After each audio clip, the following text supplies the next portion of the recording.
huge here in Brooklyn for some reason. My husband's family actually immigrated from China to the U.S. between the late 80s and 90s because of Falun Gong. Father-in-law was a really calm and quiet man.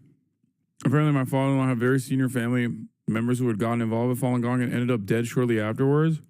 Falun Gong is such a mysterious cult. My mom had a classmate who was in the cult in Singapore. She died under suspicious circumstances. I think it's very important to note that Jung was deeply disturbed by Falun Gong in part because one of his close friends became a cult member and they refused modern medicine that would have otherwise saved them.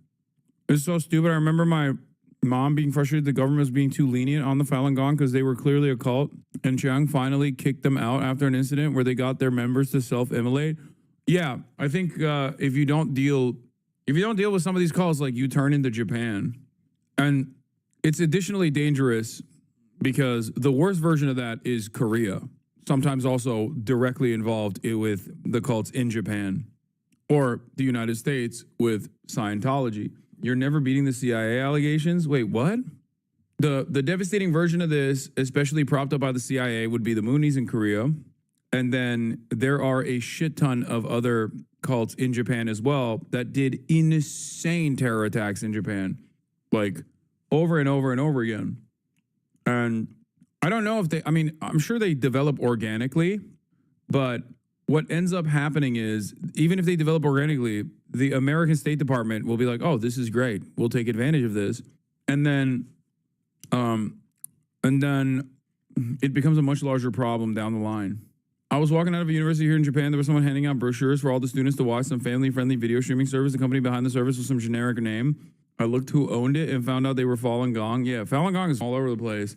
It's pretty terrifying. 2 older videos we're re-releasing now in this format because, 1, the combination tells the full story better, and 2, because YouTube age... Why aren't you worried about Turkey and the spies too?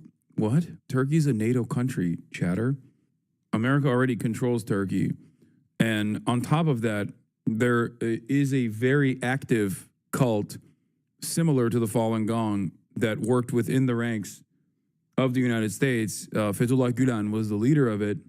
And Fethullah Gulen and Recep Tayyip Erdogan, the current leader of Turkey, actually were also under the guidance of another American-backed asset, an Islamist asset.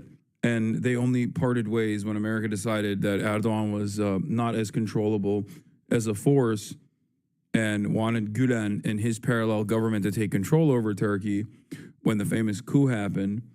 Or maybe you were making a joke about Eric Adams. I don't know.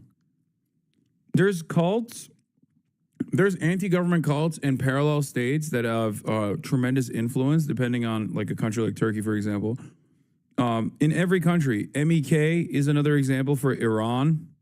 And lo and behold, this might come as a surprise to people who are not knowledgeable about CIA's activities. Every single one of them is directly involved with our State Department. How wonderful. Restricted and demonetized this, the first part, when it was first shared about 1.5 years ago due to just a few seconds of What's your footage. definition of a cult? Is that a fact? You literally don't have any idea what you're talking about. You're telling me, a Turkish man who is a lot more knowledgeable on this issue than you, I don't know what the fuck I'm talking about parallel states developed and designed by the State Department. Are you okay? What's your definition of a cult? Do you think the Moonies are not a cult? Do you think Scientology is not a cult? Are you a Scientologist? I thought, pick a struggle. I thought you were just an Asmongold fan. I didn't realize you were also potentially a cult defender. Jesus Christ. What do you take issue with?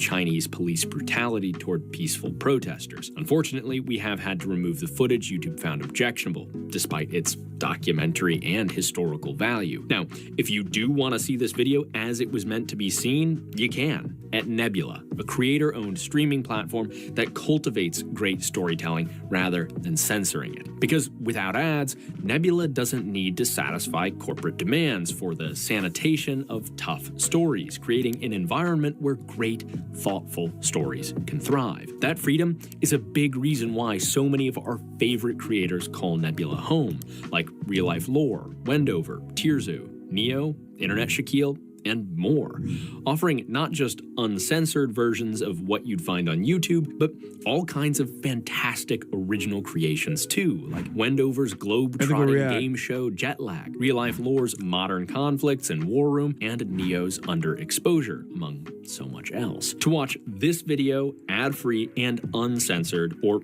any of the other great work on Nebula, use our link, go.nebula.tv/spectacles. That link gets you 40% off a Nebula subscription, just $36 a year or $3 a month. You can even grab lifetime memberships that last as long as you and Nebula both exist. That's all at go.nebula.tv/spectacles. That said, let's get back to Falun Gong. Our story starts some years before the founding of this bizarre cult in the 1980s. For China, a time of enormous change. The father of the revolution, Mao Zedong, is dead. In his place is Deng Xiaoping, a man with little taste for this guy, if I recall correctly, loves Deng Xiaoping. Predecessor's central planning, repression, and cult of personality, which left millions of Chinese bodies in his wake. Deng wanted China to open up, to cultivate innovation, and that meant relaxing the government's iron grip on the economy and society. The social change was massive. Free from total fealty to Marxism and atheism, many found themselves adrift, unmoored from any tradition thanks to years of government repression, yet yearning for spiritual fulfillment. In turn, new religious movements proliferated, each with their own blend of modern sensibilities and attachment to the past. Nothing, however, rivaled the explosive popularity of Qigong, a slow movement exercise that connected the health of the body with Have you ever seen someone from the Turkish cult in the US? Yes, his name is Enes Kantat, also now known as Enes Kantat Freedom. Health of the spirit. To Deng's eyes, Qigong was, in a sense, an effort to modernize Chinese spirituality in a distinctively Chinese way. However, it wasn't just Chinese spirituality that was changing. Deng's social opening also meant a relaxation of political censorship. And that allowed people to speak about politics in ways that would have, just a few years earlier, resulted in arrest, disappearance, or murder by state forces. However, loosening censorship without any real democratic reform meant that China's starry-eyed youth now had a taste for freedom, while the government withheld the good stuff. Then, in the spring of 1989, it happened. That event, which still— Bro, he's a real Cinnaboo. Like, he's got like, I feel like I've seen these this is the most Chinese glasses you can have. Yeah, he's got the fit. Still haunted Jiang.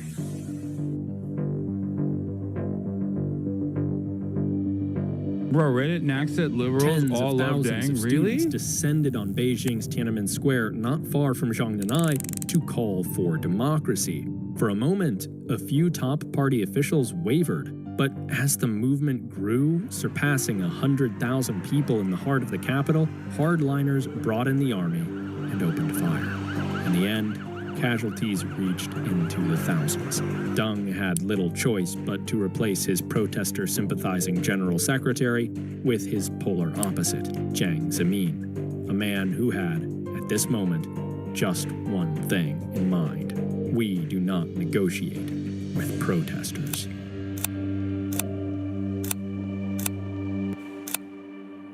I don't know what By he's showing. 1993, Jiang had solidified his hold on power. I don't know what he's showing, so I don't know what happened. You know what I mean?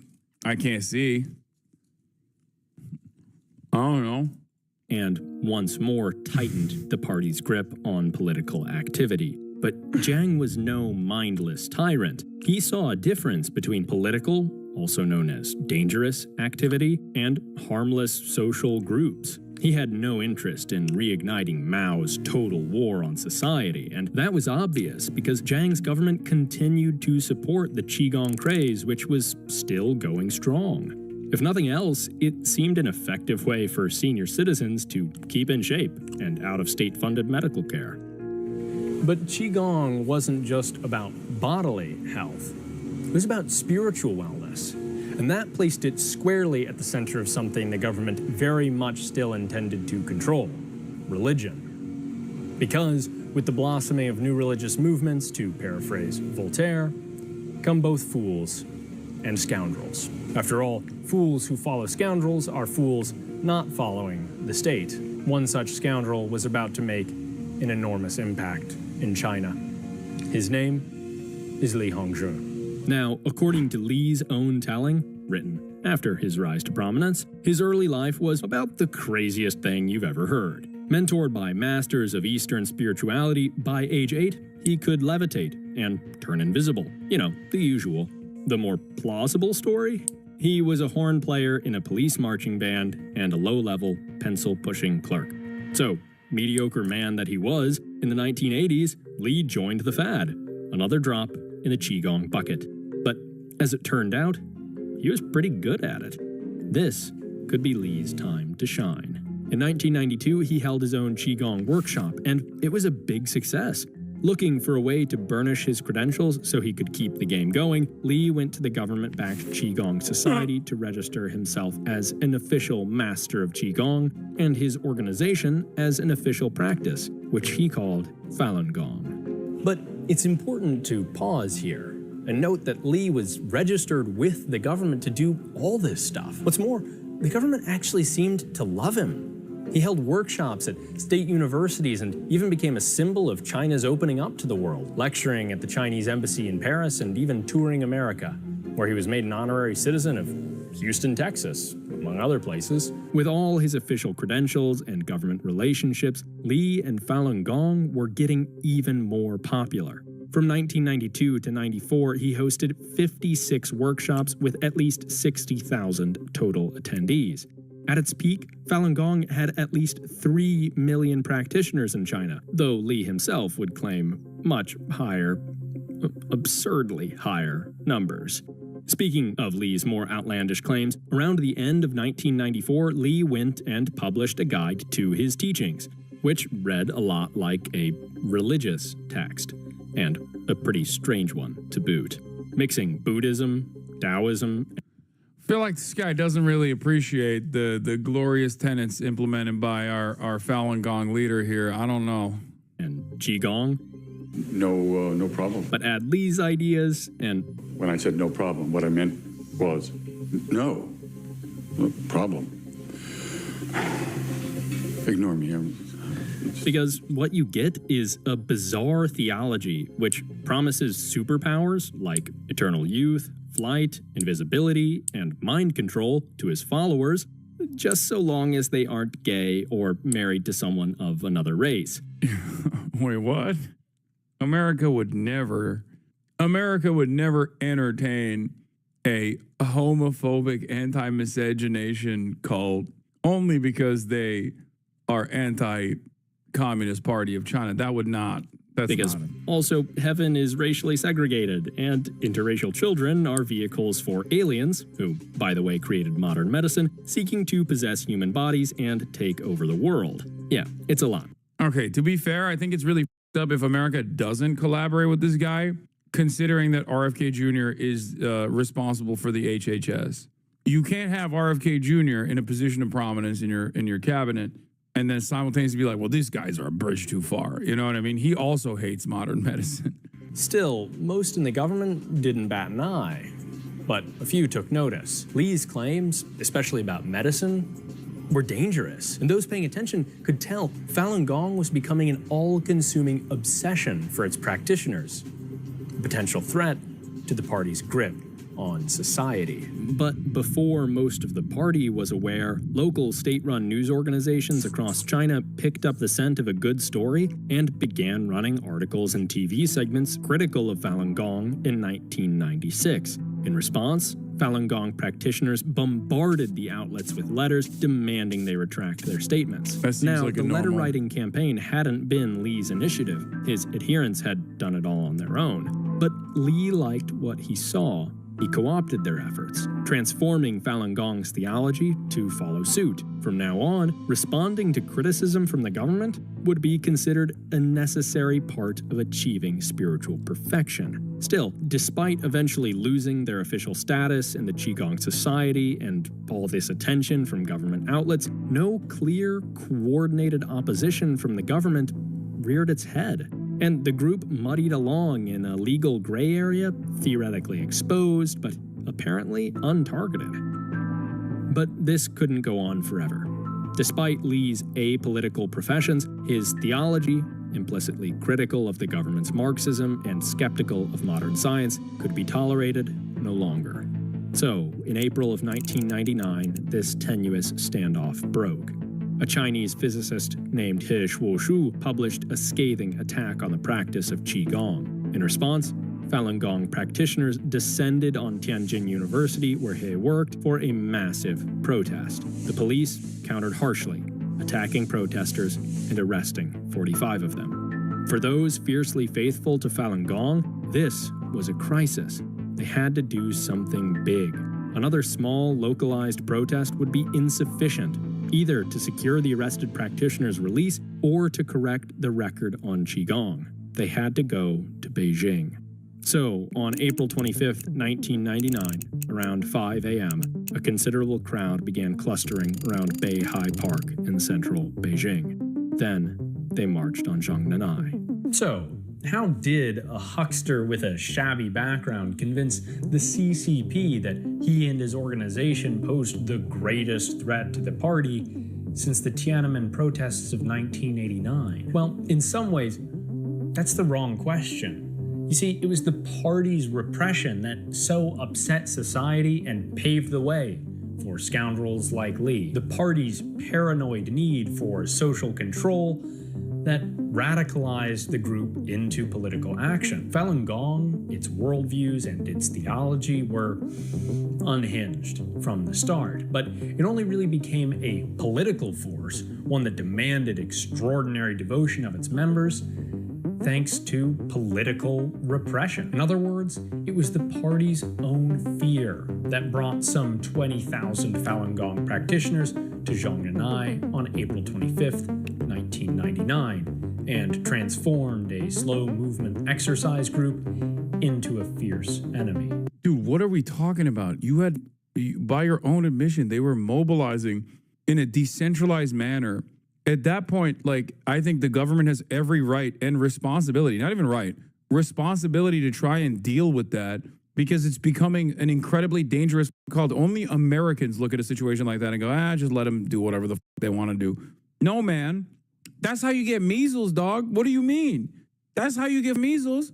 Look at cases of measles rising in Texas. Why is that happening? Because there's like this, okay, the American version of this shit, hopped up on American exceptionalism and American individualism fumes, going, I don't want to inoculate my child. Why would I do that? I don't want to make my child gay and autistic. Like, this is the type of shit that is frustrating when, a competent administrative state engages in what a competent administrative state is supposed to do.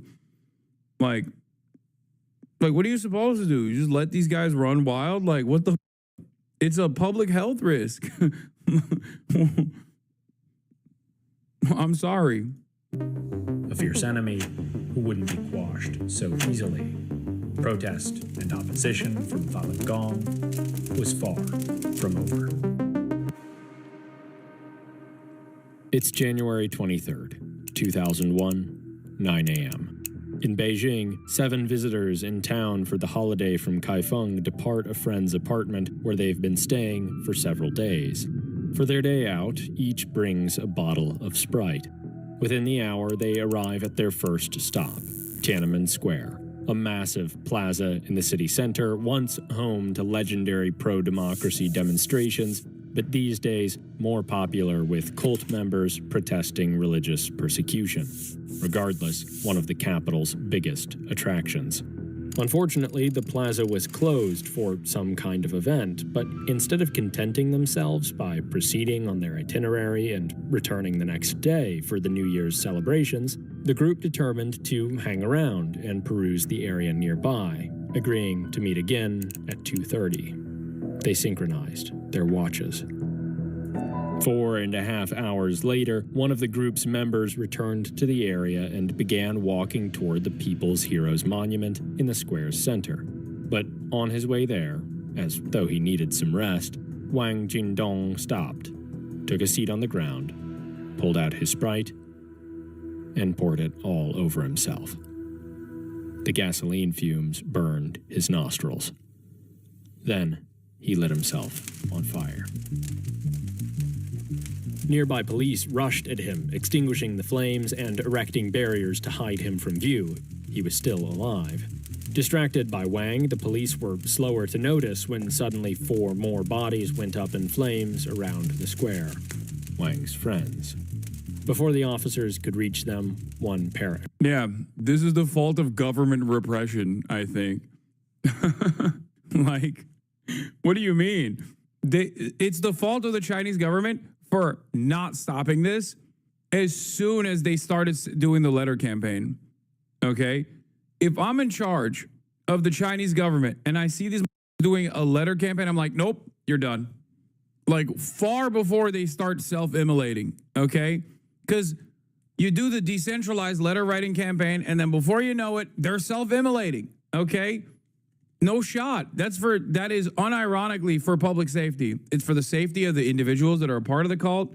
I mean, Japan did something recently after the Shinzo Abe assassination. Like, it shouldn't have taken the assassination of Shinzo Abe for the Japanese government to disband, the Unification Church. I wonder how this guy feels about the fact that no. This guy's not pro Falun Gong, by the way. He's just, I think he's critical of the Chinese government's like repression and like more authoritarian tendencies because he is a lib, and it's understandable to be critical of some of the restrictions on civil liberties that the Chinese government represents. No, he's not. He's not anti-China. I don't even think he's anti-China. I think he's, in a weird way, I think he's like pro-Deng and pro-China. He just wants like markets to be unleashed upon China. But like some of the reasons why he's critical of the Communist Party of China, I think, is because all those sacred organs burned to ashes for no reason. Such a waste. I'm starving.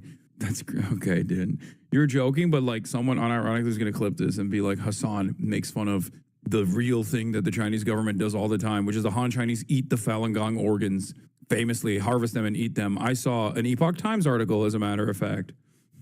As the others stood up and began stumbling around, waving they legit their arms think in that the air, panicking as the pain became unbearable.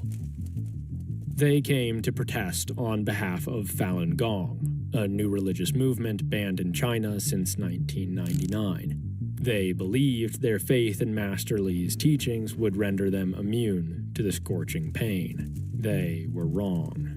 While in other times and places, self-immolation may be a successful catalyst for political change, in a nation as atheistic... Okay, dude, America, also, self-immolation just doesn't work anymore, okay? Clearly. I mean, multiple people engaged in active self-immolation in protest of America's continued defense of Israel.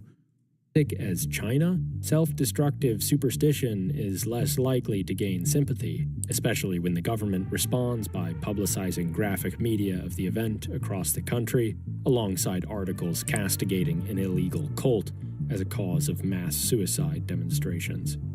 Meanwhile, Li Hongzhi, great master of Falun Gong, disowned the demonstrators. He was against suicide, he argued, and so they must be very bad followers. That's phony. You just let your dudes do that, and then you just dropped it out. Or the whole thing was staged by the government. By so transparently throwing attempted martyrs under the bus, Li exposed himself as not just a liar, but a heartless, vicious one at that. Public opinion, once sour on the repression, now began to warm to the government's years-old campaign, which officials, in turn, intensified. School programs demanding children state their allegiance to science spread across the country. Companies, both Chinese and China did Reddit atheism. They said, "Oh my science." Foreign-owned, China did state mandated Reddit atheism where you're not supposed to say, oh my God, you're supposed to say, oh my science. When you sneeze, you're not supposed to say bless you, you're supposed to say science you. Were compelled to identify Falun Gong practitioners in their workforce. Those apprehended were sent to re-education. By the way, it's hilarious that like he's showing American news articles directly using repression against a psychopathic cult that he recognizes a psychopathic cult as like state repression. And of course, if you noticed, American newspapers are covering this shit like, how could China do this? How could China be so ruthless? Okay? This is why I say we should do this kind of China shit to our cults. Okay? Like, it's like whenever they post, China executed another billionaire for knowingly selling a spoiled baby formula. And I'm like, why can't we get a little bit of that? Like, what do you mean? Why can't we get a little bit of that? I guess the closest we've gotten to that is like Waco. But even then, dude, the way that these guys treated Falun Gong is still significantly better than Waco. I don't think the Chinese government, as far as I know, went into a compound where the Falun Gong were at and like gassed the entire compound and killed the children in the compound. They're just disbanding the cult. So even when America does some shit, even when America tries to deal with a cult, they just deal with it in the most American way possible. First gassed and then burned them alive. Sorry. Or, if they proved tough to convert, instead shipped to labor camps to first be broken physically. Reliable estimates placed the number killed in the campaign over. In America, when you are a QAnon cult member, you get into the government now. Okay? That's what we do to our cult members. We take our cult members and we go, oh, are you in a cult? Great. Please join the federal government, please. RFK Jr. is anti-medicine and he runs medicine. He runs medicine in the government. He runs health and human services, okay? So part of that is de facto running the medicine. The guy who is anti-medicine, who may or may not have a brain worm, well, we know he has a brain worm, but we don't know if it actually controls his mind, is literally in the government. Tulsi Gabbard, also in a cult, literally in the government. Oh my God. 3,000. But all that is just the beginning.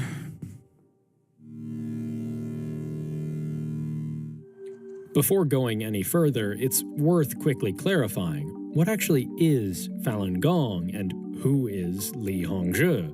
Well, Falun Gong began in 1992 as a variant of Qigong, a form of slow movement exercise extremely popular in China at the time.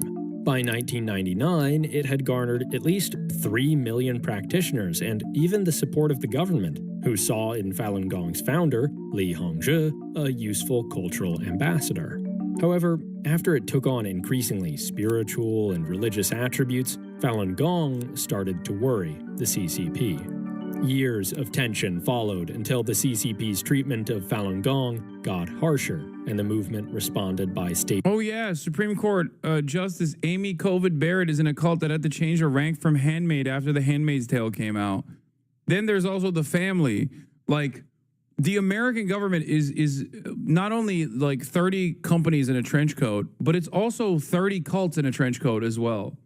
It's so nutty. It's just cults all the way up and down. Maybe that's the reason why we utilize cults overseas to enact change in these governments, to like use them as a destabilizing force, because we're like, well, it's destabilizing to us. We know better than anybody else, let me tell you. Staging a massive protest outside the central government headquarters, terrifying the party. What came next was a nationwide ban, followed by an intense crackdown. So it was in this context that those 5 people set themselves ablaze in Tiananmen Square 2 years later.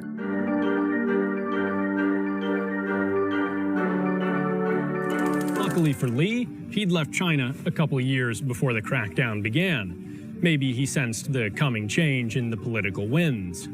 Pretty soon, he settled in, of all places, New York. More on that in a minute. But Li wasn't retiring in defeat. Anything but. In his eyes, for Falun Gong to fight back, they needed to go global.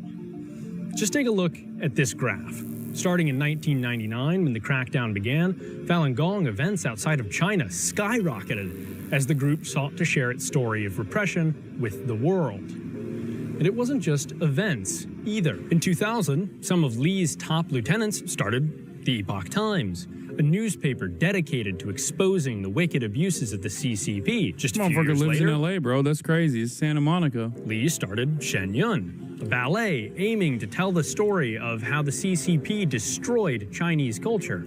And, of course, Falun Gong. Now, you may be thinking, well, this sounds great. Cultural output, freedom of the press, and yeah, fair enough, but there are a few kinks in this story. Set aside, for now, that the Epoch Times would go on to become one of America's most prominent far-right conspiracy rags, or that Shen Yun explicitly calls the theory of evolution a deadly idea. Because it wasn't Lee leading this crusade against the CCP. No, he was busy developing Falun Gong's theology so that his followers would do all this for him. Suddenly, it became a core belief of Falun Gong that the battle between them and the CCP was just one level of a multi-dimensional conflict between good and evil. If practitioners didn't participate, well, they'd be on the side of evil itself. And since fighting evil by achieving— These are the Moonies? No, this is the Chinese Moonies. The Moonies were Korean. They also made a foothold in Japan. And someone in the chat was saying that maybe they also might have done had a foothold in fucking Japan as well, Falun Gong themselves. Oh.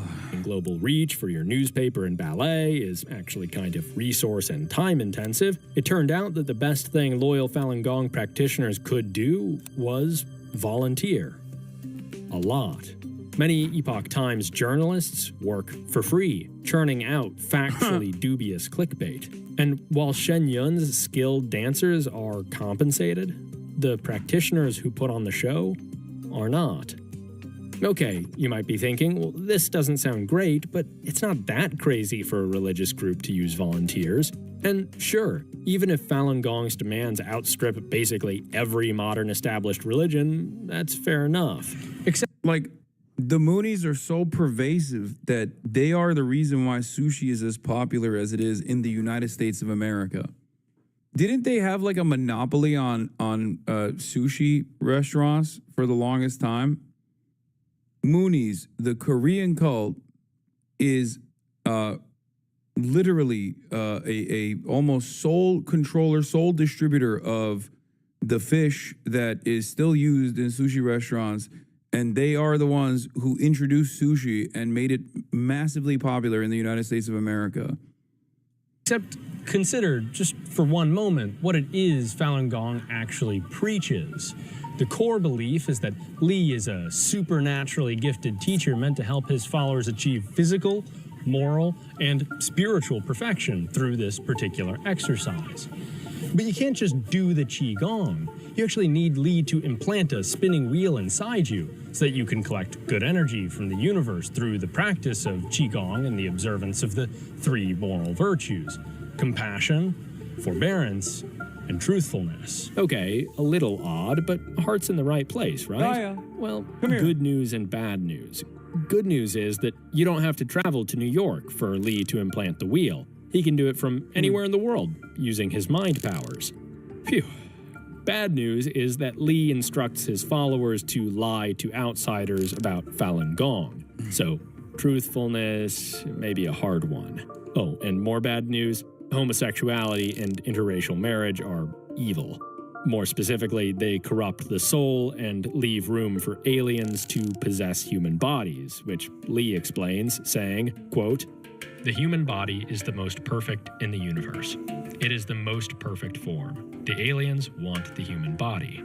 And don't ask what the aliens look like. According to Lee, quote, You don't want— Bro, I think this dude fell for a Asian baddie one time and it altered his consciousness permanently. Like, he saw one Asian baddie and was like, these guys are not real. They're aliens. Like, this is not, we can't let this happen. Okay? We can't let this ever happen again. We must stop because they are so, they're the best. Like, it's just unstoppable. Want to have that kind of thought in your mind. okay, but Lots of religions believe things that seem wild to outsiders, and plenty hate gay people and reject evolution. Still, bad. But let's talk about the whole anti-evolution shtick from Shen Yun. As it happens, in their effort to corrupt and possess humanity, those sinister aliens also invented technology, science, and ideas like evolution. These things, Li says, lead man away from Qigong and spiritual perfection by convincing them modern medicine can heal them, keeping their bodies and souls weak and vulnerable. Oh, and the aliens are also using modern science to clone humans so they can possess their soulless bodies, so there's that. The real trouble with all this is, well, the people Li's basically killed with his teachings. It's very cool that a big part of like the anti-China conspiracy theories have directly come from this cult, by the way. Very cool, very fun. So that like 90% of the time when you're talking to the average American about like China and they just come up with some insane statement and you're like, what? Where did you hear that? It's these guys. It has been directly planted in the collective consciousness of Americans from this psychopathic cult. Thank you, CIA. Job well done. Stop. Back in '99, Beijing justified the crackdown with an estimate that Falun Gong had caused 1,400 preventable like the organ deaths harvesting and suicides. Although real, reliable numbers are almost impossible to come by, thanks to the group's secrecy and their ongoing propaganda war with Beijing. Still, consider one Colleen May of Sydney, Australia. One day, she said to her daughter, quote, I met these lovely people in the park, and they do meditation once a week, and I'm going to go down and do that with them. Soon, she stopped taking the medication for her high blood pressure. Subsequently hospitalized, Colleen pulled out her IVs and spat medicine back at the nurses, Nice. believing all along that to use it meant she wasn't a good enough believer in Li. If only she could believe harder, he would use his powers to heal her. At 75 years old, she died of entirely preventable illness. In her daughter's words, it would have taken 2 tablets a day and she'd still be with us till... I would always joke to people saying that Mum's going to outlive me. Even worse, Jonathan Li, Falun Gong's spokesperson, rejected the notion Li discourages the use of modern medicine, saying, go to the hospital. There's nothing prevent me from going to a hospital. Then, in the same breath, but in the meantime, because of Falun Gong, I don't need to go to the hospital. In other words, Colleen was wrong to believe those things. And if she had been a better practitioner, she in fact would have remained healthy. If only she had believed harder. Consider also Jianin Liu, who, like the many laborers behind Shen Yun and the Epoch Times, volunteered his time to Falun Gong, working on the construction of Dragon Springs, Li's secretive and sprawling. Oh, this is the other. 408. Yeah, if you guys thought this shit wasn't even, if you didn't realize, it gets way crazier. They also have a compound in upstate New York. Estate in upstate New York. While on the job, I'm not gonna lie, I understand why Colleen May did what she did. Who amongst us doesn't want to be white Chinese, right? Part of the reason why she died, of course, was that she wasn't like a real white Chinese. I, on the other hand, am different. Like, I am white Chinese, and therefore I would not have died in this situation. But like, I get why she wanted to be white Chinese. You know what I mean? Like, I understand where it's coming from. Job in 2008, Liu fell from a structure and died. Under normal circumstances, the Occupational Safety and Health Administration, or OSHA, would launch an investigation into such a tragedy. Were proper precautions observed, and was Liu even qualified for this work?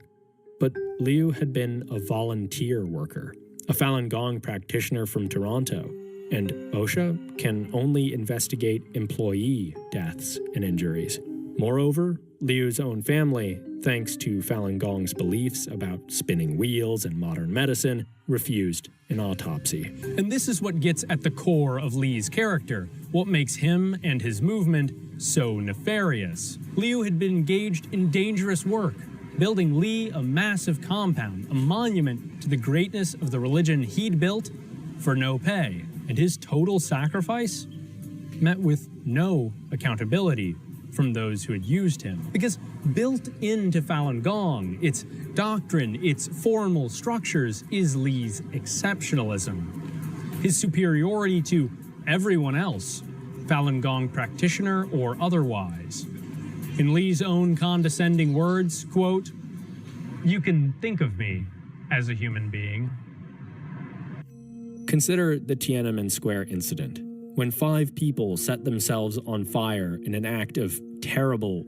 Branch heads of Falun Gong assign and blessed couples. You may be interested in looking into Mike Chen, Strictly Dumpling, and his wife, who was blessed by Li Hongzhi himself. Mike Chen, Strictly Dumpling, and his wife. I don't know who is that, like a YouTuber? Extraordinary devotion. Li was across the globe, safe from any retribution, any repression. And when he was called upon to respond, he didn't honor the fallen believers. He didn't even acknowledge their pain. And Mike Chen, Falun Gong. Oh my God. Mikey Chen. It says on his Wikipedia that he's Falun Gong. This guy's Falun Gong? Or no, not this guy. Is this the guy? What did you say his name was? Strictly Dumpling? Oh, it is this guy. He's a travel food YouTuber. I used to watch all of his stuff, and I found out he's in the Falun Gong. If you go to his subreddit, it's literally people just shitting on him. You know, it's actually surprising that like a lot of a lot more Americans than you would think are anti-Falun Gong. It is like people make jokes about Shen Yun and stuff in places that I would have never expected. And I don't know if it's just because they thought it was like a weird, lame art thing or because they recognize it's kind of like Scientology. But it's interesting. Like your parents are not safe from this shit, for the record. Like you're 100%. Like this cult is so perfect for Americans. The important things in my life. Falun Gong. Oh my God.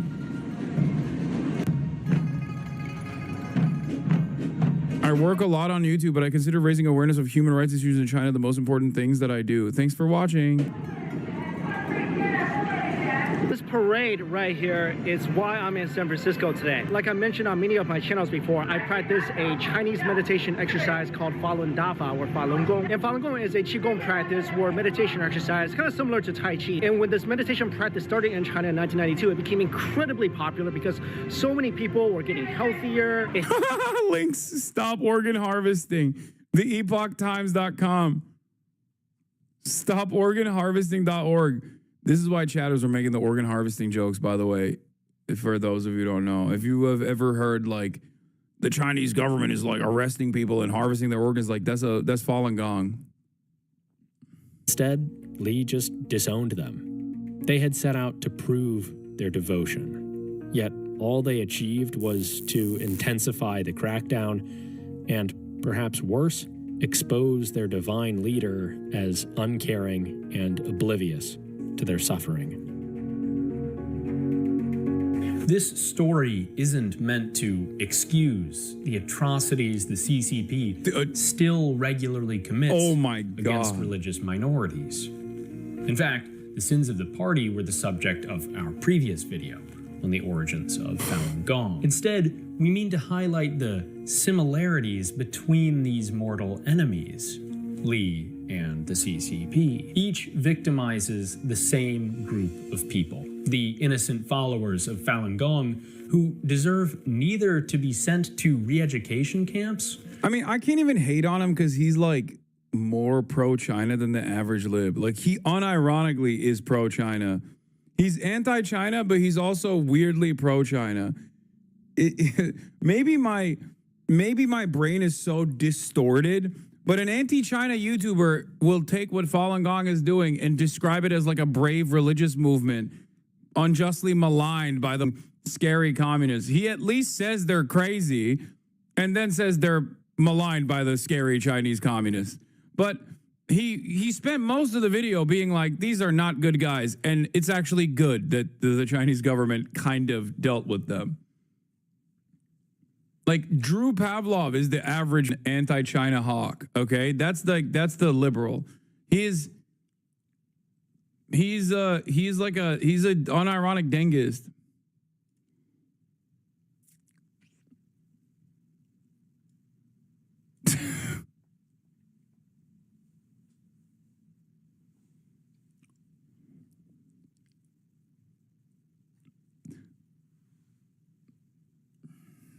Stop organ harvesting in China. I agree. This is like the anti-Hassan. This is like the anti-Hassan propaganda where they like go so hard on the anti-Hassan propaganda that the average person's like, I don't think that's real. Okay? The claims that you're making are so exaggerated that like the average person goes, I don't know if I agree with you, especially because you're so sweaty when making this like insanely exaggerated claim. That's how I feel about my haters too. Like imagine a random incredibly sweaty dude, incredibly greasy dude walks up to you in public and is like, Hamas, Diddy, Epstein, Piker, Hamasabi, like just starts vomiting out these words. You're gonna be like, what are you? Get away from me. That's how I feel about the Epoch Times style guys as well. Nor to be educated by a master who persuades them to die of preventable illness. Moreover, each abuses the same. Dude, do you not care about organ harvesting? Stop making light of this. Don't spread lies about Falun Gong. I've already sunk too much cost into them. Dude, do you not care about organ harvesting? Stop making light of this extremely serious situation. You're right. I read you were pro-cancer because you're a Biden take. I wonder which community was making that argument. It couldn't be the content creator who recently attacked a cancer charity stream that I conducted. Couldn't be that guy, right? Mr. Pro-Cancer last week, but now that Biden has it, he's all of a sudden realized he's anti-cancer again, you know? And also falsely smearing me as being... for the same reasons, in a quest for control. Just as the party demands devotion to Marxism and social conformity, so too Lee demands of his followers extraordinary devotion to him. It is this total... It becomes a lot less funny real quick when there's a family member that starts talking about Falun Gong, Falun Dafa. approach to religion, which insists that only the teachings of Li Hongzhi, not modern science, not human equality, not even a democratically legitimate government like America's, has any authority at all, that leads people to devote their labor and their lives to Li, to light themselves on fire in Tiananmen Square, to die building the great master an enormous monument. Okay, I don't know what... Okay, whatever.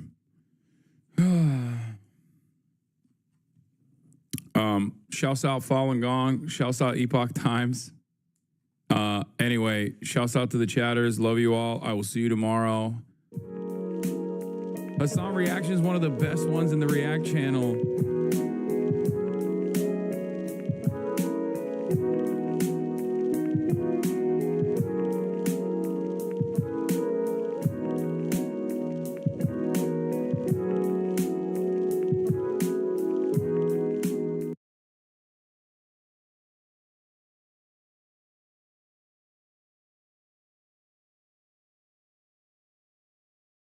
I'm sorry, but this is fantastic. I think he's doing a great job describing capital accumulation versus wage labor. That right there is at the heart of the wealth disparity that Americans experience and fucking constantly complain about.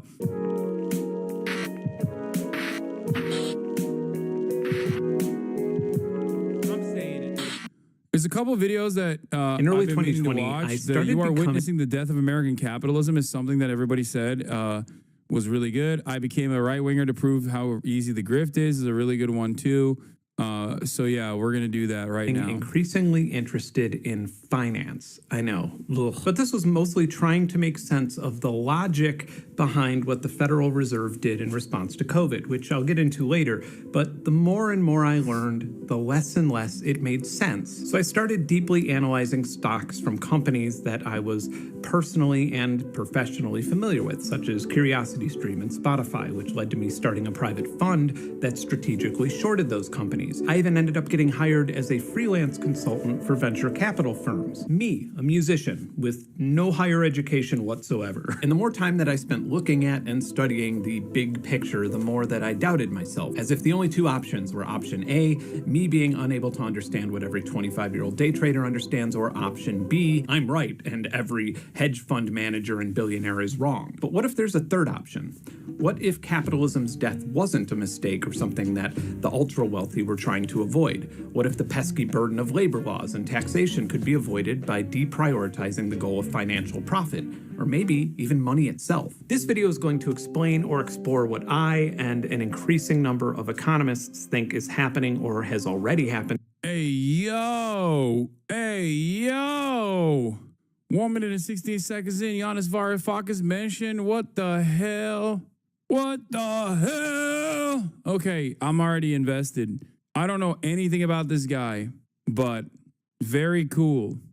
To capitalism. More importantly, I'm going to try to encapsulate the unsettling socioeconomic reality that we're living in, as so much has happened in the last decade that it seems foggy to us.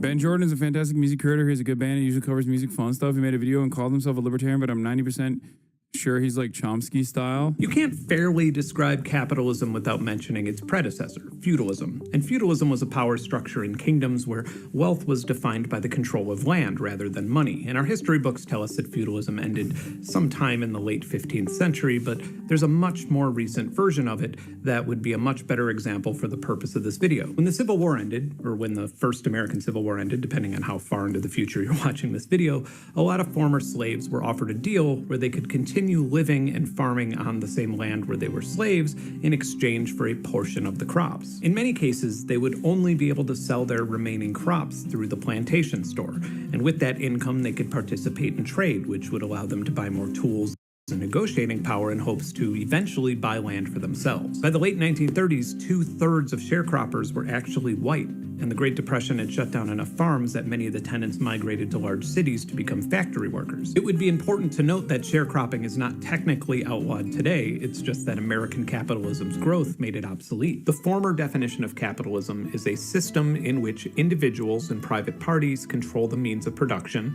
and profits are the key driver of economic activity. And it's important to note that within a closed... If you adequately describe capitalism, it is virtually impossible for you to not come across as a socialist. That is precisely what Das Kapital does as well. The class dynamic described and the inherent contradictions within the capitalist organization of the economy is not supposed to be a criticism of capitalism. It's just supposed to be descriptive of capitalism. This is a reality that a lot of people don't understand, which is why so far this person is describing capitalism correctly, which is why he might come across as, in the words of DJ Academics, kind of like a socialist, teetering on the edges of a socialism kind of guy. System with no new variables, capitalism's success can almost exclusively be measured by the velocity of money. The classic example is the farmer and the mechanic. This tiny economy has $50 total. The farmer trades $50 to the mechanic for tractor repair, and then the mechanic trades $40 for corn from the farmer, and then buys a barn cat for $10 from the farmer. And in this cycle, $100 has changed hands, so the velocity of money is measured as 2. This is calculated as the velocity within a time period equals the total sum of transactions over the total of money in that economy. In a larger modern economy, the classic way to increase the velocity of money is to reduce interest rates. But when spending becomes reckless and leads to higher prices and reduced currency value, the classic move is to make borrowing more expensive. Governments around the world either control or have a lot of influence in interest rates, and some people think that because of this, the Federal Reserve should be abolished. And nobody could predict exactly what would happen if the Federal Reserve was abolished, but it would almost certainly result in a lot of turbulence in the market that would leave a lot of victims in its wake around the world. A really useful way to understand how wealth is distributed is to stop using money as a commodity and use something that people actually use or consume. Let's say a can of Coke Zero from a 12-pack. A person with $100,000 US in a traditional investment fund like Vanguard would come out to about 312,000 cans of Coke Zero in 2019. That same investment, untouched, is worth about 330,000 cans of Coke Zero now. So sweet, 18,000 cans of Coke Zero for free. Now, on the other hand, a person working for minimum wage full-time in Iowa would have made 43,360 cans. I'm sorry, but this is fantastic.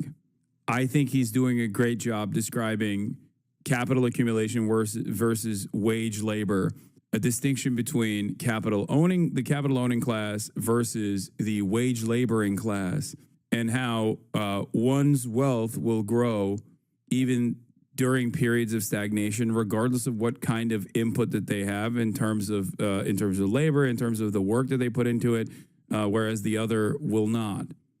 Cans per year before taxes in 2019. Today, in 2025, they're making 22,177 cans. Somehow, this person got a 49% wage cut, while the person with the market fund got free soda. Amazingly, through the miracle of inflation, the money decreases in value for everyone, while the actual wealth itself moves up to the top. The concept of the stock market was proposed in 1792, but it wasn't until... By the way, that right there is at the heart of the wealth disparity that Americans experience and fucking constantly complain about.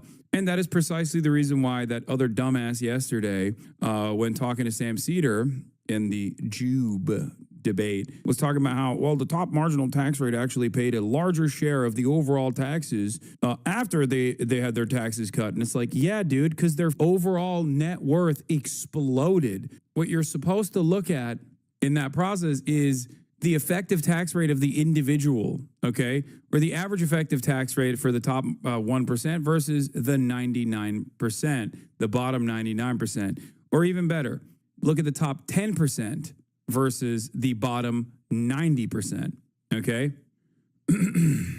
That's what's significant, not the fact that they paid an overall larger share of the taxes. Of course they paid an overall larger share of the taxes because they made a shit ton more money. Was the overall net worth that they accumulated in that process adjusted? Was that 4% swing simply a 4% swing for them, or was it significantly higher? 1830, when the first stock was sold on the New York Stock Exchange. It was initially filled with railroads and banks, but by the next decade, everybody with a business idea wanted to have their name listed. This rapidly stimulated both technological and economic growth, and by the end of the century, the middle class was getting more and more familiar with investment. By the 1920s, you might be seen as a fool for not being involved in stock trading. In fact, you might be seen as a fool for not borrowing money to buy stocks. Many middle-class investors were borrowing with a 1-to-3 ratio, meaning that they would borrow $300 for every $100 they invested. This sounds absolutely insane, but it didn't seem as risky due to the introduction of futures. In the mid-1800s, the Chicago Board of Trade had a pretty great idea to make grain trade a lot more reliable and a lot less volatile. Rather than grain farms having to guess what demand would be at the end of the season, they could sell it at a discount in advance. A future is not a stock or share, but a contract guaranteeing a future transaction. It just so happens that I have a whole bunch of healthy female chicks who will shower me with more eggs than I know what to do with in about 3 months, and I really could use a little bit of extra money to build an addition to their coop so they could have room. If you hate capitalism, then get rid of all the money you have and go live like a socialist. So tired of rich people calling for socialism as they're actually on people's side while profiting off the fools who follow them. And if you say you're not rich, my eyes are going to roll out of my head. Capitalism isn't bad, consumerism is, and you support societies that literally treat women like property. So you are word doesn't mean much. I think regardless of how stupid you are, you should still probably get health care. Whether you want it or not doesn't really change the dynamic for me. I still think you deserve free health care. And a free college education, as a matter of fact. Perhaps you would at least be able to fill your brain with information rather than the coins that are jiggling up there in an empty tin can, you know? Room to run around with and be healthy egg layers when they become adults. So you, being an opportunist and a capitalist, can buy my egg futures off of me and then sell eggs to restaurants in the summer at a profit and make money without ever having to shovel the heaping amounts of chicken. You obviously haven't lived in a society with universal healthcare. I have. It sucks.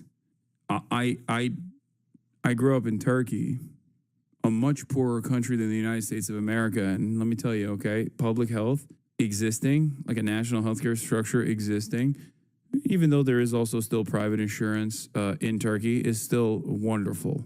It was a wonderful thing. Anyway, that's always funny though. People who are like, you don't understand, universal healthcare sucks.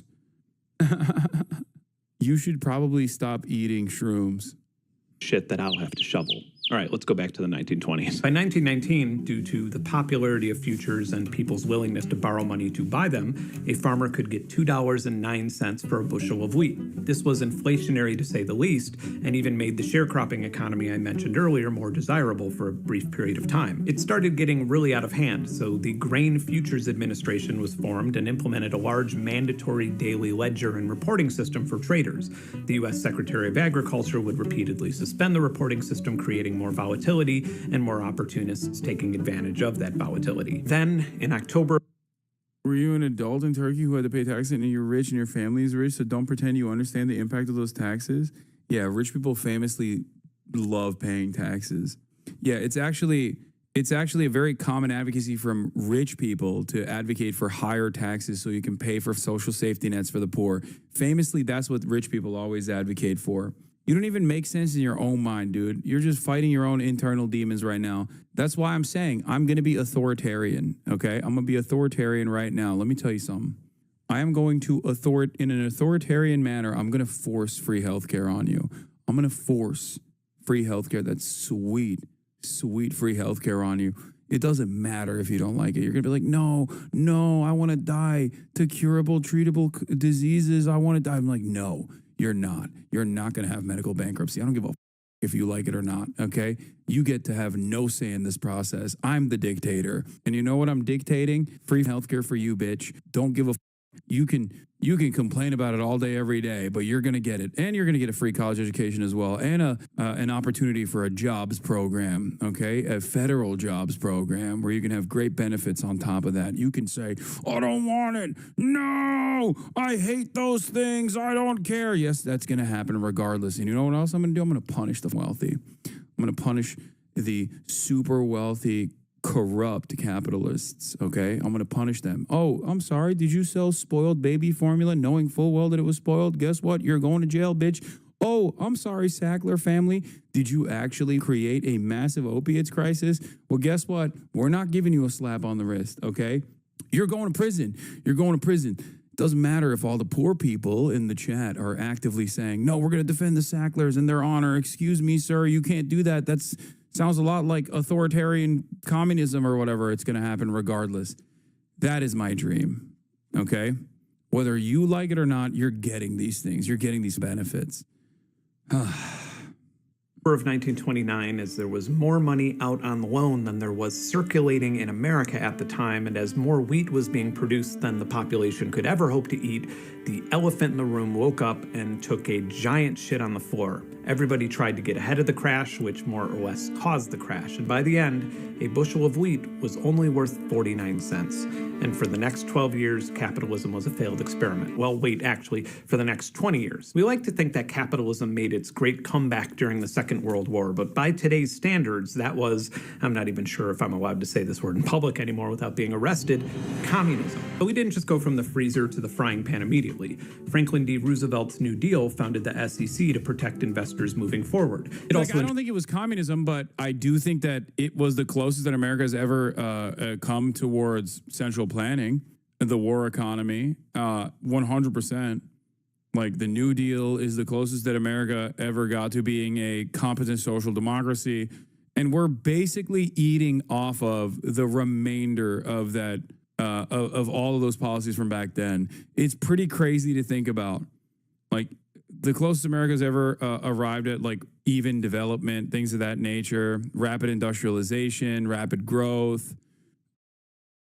Man.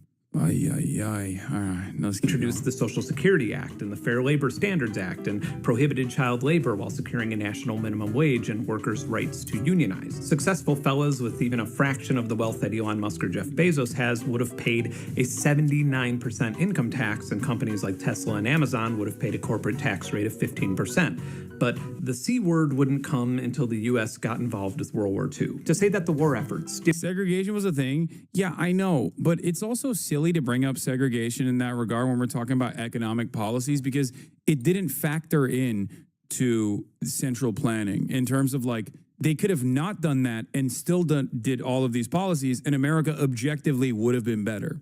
Okay, you're right. It is obviously consequential. It's very impactful. It's something worthy of tremendous amounts of criticism. Okay, and it actually played a hurdle in the even development, like in the project of rapid urbanization. It literally was a burden. America's racism got in its own way once again. So that part of the story is important to address. It's not something that I cast aside. But as far as like the policies that were implemented at the time, like racism did not actually make the policies better. You know what I mean? It's not like if we had abolished segregation at the time, like it simply would not have worked.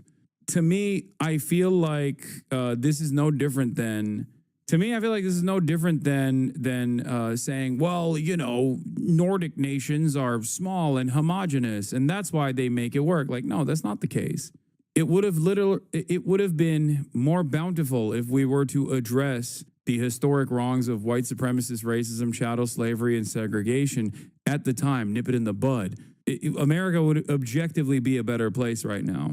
First of all, I don't think white supremacy would be as successful as a button to push that Republicans push all the time.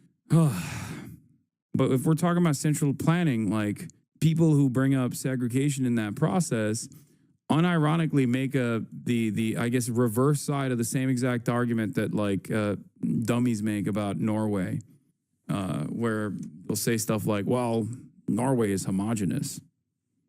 Stimulated the American economy would be a vast understatement, but this was under a closely guiding hand from the federal government, and it was every free market capitalist's worst nightmare by today's standards. Many companies were told what they would be producing and how much of it they would be producing. Yeah, ironically enough, the anti-black racism and white supremacist attitudes, of course, was a very common way to attack communism as well, which is, this is according to Central Committee, the campaign post for CPUSA, Communist Party of the USA, in 1930. Communists have historically been on the side of equal representation and have been, I guess, dare I say, woke. That is precisely the reason why a lot of people attacked Martin Luther King and many individuals, some of which had more radical political perspectives than even MLK himself, as communist agents of the USSR, as a matter of fact.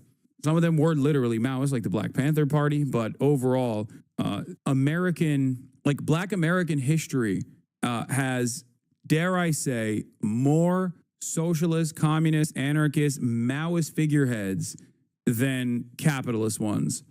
Isn't that crazy? You never learn about that in school. Isn't that wild? Like, if you hear about it at all, it's usually under negative terms, like, oh, Malcolm X was violent, like, don't listen to him. He was violent. He was not a good guy, or whatever the they teach in American school. They even say MLK, it was good because he was peaceful, and they completely whitewash his political ideology and his background. He was an anti-imperialist. He was a socialist as well. Interestingly enough, either black figures, revolutionary figures, are immediately whitewashed or undermined and considered to be bad and wrong. It's actually really interesting when you think about it. Perhaps there's a deliberate reason for that. Anyway, let's continue. and how much they would be paying their labor force. American citizens got ration books and stamps and were only allowed to buy specific amount of staple consumer items like bread and sugar. And if you wanted to buy a car or gasoline, you had to justify a need to the government. Most consumer items that came in metal containers, which was like everything back then, could not be purchased again unless you recycled the container first. This rationing more or less lasted until 1947, and into the 1950s, fellas like Elon and Bezos would have had their income taxed as much as 92%. And again, yes, in modern times, this sounds like a capitalist's worst nightmare, but it resulted in a 37% growth over the next decade and made America the richest country on earth. It is now literally referred to as the golden age of American capitalism. And despite a few brief bumps in the road, things just kept growing and growing and growing exponentially, making us richer and happier and... In the early 2000s, capitalism got so complicated that investors didn't fully understand what they were buying, and that's not an exaggeration. This was by design.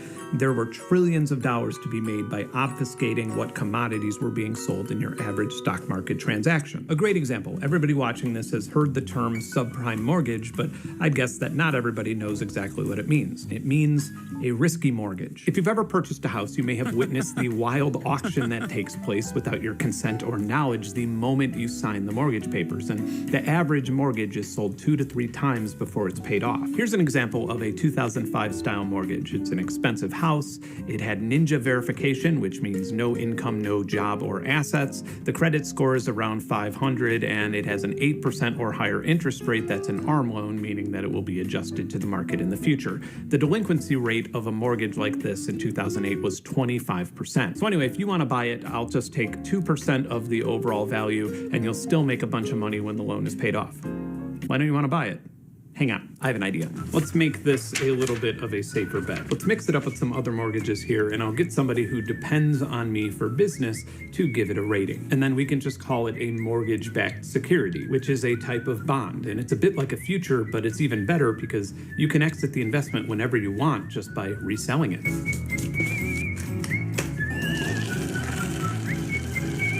Now look at this. If that little risky mortgage forecloses, the loan will still be backed by all of the others. And I bet you can't even make out which one was the original loan. And this isn't like some risky stock. This is an investment on housing and land. And you and I both know that God ain't making any more land, right? It is the bedrock of American capitalism, and it's a safe place to put your money. It's gone. A lot of batshit insane things happened in the 2008 financial crisis. I bet you could probably make some really successful Hollywood movies about it. Object to the test! Good. Ultimately, in just 6 months, the Dow Jones lost 54% of its value. Massive banks perished. Washington Mutual, Bear Stearns, Fannie Mae, Lehman Brothers, to only name a few. We needed another New Deal before people's bank accounts were wiped. And this time, we tried something a little bit different. These are not normal Neoliberal deal. circumstances. The market is not functioning properly. Instead of doing something utterly reckless, like revamping and updating laws to protect workers or creating programs to help the middle class so we could be, on par with the rest of the developed world, we figured that if we just gave $700 billion in bailouts to banks, that money would trickle down and more. It's really cool that we did another version of this during COVID because we just simply don't have... I guess we did have an existing system to be able to get to virtually every single person. It was just far too terrifying to use it. But even our payment structure was divvied out by way of the PPP, which was a way to, instead of utilizing the postal services or the IRS to figure out where the need was and to reach virtually every single person with direct cash infusions, we thought, let's just give unconditional loans that we will forgive later down the line to whichever company says they have employees, because there's, after all, no other way that we could technically give the money directly to the workers. Also, if we were to give money directly to the workers, that would be scary. You would be incentivizing them to not work. As long as companies said that they were going to take that loan from the federal government and give it to their workers, then that's a good idea. Let's just give them money, okay? let's just give these companies money with the hopes that if they do a pinky promise, that money will somehow make its way to the employees themselves. Really cool stuff we did there. Oh, wait, turns out that was also devastating. I'm obviously jumping over his point because he's basically talking about the older version of this in Obama's neoliberal New Deal, where instead of directly helping all of these Americans that were over with predatory loans, we just, gave the money to corporations instead. We bailed out the banks and we bailed out big businesses without any sort of significant assurances that they would actually help the workers in the process. More or less accomplished the exact same thing. Now, you're never going to believe this, but it did not. Ultimately, while unemployment and foreclosures skyrocketed, the banks experienced a generous heaping spoonful of socialism. And to pay for this, we borrowed money and we printed money. In 2006, the Federal Reserve printed $148 billion in currency. By 2012, that number had increased to $380 billion. The inflation was immediately reflected in home prices and even more so in the great, awkwardly socialist rebound of the stock market. In 1994, Jeff Bezos was a hedge fund manager who wanted to start an online bookstore, which was already a hard pitch at the time. Why would anybody want to buy books online when they could just go to the library? But it was even worse. He was allegedly transparent to his investors and told them that he intended to prioritize growth over profit for a very long time. All in all, he had 60 meetings offering 1% of ownership for $50,000, and the biggest investors were his parents buying up 6%. With 22 investors, Amazon.com got off the ground with $1 million. By 1999, Amazon was selling everything from books to DVDs to household goods to electronics, and soon after, the company transitioned from being a retailer to an online gateway for other retailers. Amazon customers could pay a low annual membership fee for unlimited free 2-day shipping, and both retailers and manufacturers began to become dependent on that convenience. Retailers weren't the only ones with a dependency problem. Here's 3 stats that will probably up your whole day. By 2021, it was estimated that 60% of the U.S. population were part of an Amazon Prime membership. It is now estimated that only one... This is why I've regularly advocated to allow Amazon to basically suck up the rest of the competition and become a pure monopoly in every sense of the word, even though it already is in the field of e-commerce, and then nationalize it. Nationalize Amazon, okay? Chinese style. Make Amazon Chinese. Do you understand how sick that would be? 10% of Amazon Prime members compare prices with other online retailers. And incredibly, while Amazon refuses to confirm this, there are thousands of reports of people finding examples where prices for the exact same products are higher for Amazon Prime subscribers. Does that sound like free market capitalism to you? Walmart had to resort to emulating Amazon's business model in an attempt to keep up. A decade ago, Amazon had surpassed Walmart's market cap, despite Walmart having over 10,000 massive theme park-sized stores worldwide. Walmart is far from the only company trying to mimic Amazon's growth and choke point strategy, and that's a vast understatement, as fast scaling and blitz scaling has become a normal game plan for startups. The definitions vary a little bit, but fast scaling generally means to prioritize growth initially with an open-ended plan to make a profit later. So for example, if I wanted to fast scale a lemonade stand, I would make a pitch deck for venture capital investors that proposed selling lemonade at 50% of what it costs for me to make it. This would literally using underhanded tactics and taking advantage of extra money that you have to monopolize and consolidate any market whatsoever, and then slowly but surely, once you have created almost complete corporate consolidation by way of one company or 2 companies or 3 companies, where you can engage in the act of not illegal price leadership as opposed to the very illegal price fixing, you can just slowly turn up the dial year over year. And then you got people going, why the do I have to pay for extra baggages? Why am I having to pay for a luggage, carry-on luggage? I didn't used to have to do that. What the hell is going on? Oh, food is no longer free on the flight. Okay, got it. Wait a minute. Seems like the seats are getting smaller. What the hell is happening? You know, that sort of thing. That's another that's another marketplace where there are direct monopolies in certain flights or an oligopoly, an effective oligopoly, where it's like one or two or three companies. It's also an industry that is a natural monopoly anyway. Airlines, there's a massive overhead, like a massive natural barrier of entry to enter. Anyway, let's continue. Grow my customer base significantly and starve out the neighborhood children who I'd be competing with. And then once I disrupted the lemonade market successfully, I'd work out a volume deal with lemon plantations and lower my costs while slowly raising prices for the customers so a profit could be realized. Blitzscaling, on the other hand, is a lot more reckless and assertive. My VC proposal would be to sell lemonade at half the cost, but buy out all of the neighborhood children for their stands. And then I'd buy some lemon plantations and I'd pay $100 million to have the local football stadium renamed Ben's Lemonade Stadium, and every person in attendance would be given free lemonade if they downloaded my app. You may be asking how on earth that would ever make a profit, but we're going to figure that part out when we've dominated 80 to 90% of the lemonade market and have millions of lemonade drinkers. Right now, we just need to concentrate on disrupting. That probably still sounds like a terrible investment, but if you buy into the initial seed round of the investment, you'll have the opportunity to sell that equity at a premium in a Series A or Series B, or even better, during an IPO launch when the company enters the stock market valued at, $15 billion. To investors in this stage, it's much less about profit and more about a lucrative and risky game of hot potato. An excellent example that we're all familiar with is Uber. Here's the original pitch deck proposing the disruption of the taxicab industry. It's nearly delusional, claiming that a city's medallion system for cabs is a monopoly and that licensed cab drivers paying for the medallions have no accountability. In the future, digital taxicab hailing can make, lifting up your hand unnecessary. And when they say luxury, they mean prestigious vehicles like used Priuses. And these Priuses, driven by non-employees who sign up, can be used to drop your kids off at school or transport the elderly. Uber has had over 25 rounds of funding that it has used to...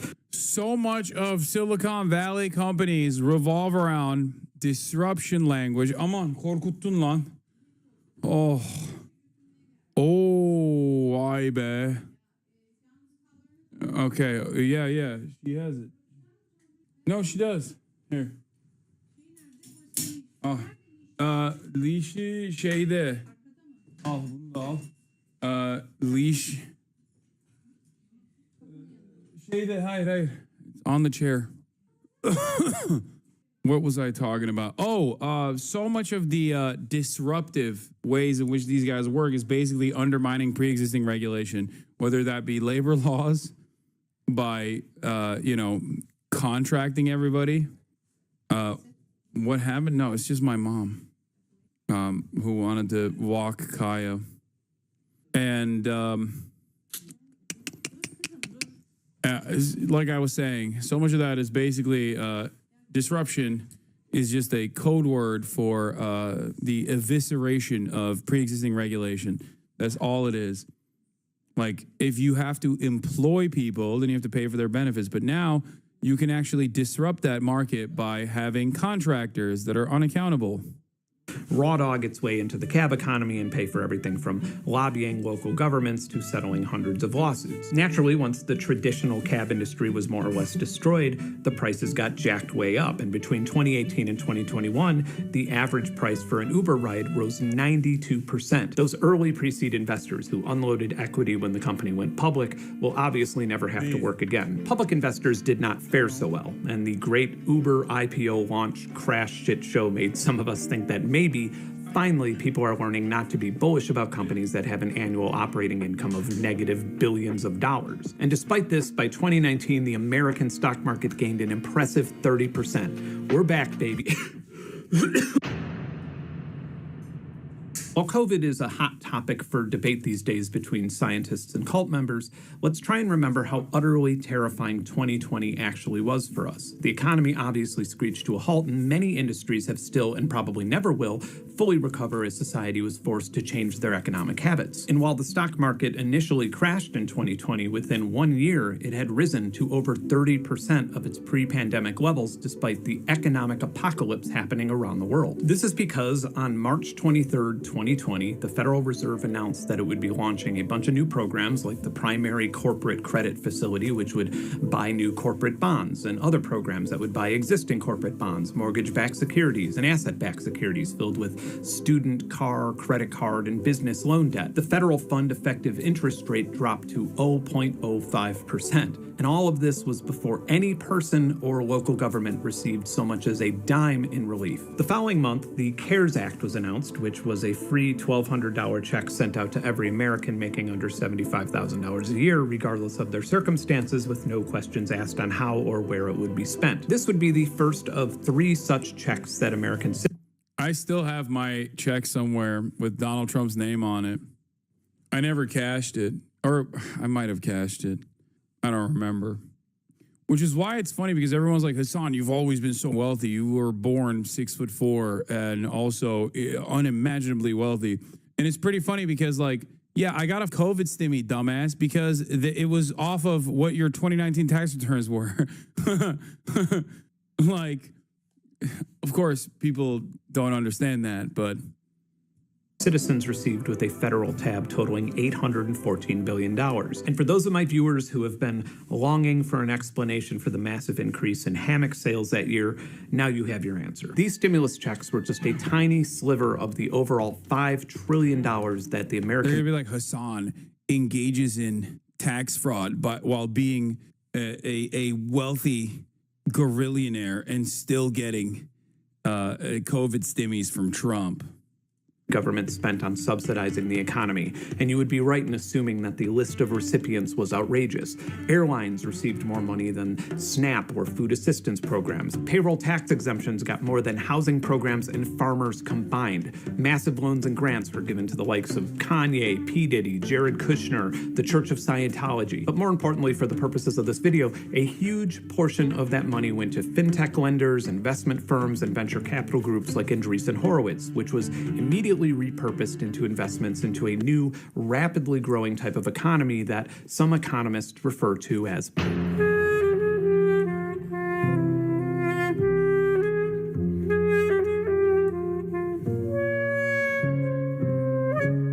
To help properly explain post-capitalism, I need to remind you of the utter absurdity of just having $1 billion. Not only is it impossible to spend on even the most lavish things that you would desire, but it's also very much not like having a garage full of cash. For example, if Elon Musk, with his value of $450 billion at the time of me recording this, if he negotiated a deal to buy South Africa with its total gross domestic product valued at $381 billion, he wouldn't be able to afford it due to the value of his holdings dropping significantly as he liquidated the equity. If 13% of Tesla's shares immediately went for public sale, it would create an enormous surplus and the company's value would crash. All net worth does is obfuscate things. Cash is only powerful when you're broke, and it's only valuable when you need or want something that you otherwise couldn't get without cash. What I instead want my viewers to be concerned with is your personal levels of power or control over the things that you earn, consume, and trade. In 1996, the US stock market had around 8,000 companies listed,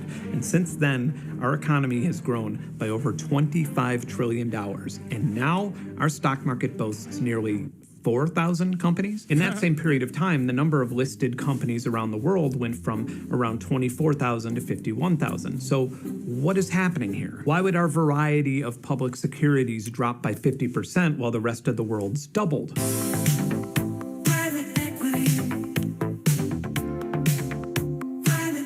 The term private equity means more or less what you would expect it to mean. These days, it's usually a larger company or firm that buys smaller companies and either transforms them from public companies to private companies or just keeps them as private companies, as opposed to a publicly traded company that has a lot more obligations with the Securities and Exchange Commission. In the 1990s, it was estimated that about 2% of the businesses in the US were owned by private equity, and that number has since grown to over 25%. And this includes everything from chemical companies to farms to vets to grocery store chains to food delivery apps to gyms to medical facilities to drug companies. And many of these related businesses are owned by the same investment firms or their partners, which sets the stage for an entire gallery of anti-competitive business practices and tax shielding using tactics like dividend recapitalization. In fact, this is almost unnecessary these days, as a newer trend is private equity firms literally giving one of their portfolio companies a value and then selling it to themselves. But the classic private equity business model is borrowing and raising as much capital as possible to buy and sell companies at a profit.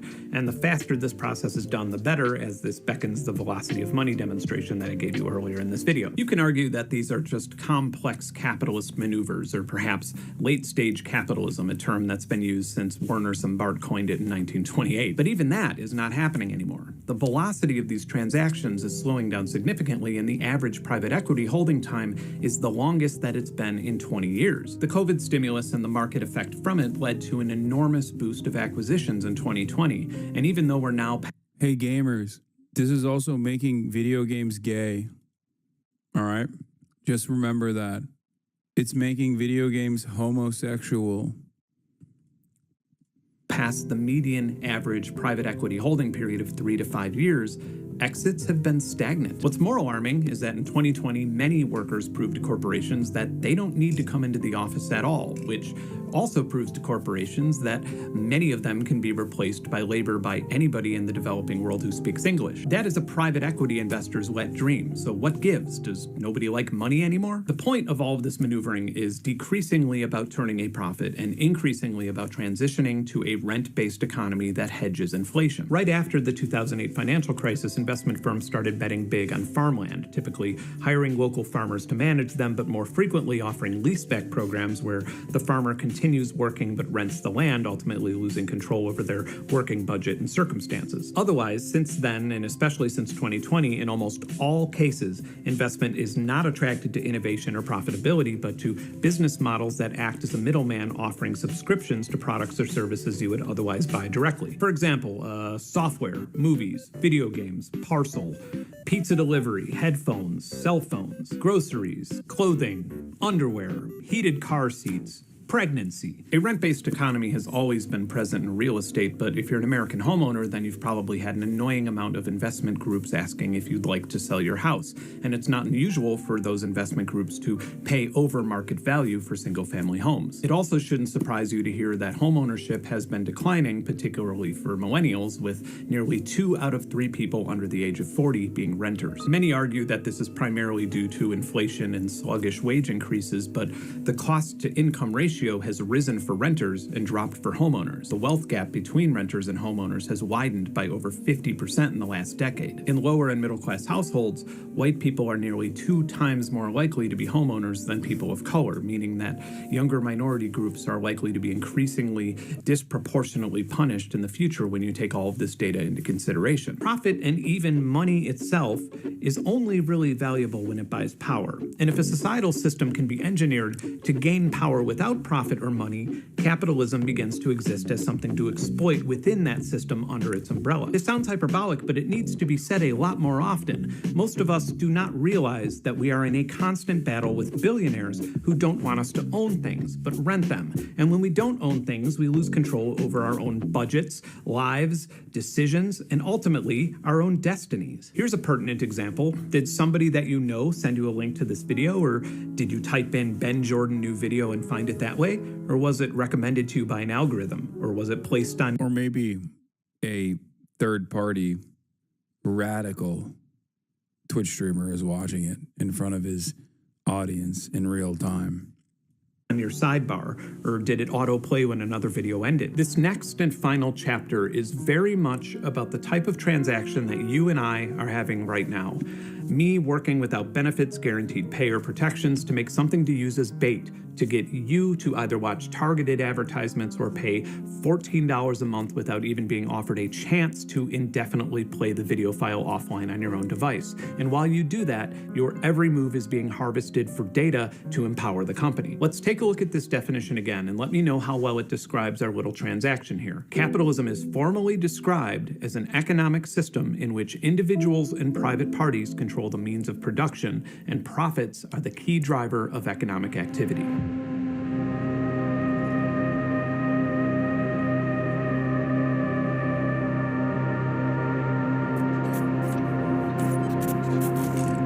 Long before the pandemic, the foundation had already been laid for an economy that transcended goods and services. Facebook's Cambridge Analytica scandal, where 87 million users were psychologically profiled without consent and served political ads, was hugely associated with both the 2016 presidential election and the Brexit referendum. Many people believe, including whistleblowers who worked in the data centers, that without Cambridge Analytica, the UK would still be part of the European Union. Better yet, here's a leaked debriefing slideshow from Cambridge Analytica giving themselves credit for using mined personal data in combination with misinformation campaigns to win an election. As Americans, For me, I think, wait, what is this?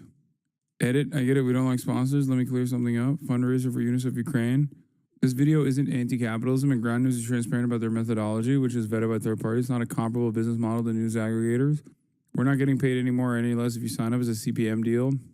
Finally, let's put me in a rough spot. I don't normally work with sponsors for the many reasons the grievances outlined in the comments here, but pulling this will cancel a whole lot of aid for people who desperately need it. I've had plenty of fundraisers, and none of them perform anywhere near as well as me working with a sponsor. This video isn't anti-capitalism. I mean, whatever. Sure. Okay. Americans were concerned and distracted by claims of voter fraud. Wink. I will say this much. My position on Cambridge Analytica stuff is that, like, if American and British collective consciousness could be undermined by targeted advertisements like this, holy, we have a serious problem. And we do. Like, we have a much larger problem than Cambridge Analytica. Do you see what I'm saying? This is what I said even back when the Russiagate conspiracies were popping off. Like, our lack of education and our lack of interest in, like, teaching people how to do critical thinking, it has unironically created a national security concern. And since that happened in 2016 and then onwards in the UK after that, I promise you things have only gotten worse. We're actively doing it to ourselves on a daily basis. We literally let a billionaire take control of Twitter, which was, you know, not the most popular social media platform, but still it was a pretty sizable social media platform. And clearly that has had tangible impact on political discourse and American consciousness in general. So things are bad and getting worse. Meanwhile, Donald Trump is saying that he's going to abolish Department of Education next week. So there's some cool stuff there too to look forward to. Fraud and hacked machines. We forgot to notice that democratic elections don't work when news and information are no longer democratized. For example, in most dictatorships, the government will have an office that permits or denies which stories can run in the newspaper. In 2025, every piece of news that the average voter sees is manipulated by a third-party aggregator. Even if you go to something like Google News and select the generalized headline areas, your feed will be different than mine. This disequilibrating of information was concerning enough when it was being done for ad revenue and profit. But now, it's about a lot more than that. Whether capitalism is healthy or unhealthy at any given point in time, it has always provided the framework for negotiation between profit and labor. In Karl Marx's critique of political economy, labor is broken into two subcategories. There's abstract labor, which is what I'm doing right now when making this video. I'm learning, I'm gaining experience, I'm sharing information, and overall, I'm just feeding my passion. And the other is concrete labor, which is what somebody would be doing if they were holding a boom mic over me or making me coffee. Capitalism obviously requires concrete labor, but it thrives on abstract labor as it provides organic growth. And the problem is that you can't just snap your fingers and get abstract labor. You can't even buy it because someone's passion and happiness is more valuable to them than a commodity. So corporations classically try to generate it through morale-boosting corporate programs and retreats and parties. This has been a major challenge since the Industrial Revolution, even when you're paying a competitive salary, health insurance, 401k, and bonuses. But when you hire gig workers that have no benefits, labor protections, or even guaranteed income, which, by the way, is often below minimum wage, how can you expect to extract abstract labor? And abstract labor in value is extremely high in creative industries. How can you expect musicians to, on average, spend more in fees to give you their music than you'll ever pay them in royalties? How can you expect an app or game developer to give you 30% of their income when you're not even offering support or advertisement? Or shit, how can you expect somebody to buy thousands of dollars of camera equipment to start a competitive YouTube channel? Okay, other side of the coin. Why would I, a YouTuber, take a modest salary to produce, shoot, and edit short stories for, I don't know, the New York Times, when I can have full control over my content where I'll be rewarded appropriately for all of my hard work? Or why would somebody work for a chauffeur company when they could set their own hours depending on how much money they needed in any given week? According to YouTube's 2024 Culture and Trends report. Okay, I wouldn't compare those two things. One, you are contracting yourself as a gig economy worker. On the other one, like working for the New York Times as a gig worker would be closer to Uber. I don't. 65% of Gen Z identify themselves as a content creator. And YouTube doesn't exactly hide why this is such good news for advertisers who intend on capitalizing on this societal snowball effect. But we can assume that if and when that generation enters the labor force, they won't exactly be bringing high levels of abstract value to the car insurance claims adjuster cubicle. But this is nothing new. Long before the pandemic, the labor force participation rate had dropped significantly from its peak in 2000.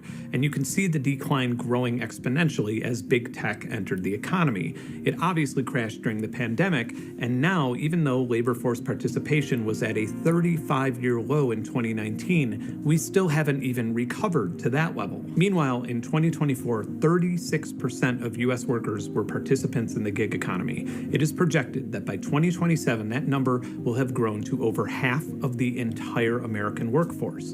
I wonder what could possibly make everything that I told you in this chapter 100 times worse. In the late 1990s, we quickly realized how powerful marketing could be with the innocently named cookies, which simply track a user's activity with the primary goal of optimizing targeted advertising. When Facebook introduced the like button in 2009, the power of sentiment analysis was realized, and it would only be a few years before you telling your aunt that you bought a new grill would lead to you seeing ads to get you to subscribe to meat subscription services. Hey, look, there's a coupon for the annual plan. Congratulations, for the next year of your life, the meat you grill will be chosen for you. It won't be graded like the meat you get from the butcher, it won't be FDA approved, and you'll pay more while a farmer on the other side of the world earns less. But it wouldn't be until the recent AI boom when sentiment analysis would become sci-fi levels of terrifying.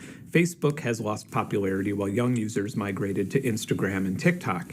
Now, to participate in your social group, you are required to create content. And when you do that, AI analyzes the sentiment of the content, and if it's not saying or showing anything that isn't of interest to the platform, for example, talking about a government coup on TikTok, then it is viewed by users who have shown interest in that topic. The content would then be graded by the amount of time that users would spend looking at it before moving on to the next photo or video. And the higher it scores, the more people it's shown to. And once it's graded as a useful video, it is shown to people who are most likely to feel rewarded by watching it. An algorithm priority and optimized placement in this cycle can be purchased at a premium, in which case TikTok also takes between 10 and 15% commission of a sale. So if I wanted to make some edgy, catchy t-shirt that said, I don't know, "Rip Capitalism," for example, and sell it in this vacuum of an economy that TikTok has, I'd go through a drop shipping service like Printify, who would then act as a middleman for finding a printer. And Printify, of course, offers a subscription too,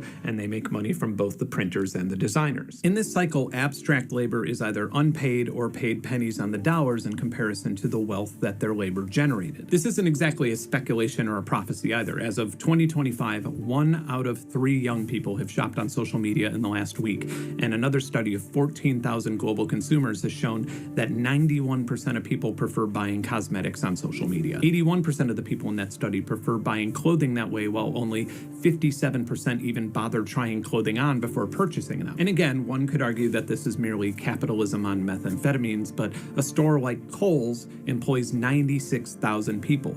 Printify employs 760 people. Kohl's sales have declined for 11 consecutive quarters, and it can be expected that their payroll will shrink along with it. The reason I'm using clothing as an example here is to show you how powerful sentiment analysis is at converting consumers to this new economy. 15 years ago, if you proposed the idea that the value of a video app would be higher than, I don't know, seeing how your clothing looks or fits on you before buying it, you'd be laughed at. The majority of the income from these everyday transactions adds up and now goes to firms that were subsidized with venture capital. And I can only imagine that being an actual manufacturer is less and less desirable, which may additionally explain why labor participation is at historic lows. In the last 2 years, as AI AI was being shoved in my face virtually everywhere, as I'm sure you have experienced as well, my Google searches now open a sidebar telling me about my previous search that I don't have patience to sort out. Or if I want to make sure that a replacement vacuum hose works with my model of shop vac on Amazon,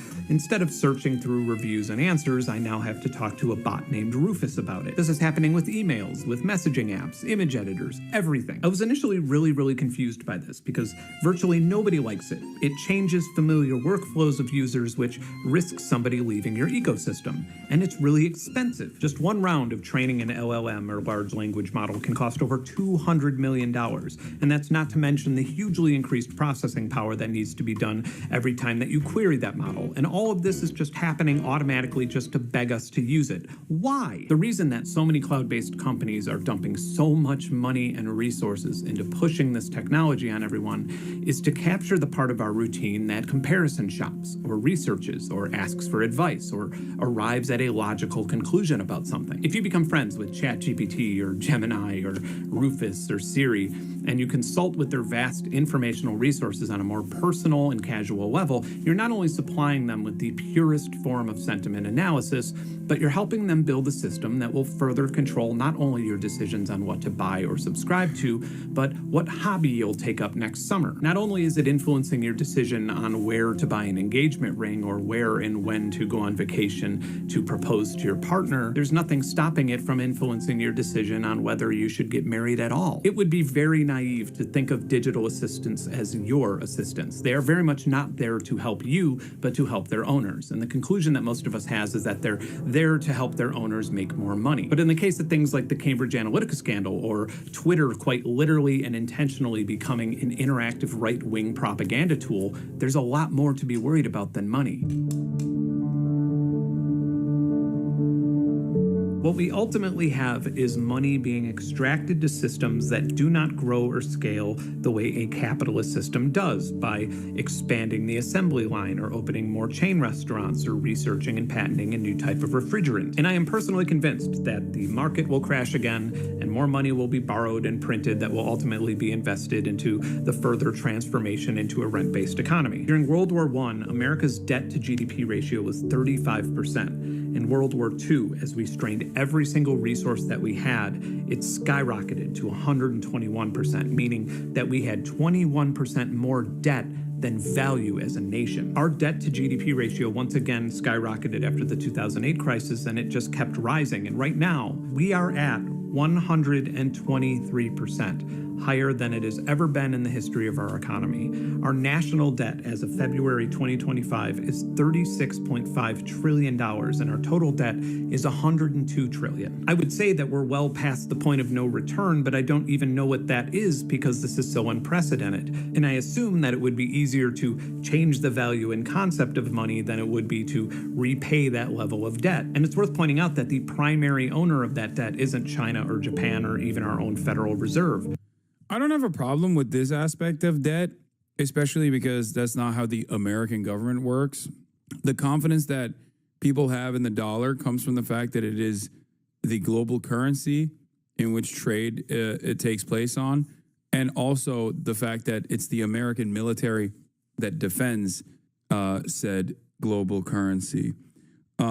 So in that sense, it doesn't really matter. I mean, another great example is like during World War I, right? I mean, or World War II when it skyrocketed.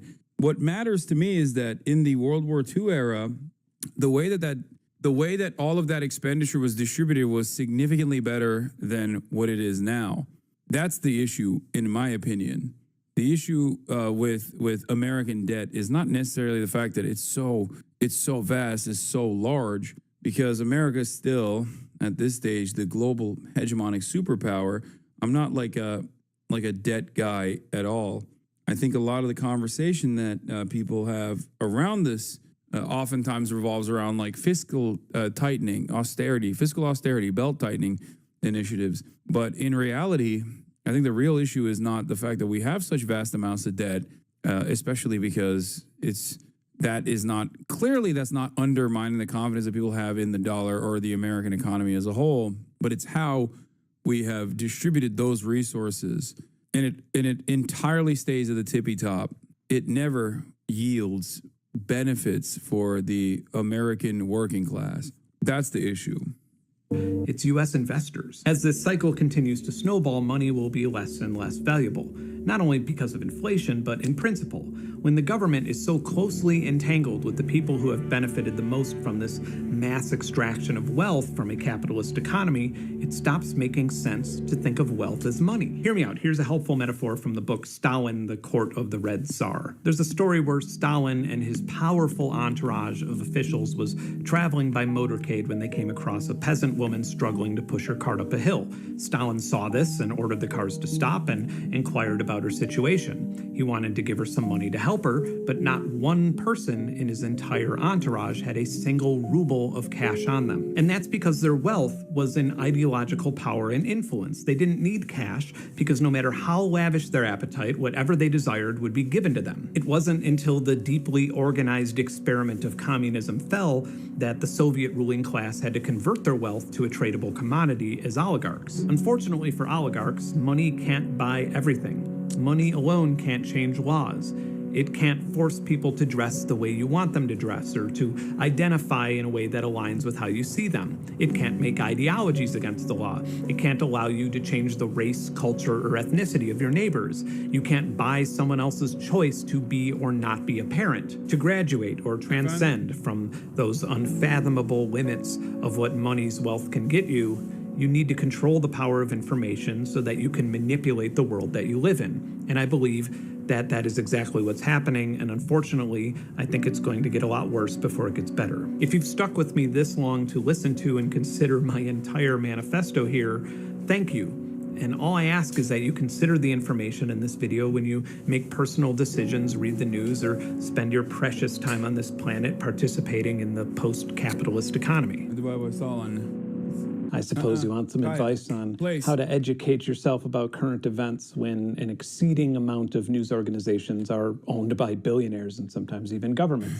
Well, Ground News. Come here, I'll show you. It's an app and website that collects news articles from around the world and organizes them by political bias, reliability, potential conflicts of interest, ethical reacts. Media ownership. Ground News themselves are independently owned and funded by subscribers like myself. Yeah, I understand why he said he's not anti-capitalist. Monitoring organizations. So here's an example, one that'll probably be a sequel to this video. Trump announces strategic crypto reserve, including Bitcoin, Solana, XRP, and more. That's from CSNBC. It's owned by the Roberts family. Very high factuality, center bias. Let's head over to the right, shall we? Trump moves crypto strategic reserve forward. Promises to elevate it. Fox Business, owned by a media conglomerate, the Murdoch family, high factuality, and it leans right. All right, going left. Trump's crypto reserve is a payoff for loyalists. Published by Fast Company, which is individually... Guys, I don't need to watch a Friendly Jordy's video to tell you my opinion on Ground News, but I'm not going to shit on this person whose video I just watched and thought was very good, as he's in the process of, like, you know, showing their owned high factuality, their Ground News sponsorship. Left. But my favorite is the blind spot feed, which shows you news that the left or right is just completely unaware of. For example, left-leaning news organizations don't seem too interested in telling you that the EU spends more money on Russian energy than Ukraine aid. And unsurprisingly, right-leaning news organizations don't really want to tell you about an analysis that shows that Trump tariffs will cost the average U.S. family $1,600 or more per year. Anyway, if this is something you're interested in, you could go to the link below or go to ground.news/Ben. And if it jives with you, that link also gets you 40% off the unlimited Vantage plan, which will probably be the cheapest subscription that you use. And once again, just like last time, proceeds from the sponsorship will go to UNICEF Ukraine, which delivers essential supplies and education to the most vulnerable in war regions. Children. Just because our leaders have given up on them does not mean that we have to. This video took a lot of research and fact-checking and was an immense, intimidating, long-term project for me that very few of my viewers expected, much less asked for. Despite all the fact-checking that I did, a lot of this video is kind of philosophical, and I'm open to being wrong.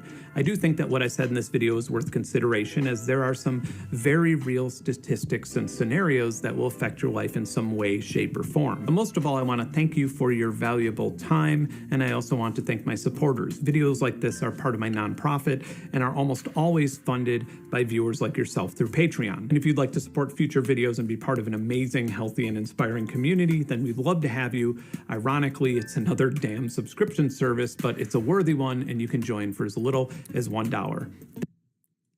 All right, this is politics. I suppose since we're talking about the S word so much, I should probably tell you where my little political flag is stuck. I'm actually a libertarian. Not the poser libertarian who doesn't think that trans people should exist in banned books, but the one who thinks that you should be able to do whatever you want as long as it isn't infringing on somebody else's freedom. Now, this would be a much longer video that probably doesn't even belong on this channel, but socialism and libertarianism aren't necessarily opposite. There are no binary rights or wrongs with philosophical concepts regarding economics. If you're an American, whether you live in a red... He's not wrong. He's talking about libertarianism in the European sense, like in the libertarianism in the, not in practice in American political consciousness, but instead, like Noam Chomsky considers himself a libertarian, okay? As a political theory, which would be like an anarchist. Red state or a blue state or wherever you are on the political compass, A libertarian your tax dollars socialist. subsidize the infrastructure to deliver this video to you. Your tax dollars literally paid for the internet to be developed. It's likely subsidizing the energy you're using and the semiconductors on the device you're watching me on. And then you might begin to ponder the absurdity of paying a bill to a for-profit company to use things that your tax dollars already paid for. And then there are things that are entirely socialized that we don't seem to mind. I don't have any children, but I do pay about $3,000 a year to educate my neighbor's kids, as do most people who pay property taxes. It's not that weird to us, even though our land could be taken away from us by our government if we couldn't afford to pay for other people's education. And it kind of gets jarring when you look at it that way. But there are very few things that you participate in that aren't in some way paid for by other people's tax dollars. The idea that one could live in any developed country and not be enjoying some form of government welfare is delusional. When we think about the government taking over the distribution of media, some of us, myself included... Yeah, it seems like he's like Noam Chomsky. Libertarian socialist tendencies.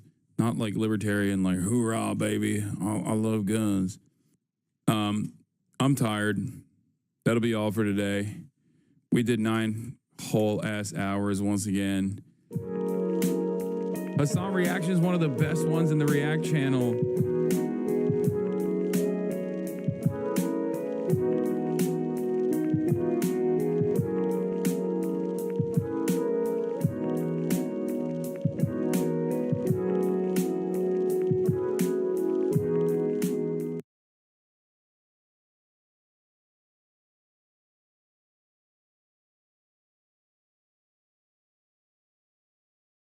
No, you f***ed up. That's entirely too creative. No, conservatism, like being a top conservative commentator means you shouldn't be doing that. You should not be doing that. That's too smart. It's too creative. You fumbled.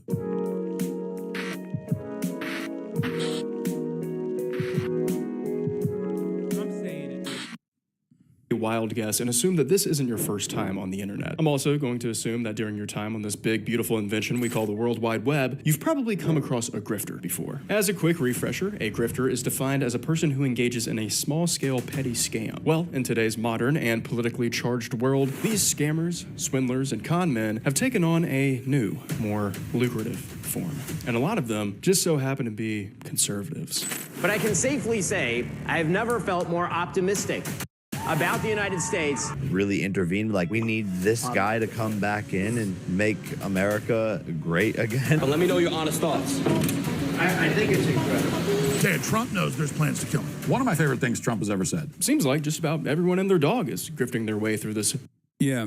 Doesn't this alarm liberals who spend an insane amount of time being like, Hassan, you are the greatest evil of America. You are the greatest evil America's ever seen. Like, don't you just like kind of feel creepy about how heavily dominated the discourse is by right-wingers? who are becoming increasingly more reactionary, more openly right-wing. Genuinely, the reason why I always do this call out to liberals is because that's it. That's the vein. That's where I need to tap. That's where I need people to wake up to the reality that it's unfolding in front of them. A lot of people in this chat will say they're just right-wingers, man. But I don't think most of you were liberals in your political development initially. Like, I don't think every liberal is so cynical and personally invested in propping up the right so that they can feign moral superiority while simultaneously turning the other way, looking the other direction, when the right basically follows through on a lot of the violent agendas that they would also personally love. You feel me? Mass cultural right-leaning vibe shift. And with all of these people wanting to profit and get their hands on a slice of this big right-wing pie, I thought it'd be helpful to walk you through exactly how to pull this off. So today, we're gonna go through my 12 essential steps. And by the end of this video, you too will have all the tools necessary to grift some right-wingers. Don't worry, folks. It's not as hard as you'd think. Oh, there he is. Let's go. Let's go. The woke mom demands total obedience. Blue-haired baristas are trying to take that away from you. Yeah. Hey, it's been a minute. And today, I'm going to show you how to become a conservative grifter.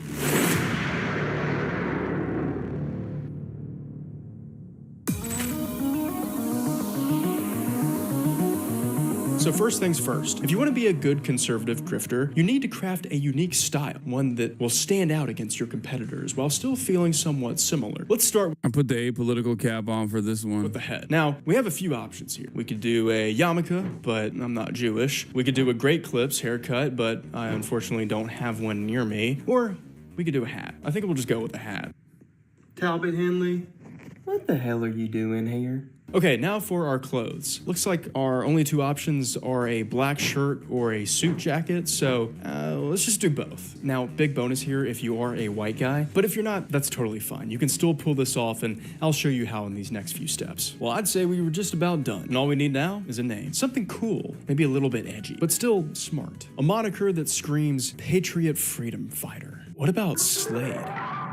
Strider Slade.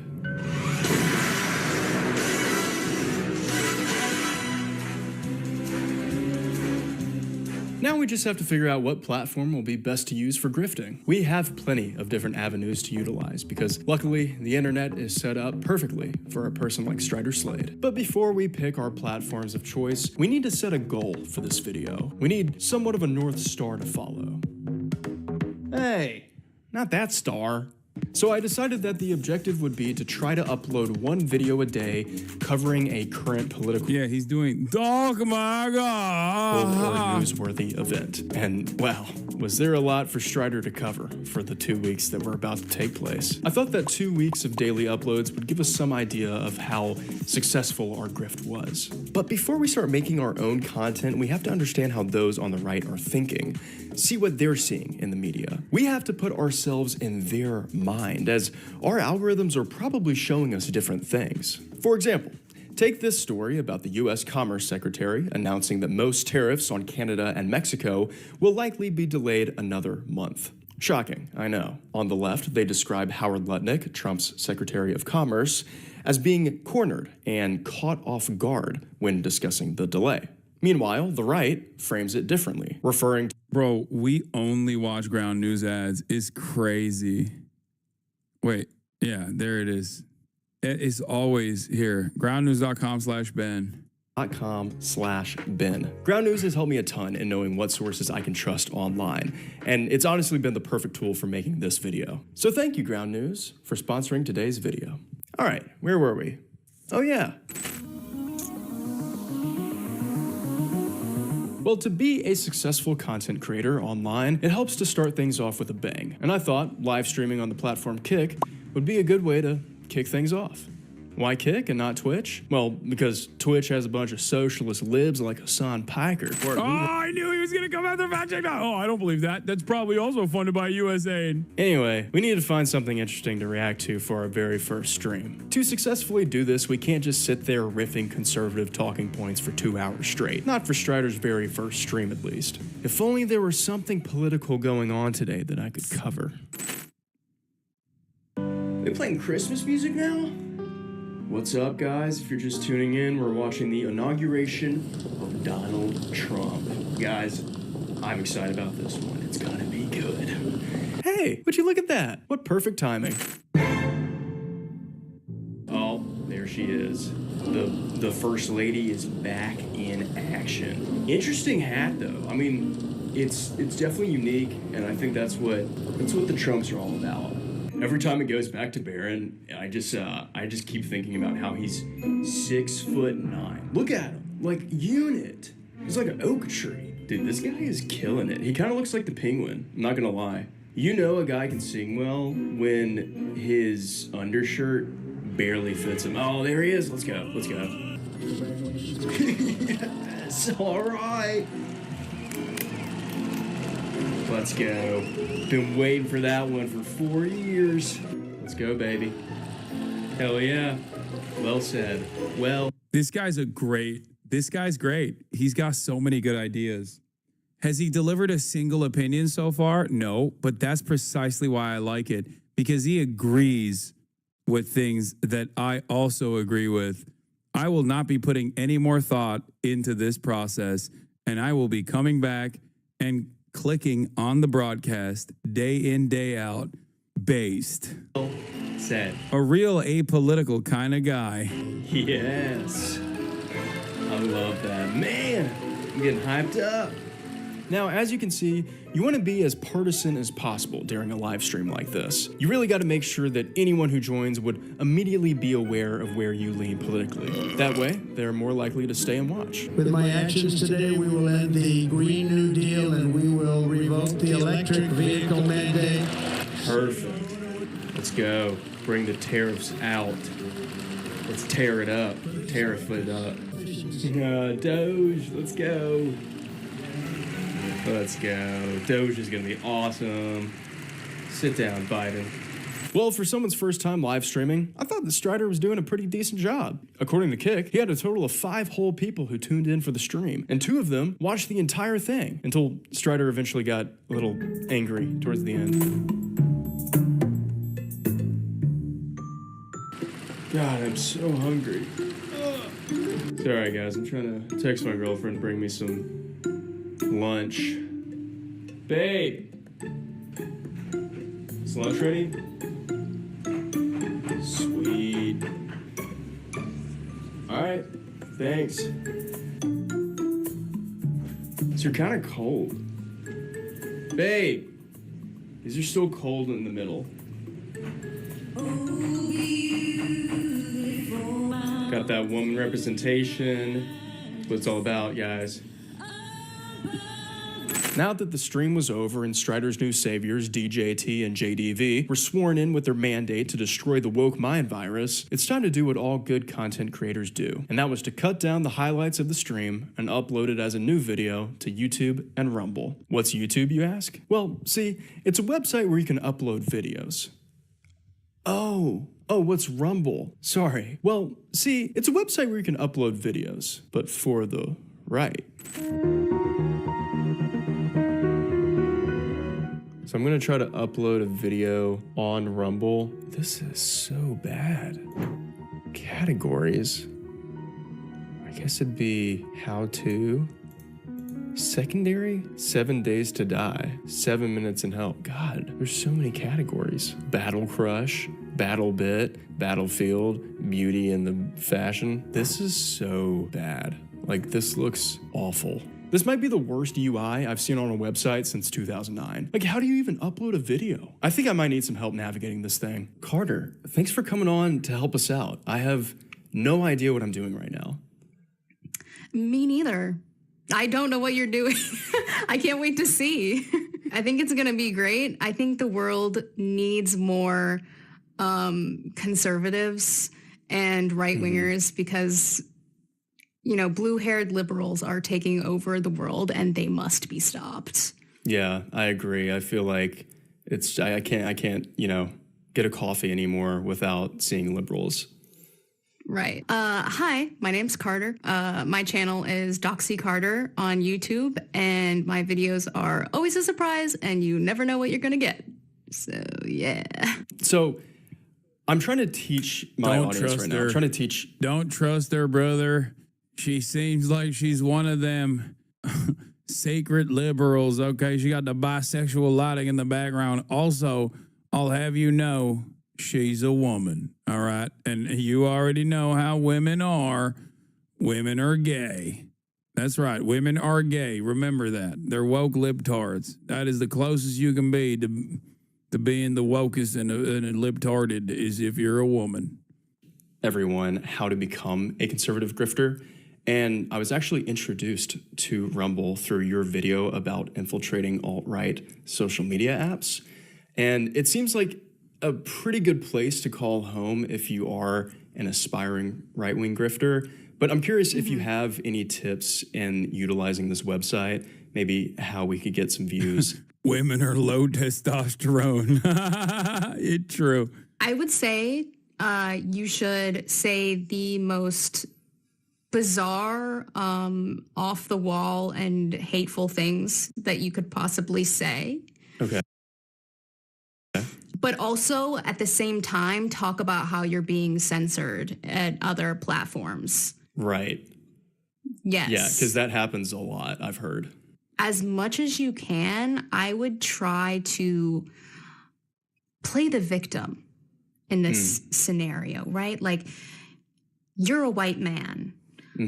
Like, everyone is coming for your land, your job, your wife. Yeah. You know, like, be angry about that. Yeah. Like, because conservatives love to feel like they're being persecuted is what I've learned. We are. I mean, not we. I'm apolitical, but also we are persecuted. Every time I see someone who's not white, I feel persecuted. Just really do that. Yeah. Does that make sense? Yeah, and I do agree. Like, I feel like, you know, everyone loves to talk about the privilege that white men have, but I don't know. We've had it pretty tough. Yeah, I don't think you guys have enough privilege, you know? No, especially not today. Not today. No. And blue-haired baristas are trying to take that away from you. Yeah. So I think that you should try to monetize off of this, because I think that Rumble, this is just a hypothesis, but I think that Rumble won't push videos that they won't make money on. Oh. So it's like they created this safe space for conservatives, but only to profit off of them.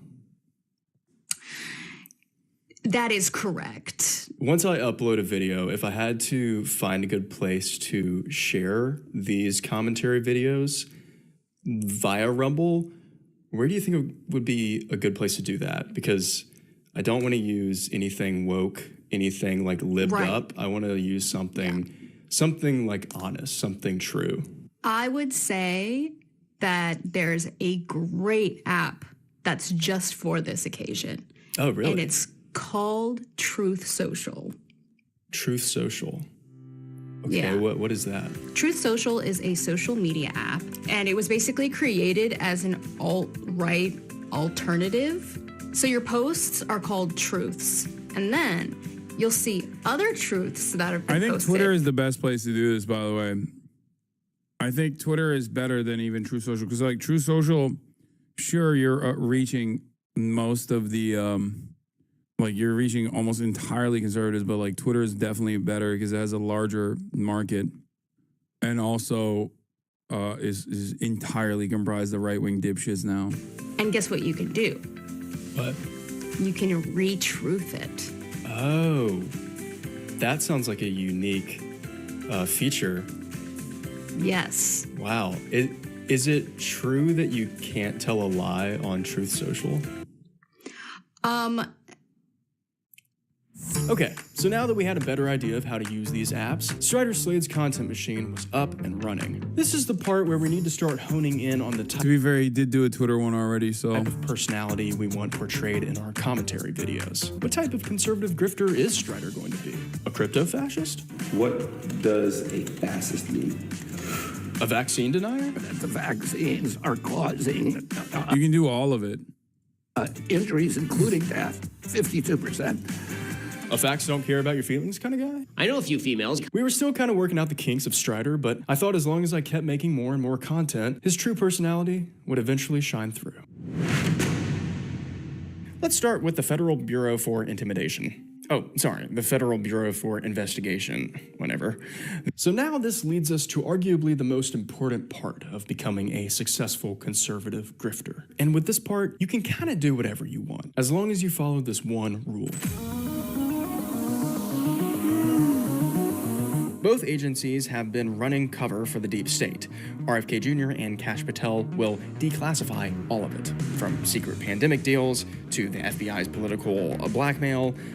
With these daily commentary videos, I wanted to be as milquetoast conservative as possible. Basically, pick a topic in the current news cycle and just write the most average and lazy right-leaning talking points you could imagine. I made sure to put almost no effort into these, and I tried to provide as little substance to the viewer as possible. All right, well, thank you so much for joining. Today we are going to be tier ranking all of the executive orders signed by President Donald Trump. S tier, baby. It's gotta. No, you f***ed up. That's entirely too creative. That's entirely too creative. No, conservatism, like being a top conservative commentator means you shouldn't be doing that. You should not be doing that. That's too smart. It's too creative. You fumbled, okay? Yeah. All you need to do to be a conservative is to just say, like, I love Trump. He's based. He's going to kill libtards, and I love that. That's it. That's all you got to do. He's killing wokeness. Gotta be. I mean, like, come on.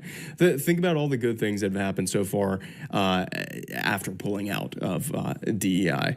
Okay, so next we have ending birthright citizenship. Egg prices are out of control, and Americans are feeling it. But here's something the mainstream media won't tell you. The woke mob demands total obedience.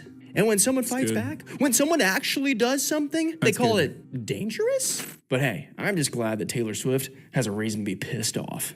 Remember, stay sharp and stay skeptical. Strider Slade, out. Well, it had been about 5 days so far, and I had uploaded 5 long-form videos to Rumble and YouTube. Also posted a couple banger truths on Truth Social. So far, I have to say that things weren't going as well as I expected them to be. No one was really listening to Strider Slade. I'm sorry, guys, but I wasn't really seeing any results from my plan so far. What was I doing wrong? I was following the guide to it. He should have shit on me and, like, a bunch of, like, high-profile liberals as well. Try to actively create drama, get in the replies, say some unhinged shit. Did I forget an important step? But then I remembered where I must seek guidance. What was I thinking? This whole time, there was a plethora of incredible teachers out there who do this every single day. Maybe one of them would reveal a step that I missed. So I decided to spend the rest of the day taking notes and learning from the bests.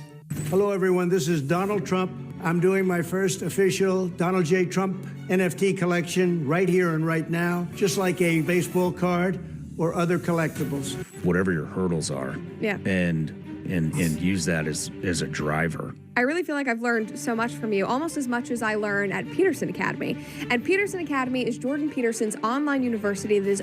Unless you've been hiding under a rock, you know about the amazing health benefits of high-quality CBD. Well, at JonesCBD.com... Of course, if you're not already a member, Rumble Premium. Mug Club is Rumble Premium. Rumble Premium is Mug Club. It's $99 annually. Just in case, recommending a contagion emergency kit from the Wellness Company. Go to BalanceNation.com. Use promo code WALSH for 35% off your first order. Thanks to Hungry Root, it's become the easiest way to...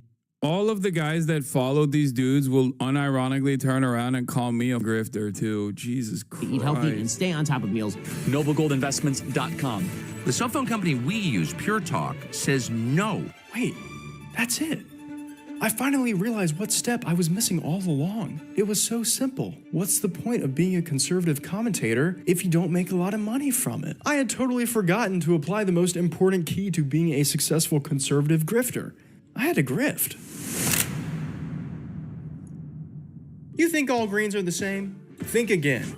PP2 Greens isn't some weak, plant-based nonsense for guys who sip oat milk and count calories. This is hardcore, nutrient-packed fuel for those who actually put in the work. Packed with essential vitamins, minerals, and zero vegan-friendly BS, PP2 Greens is made for real Americans who eat meat, lift heavy, and refuse to apologize for being strong. If you're looking for some organic, grass-fed, kale-infused garbage, go somewhere else. But if you want battle-ready nutrition that fuels muscle, endurance, and dominance, PP2 Greens delivers. Go to the link in my description and use code ALPHA15 for 15% off your first order. Quit being soft and fuel up with PP2 Greens. PP2 Greens, 100% not vegan, 100% built for winners.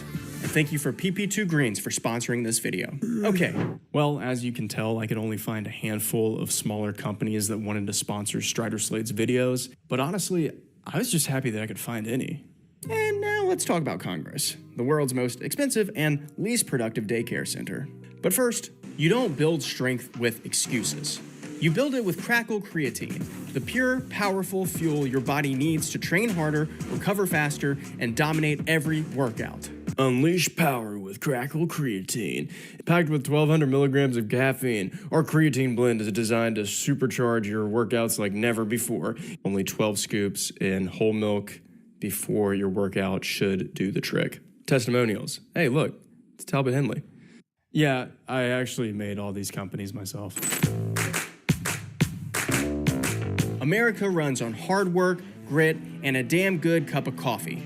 And that's exactly what you get with Big Tank Coffee, founded by a former U.S. merchant marine. So for this step, you have a few options, and don't be afraid to get a little experimental here. You can either make your own products to sell, like Alex Jones does, or you can just get sponsors for your videos, or you can take my route and make 4 fake companies, buy domains for all of them, create websites that showcase unique products, making them look like actual sponsors, but in actuality, they don't exist. Now, to be clear, you can't order anything on these websites because I didn't want to actually scam people. That would be what a lot of lawyers call not that legal. And if you want to find Crackle Creatine, their address is 123 Main Street, Asgardia, Minnesota. And after doing my research on sponsored conservative products, I think I kind of hit the nail on the head here. Also, just wanted to point out that some of these ads take up over 50% of the entire video. That's real American content right there. All right, now we're cooking. And I'm not just talking about Graham Grunt's Peanut Brittle. Today's sponsor, Graham Grunt's Peanut Brittle. I think we're finally going to be getting some much-deserved attention. Soon, Strider's newfound voice was going to be piercing through every conservative screen in the nation. Oh, and don't worry, I didn't forget to put multiple ad reads into one video. Just like my mentors taught me. Because remember, kids, there's no point in being a conservative unless you want to, say it with me, make a lot of money. So I don't have anything to show for this part because I actually tried to reach out to the companies about my payments for the sponsored ad reads, but none of them ever got back to me. I can't even find a website with contact information for PP2 Greens. I guess starting a dropshipping company is a pretty good way to grift too. Just because I know everybody wants to see it, I'm going to go through some of the results after posting a video almost every single day on YouTube, Rumble, and Truth Social for 2 weeks straight. So here are my results after following 11 of the 12 steps.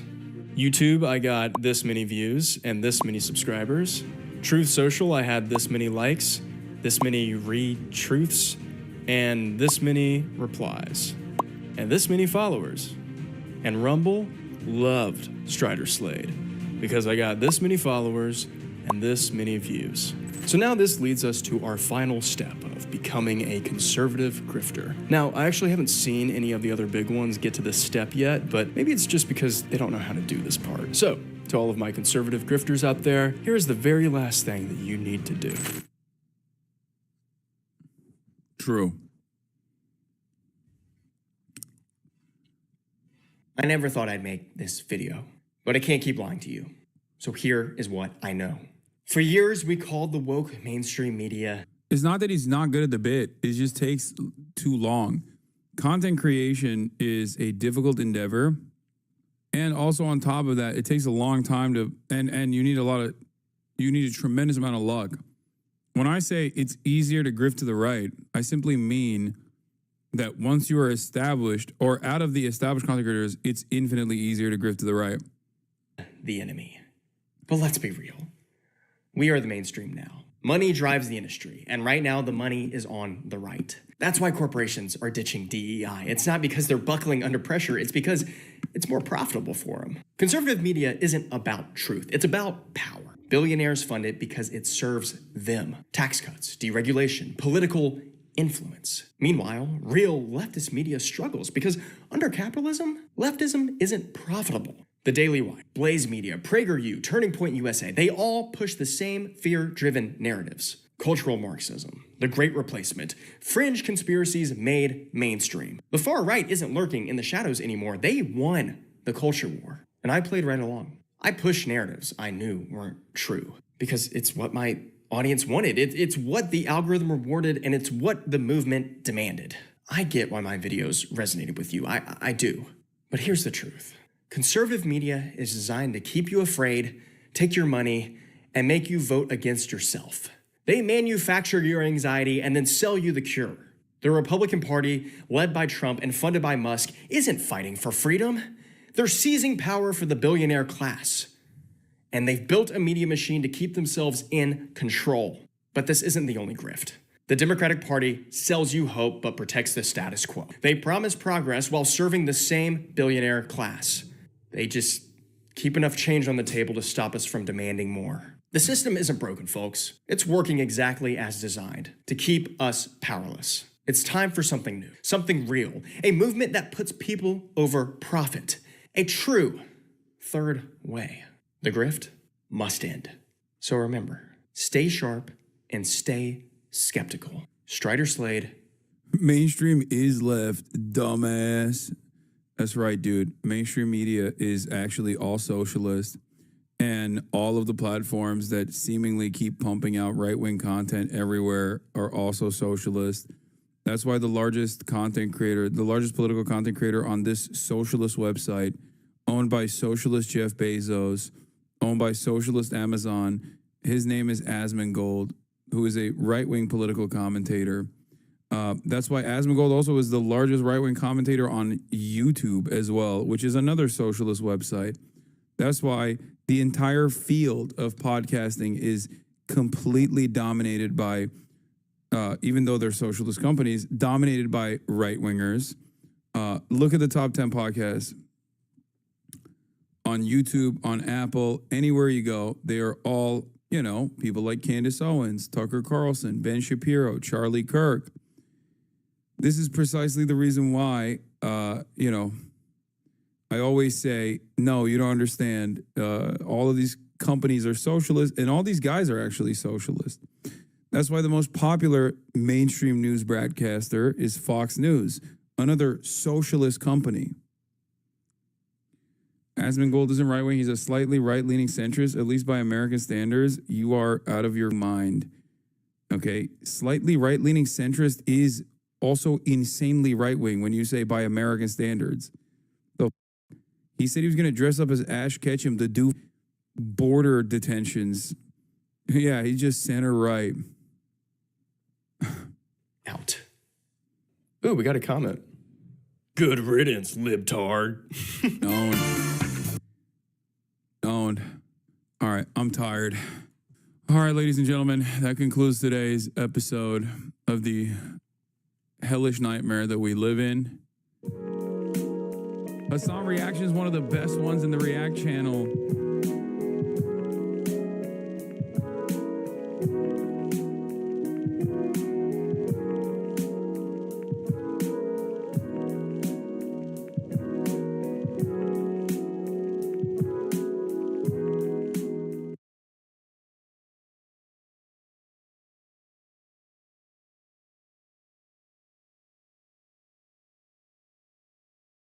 for your best interest. Create systems where you can advocate for more. Create systems where you can demand more from your bosses, for example, but it will never happen because you asked kindly enough. It will only happen if you get together and you say, hey, without us, you don't really have much.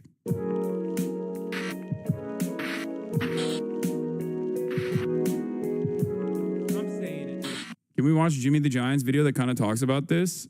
Sure. Let me see. Which one? Did I escape the alt-right just to be brainwashed? This is the one you're talking about, right?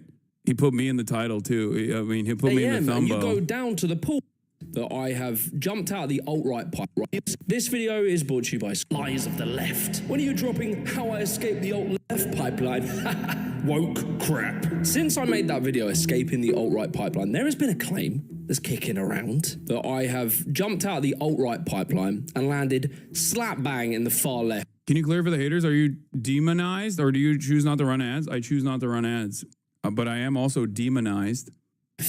Alt-left pipeline. In this video, I want to talk about that. I want to talk as well about what the direction of this channel is, how you guys can help. Yes, that means I'm setting up a Patreon and I'm going to ask you for money. But not just that, right? We're going to talk about the culture wars, the evolution of wokeism, and most importantly, am I now woke?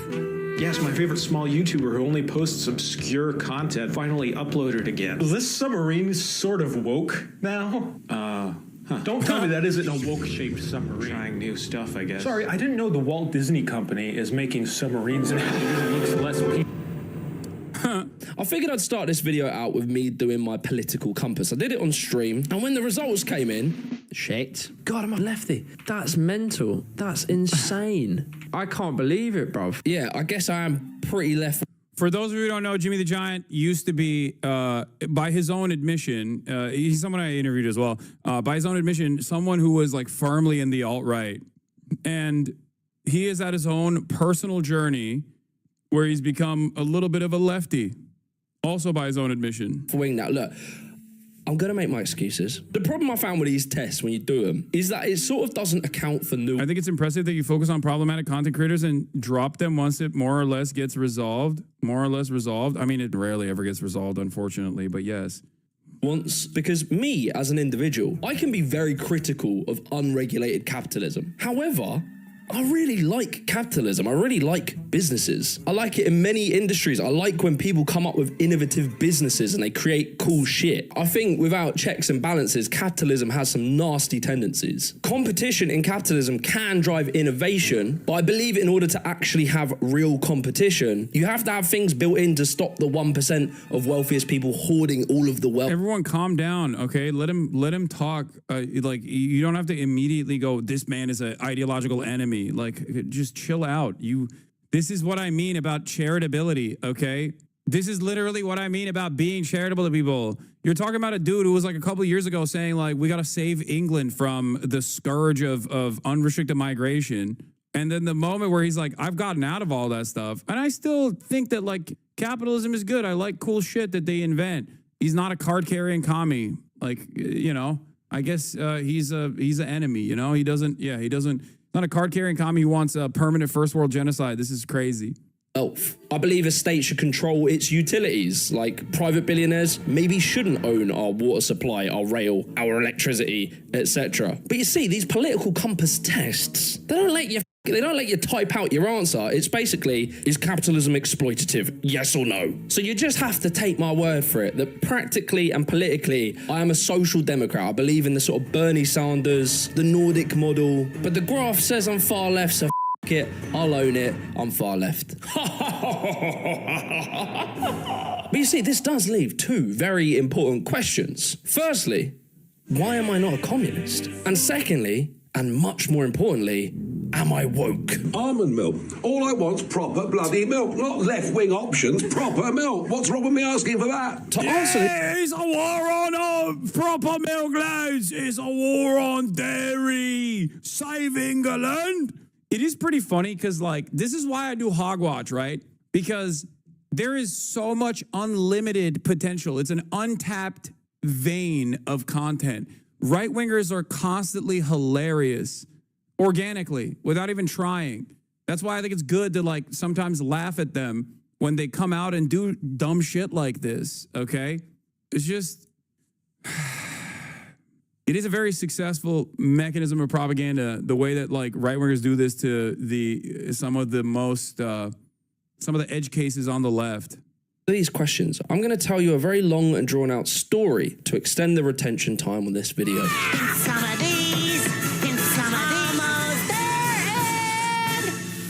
Done.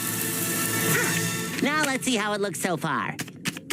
All right, imagine this. You made it to summer, you managed to not top yourself during the British winter, and you go on holiday to Croatia. Croatia! It's beautiful. Look at it. Oh my God, what's that thing in the sky? Where's the rain? Where's the grey? Why is it not all grey? It's your first day and you think, you know what, we're not going to do the bags, we're going to leave them in the hotel room and let's just go to the pool. And you're feeling good, right? You walk down, you're British, so obviously you've already got a beer in your hand at 10 a.m. And as you walk down to the swimming pool and you look for a sun lounger, you peer over your sunglasses and you notice there's towels everywhere. You know what? I'm not going to get mad. Fair enough. It's a busy day. I'm a bit late. My fault. Should have got there earlier. So tomorrow I'll wake up early and I'll try again. Tomorrow comes. You wake up early, 8 a.m. and you go down to the pool and you notice there's towels on every sun lounger, Barry. Why are there towels everywhere? And what's worse is that about 40% of the sun loungers are empty. No one's sitting on them. Compared to the amount of people in the swimming pool, there are enough sun loungers to go around for everyone. However, because people keep putting their towels to reserve them, there's none available. So what do? Tomorrow, you set your alarm clock for 7 a.m. the moment that the pool opens and you arm yourself with all the towels you can get. You sprint down to the pool, you beat everyone. Ha ha! I did it!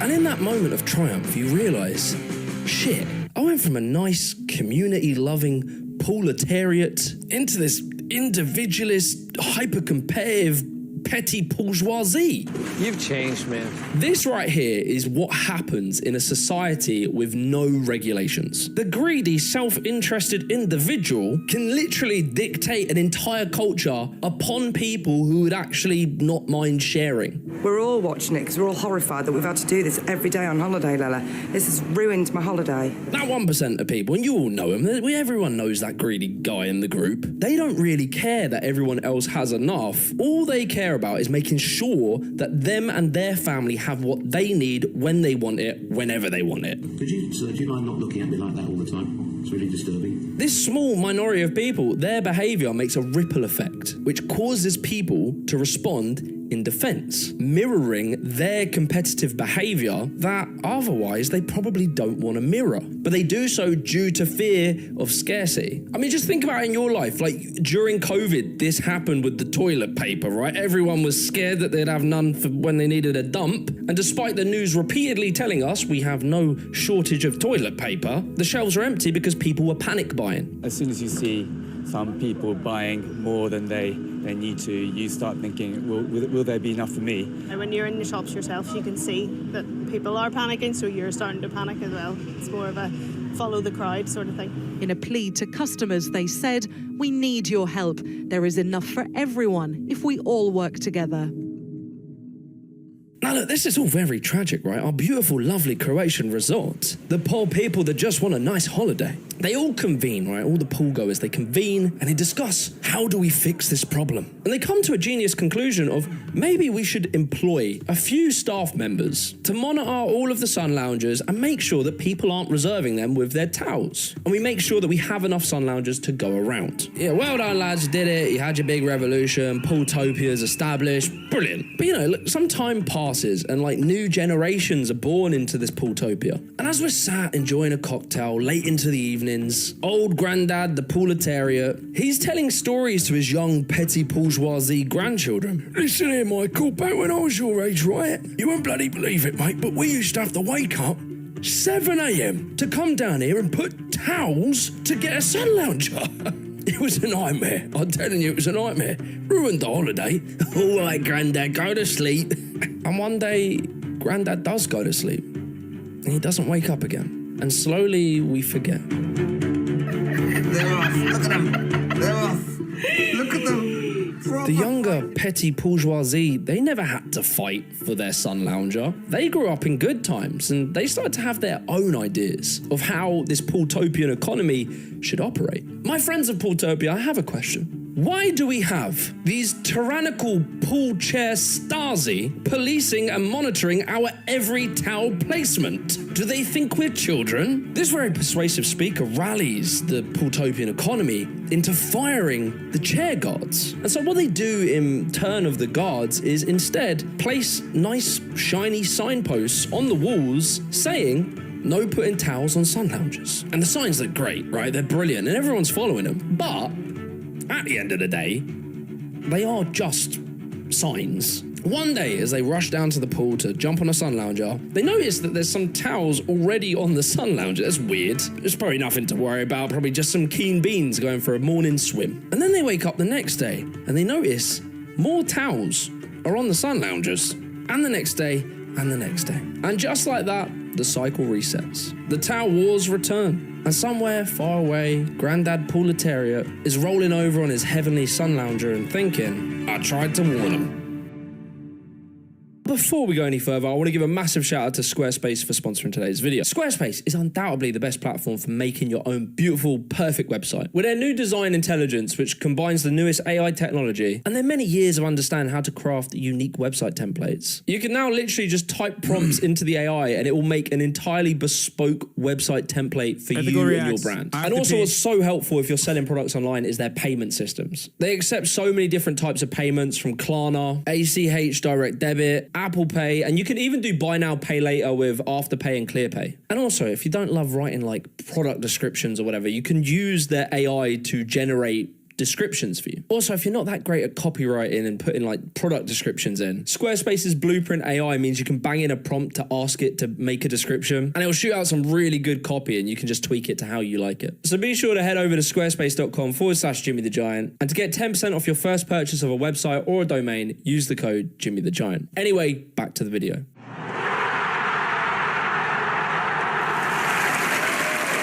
Thank you guys. Don't worry, you don't need to give me a round of applause. I know, it was a masterful analogy. This concept and this thought of like how power struggles in politics eternally have battles was encapsulated perfectly by the aristocratic socialist MP, Tony Benn. I'm old now, and the older I get, the more I realise every single generation has to fight the same battles again and again and again. There's no final victory and there's no final defeat.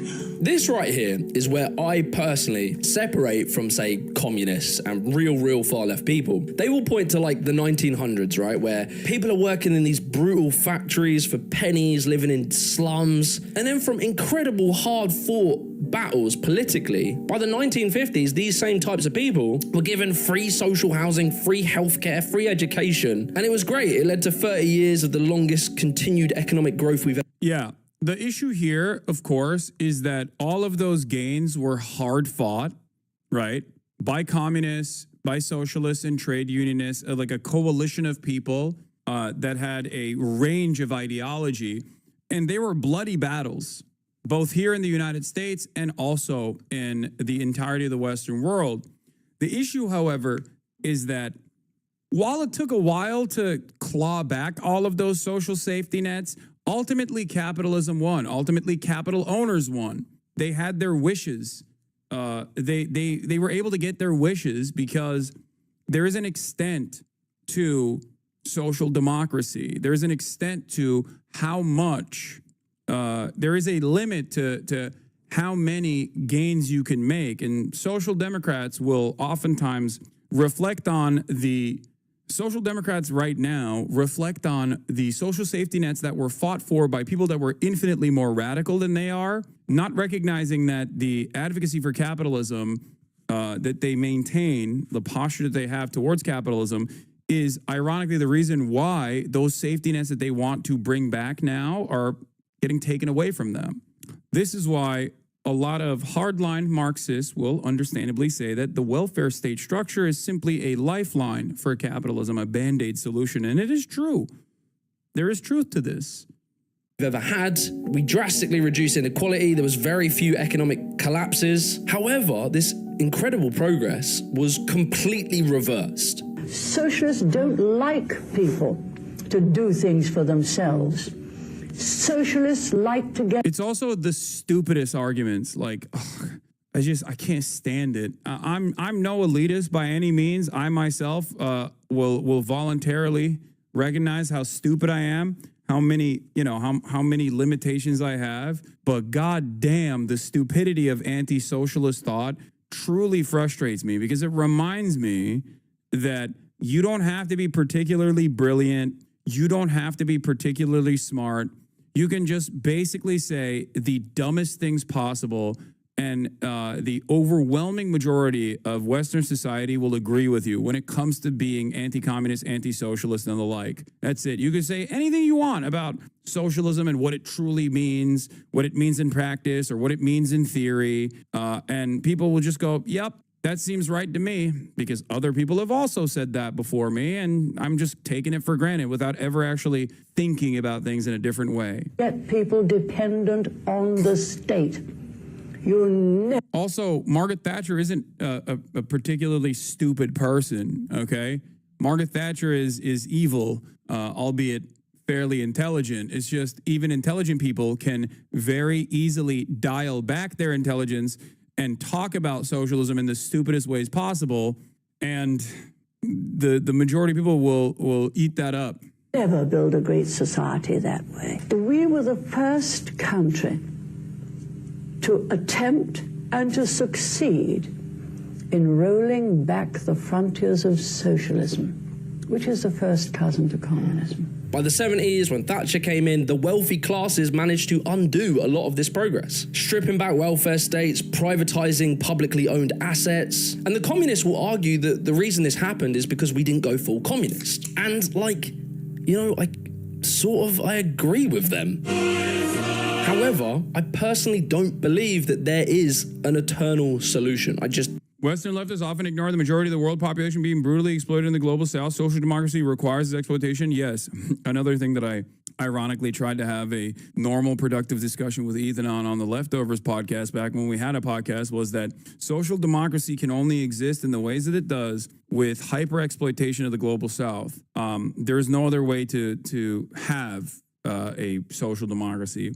And on the domestic front, there's obviously always going to be exploitation of the domestic working population and a consistent, concerted effort by organized, class-conscious billionaires, millionaires, and capital owners alike to claw back those beautiful, bountiful social democratic welfare state extensions that you have taken for granted. And as that goes away, you will become more radicalized. You will become more reactionary because there's a lot of economic instability that comes from that. And if there is no socialism or socialists in your country that are telling you, no, this is up. These people are stealing from us. They're stealing all of the benefits that we fought long and hard for so that they can make a tidy profit by privatizing these previously state-owned enterprises.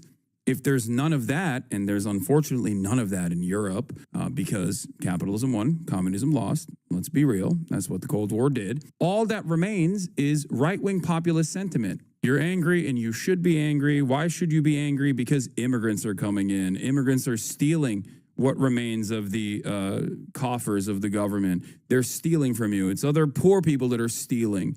You are a hardworking white man, and you work long and hard days only to get over. And who's you over? People on the dole. Who's you over? Immigrants that are coming in and stealing your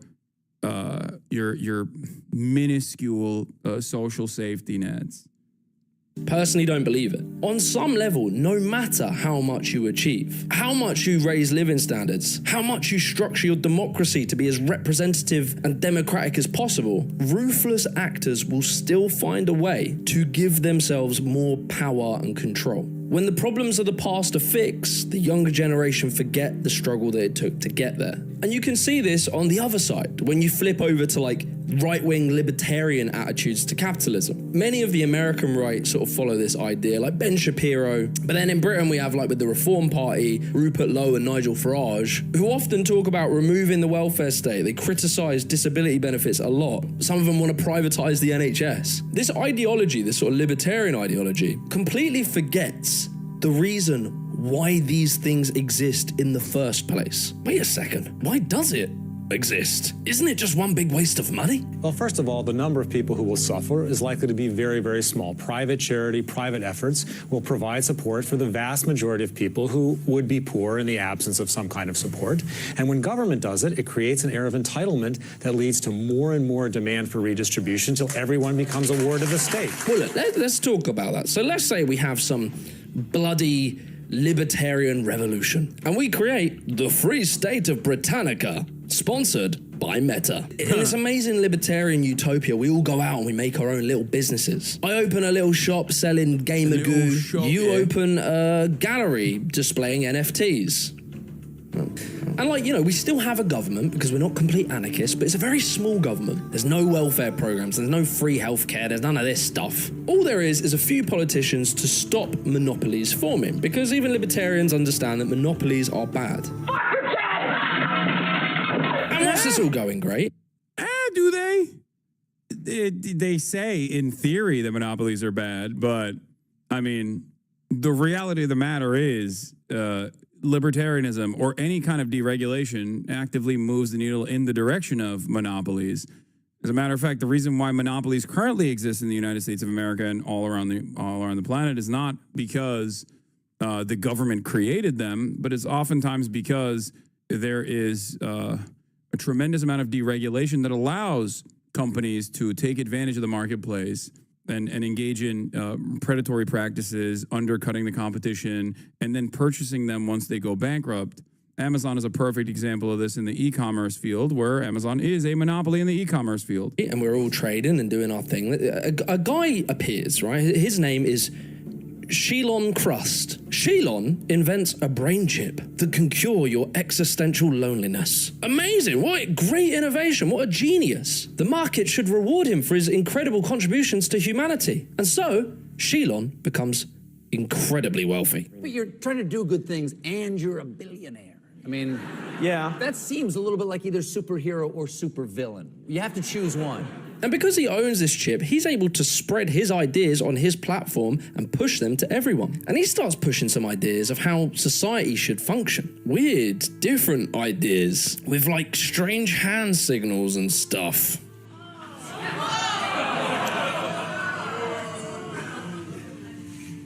Okay, And what Shelon does, because he's so wealthy, he actually manages to find a very charismatic politician. And that politician is called Ronald Rump.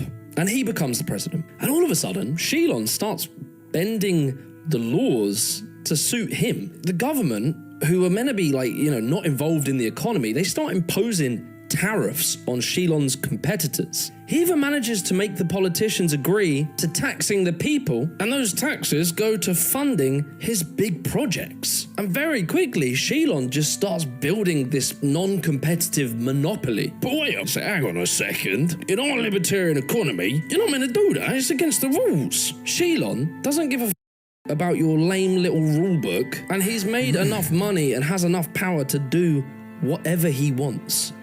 This is the chainsaw for bureaucracy. And what's worse, right, is because you made the government so small and so weak, you actually stripped away all of its powers to protect the people from Shelon's red pill rage.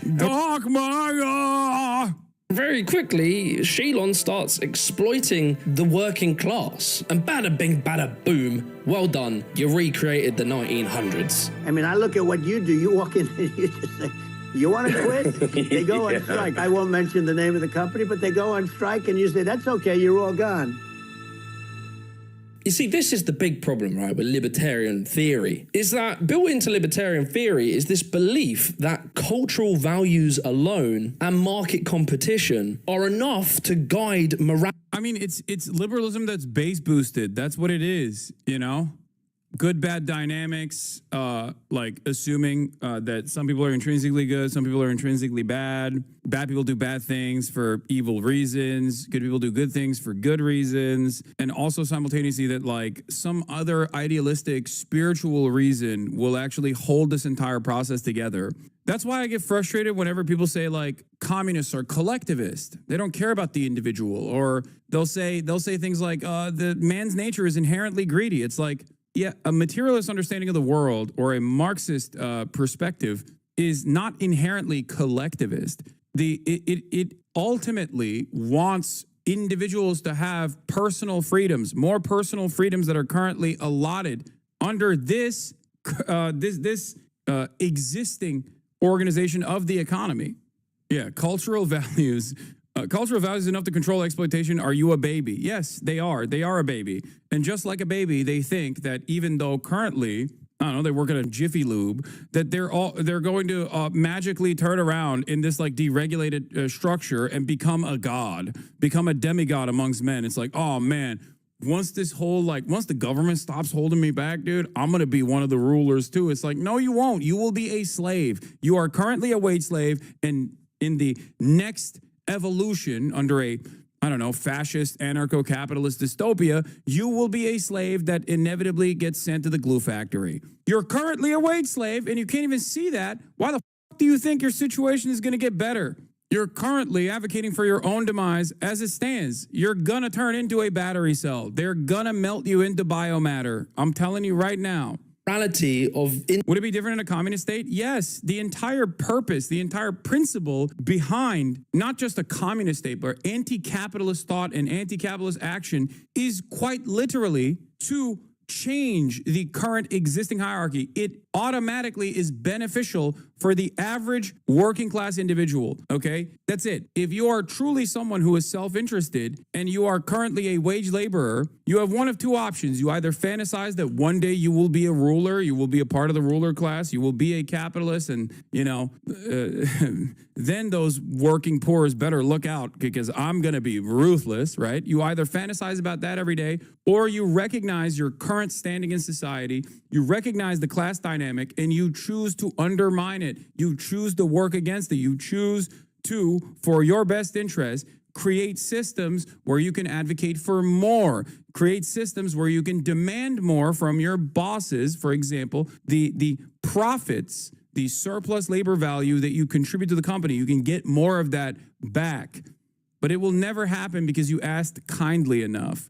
It will only happen if you get together and you say, hey, all of us, without us, you don't really have much, okay? You don't really have much. You just have a factory, you have tools at your disposal, you have upfront capital, but value can only be created with all of us working on the assembly line. Without us, you have no value. That's just sitting there and it's depreciating. Those are depreciating assets.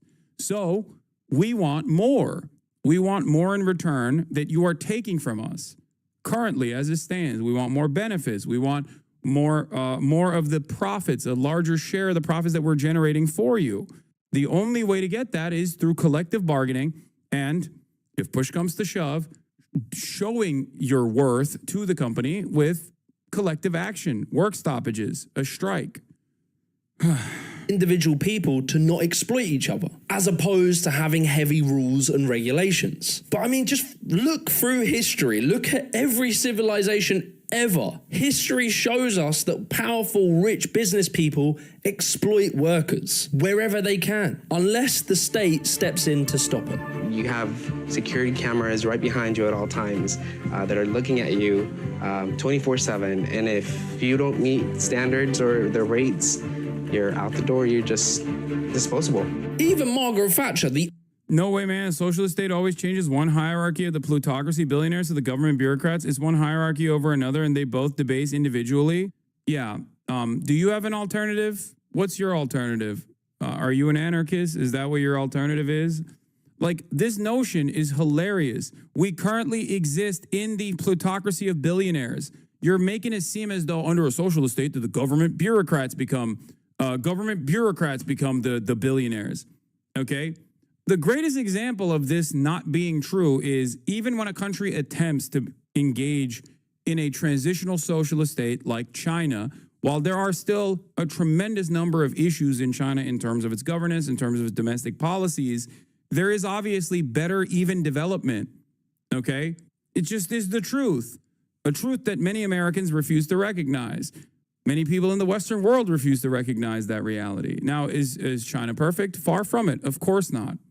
But with the limited amount of resources that they've had over an incredibly short period of time, they've been able to become a competitive global superpower that is seemingly going to outcompete the United States of America in a matter of a couple of years, if it's not already outcompeting the United States of America. How did that happen?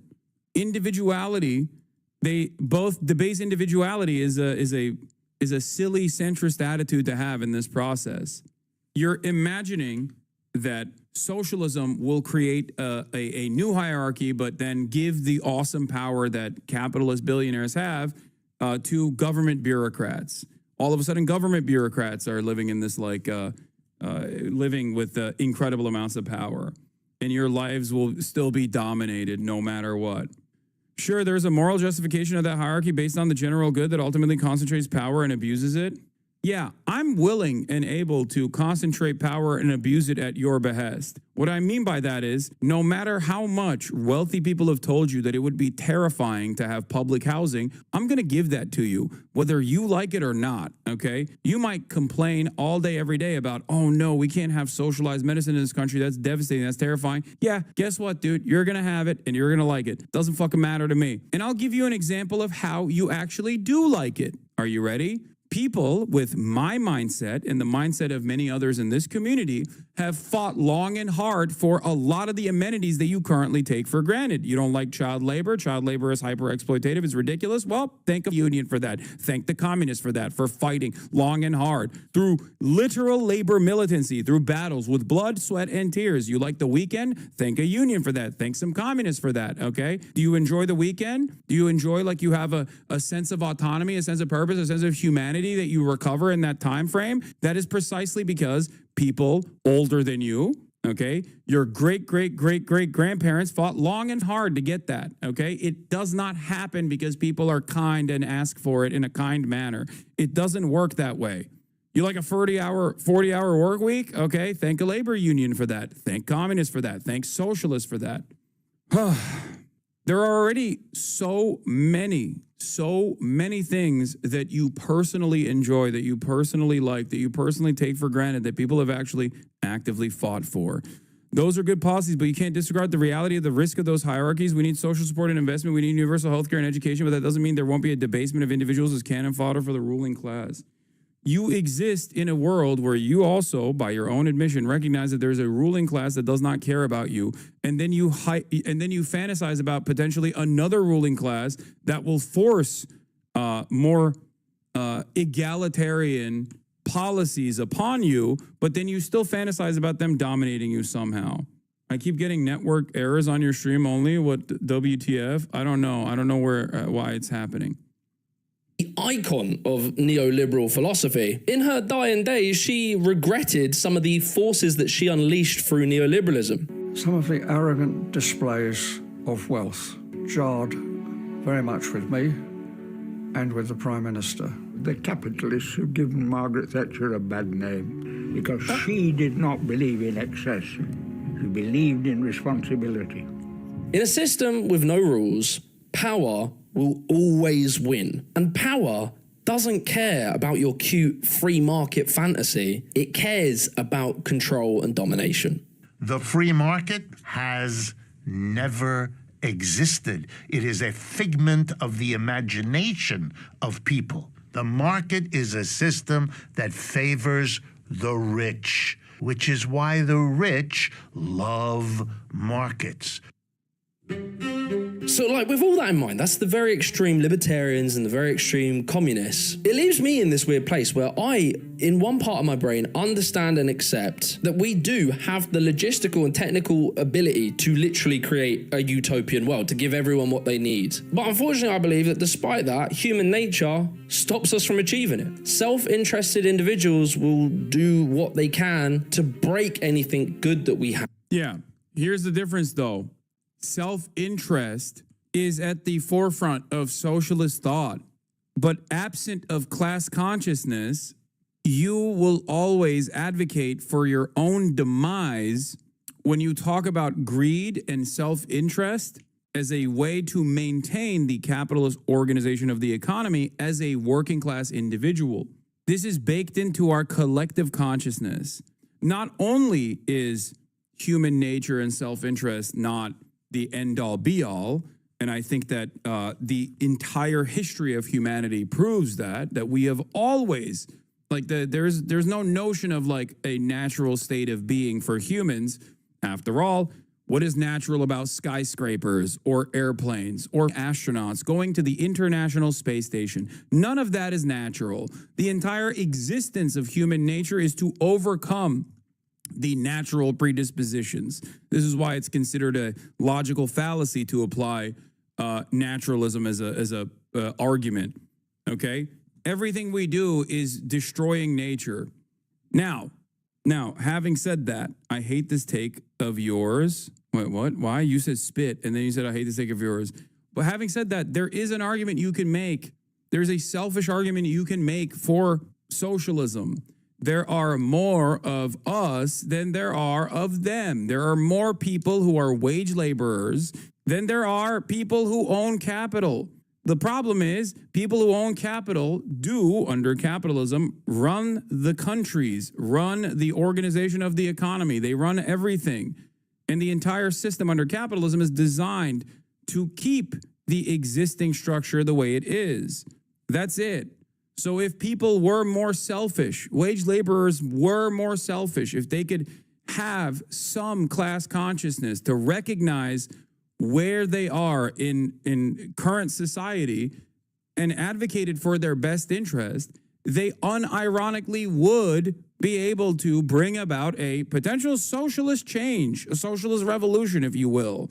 The problem, of course, is that it is incredibly difficult to organize, especially when there is a lot of effort to divide the working class along numerous boundaries. The easiest ones, of course, are to instill panic amongst the white working class and black working class, instill panic amongst immigrant laborers versus domestic labor. You know, I don't know why there's a constant network error happening. I can't look into it, chatter. I don't know why. Yeah, here, this is my, girls love dictator That's why I'm Hassan Ark. saying, Yeah, I'm going to be authoritarian, okay? I'm going to be This is, oh, I reposted this already, okay. Authoritarian right now. Let me tell you something. I am going to, in an authoritarian manner, I'm going to force free healthcare on you. I'm going to force free healthcare. That's sweet free healthcare on you. It doesn't matter if you don't like it. You're going to be like, no, I want to die to curable, treatable diseases. I want to die. I'm like, no, you're not. You're not going to have medical bankruptcy. I don't give a if you like it or not, okay? You get to have no say in this process. I'm the dictator. And you know what I'm dictating? Free healthcare for you, bitch. Don't give a You can complain about it all day, every day, but you're going to get it. And you're going to get a free college education as well. And an opportunity for a jobs program, okay? A federal jobs program where you can have great benefits on top of that. You can say, I don't want it. No, I hate those things. I don't care. Yes, that's going to happen regardless. And you know what else I'm going to do? I'm going to punish the wealthy. I'm going to punish the super wealthy, corrupt capitalists, okay? I'm going to punish them. Oh, I'm sorry. Did you sell spoiled baby formula knowing full well that it was spoiled? Guess what? You're going to jail, bitch. Oh, I'm sorry, Sackler family. Did you actually create a massive opiates crisis? Well, guess what? We're not giving you a slap on the wrist, okay? You're going to prison. That is my dream, okay? Whether you like it or not, you're getting these things. You're getting these benefits. You obviously haven't lived in a society with universal healthcare. I have. It sucks. I grew up in Turkey, a much poorer country than the United States of America. And let me tell you, okay, public health existing, like a national healthcare structure existing, even though there is also still private insurance in Turkey, is still wonderful. Were you an adult in Turkey who had to pay taxes and you're rich and your family is rich, so don't pretend you understand the impact of those taxes? Yeah, rich people famously love paying taxes. Yeah, it's actually a very common advocacy from rich people to advocate for higher taxes so you can pay for social safety nets for the poor. Famously, that's what rich people always advocate for. I can't comprehend how you can ever say universal healthcare sucks. It just doesn't make any sense to me. Anyway, let's continue with this. But after that, we're gonna talk about potentially the Wartime Immigrant Act benefit that Trump themselves. might have, And that applies started. to even what I advocate for, the system of social democracy. Even if you achieve it, it will eventually become undone. I think you even see this starting to happen in some of the Scandinavian countries, where there's more privatization happening and stripping back of their welfare state. I just think you have to build a state that protects us from that as much as is possible. There is no destination called justice or democracy, and if you catch a train driven by the right man, you'll get there. Every generation has to fight it.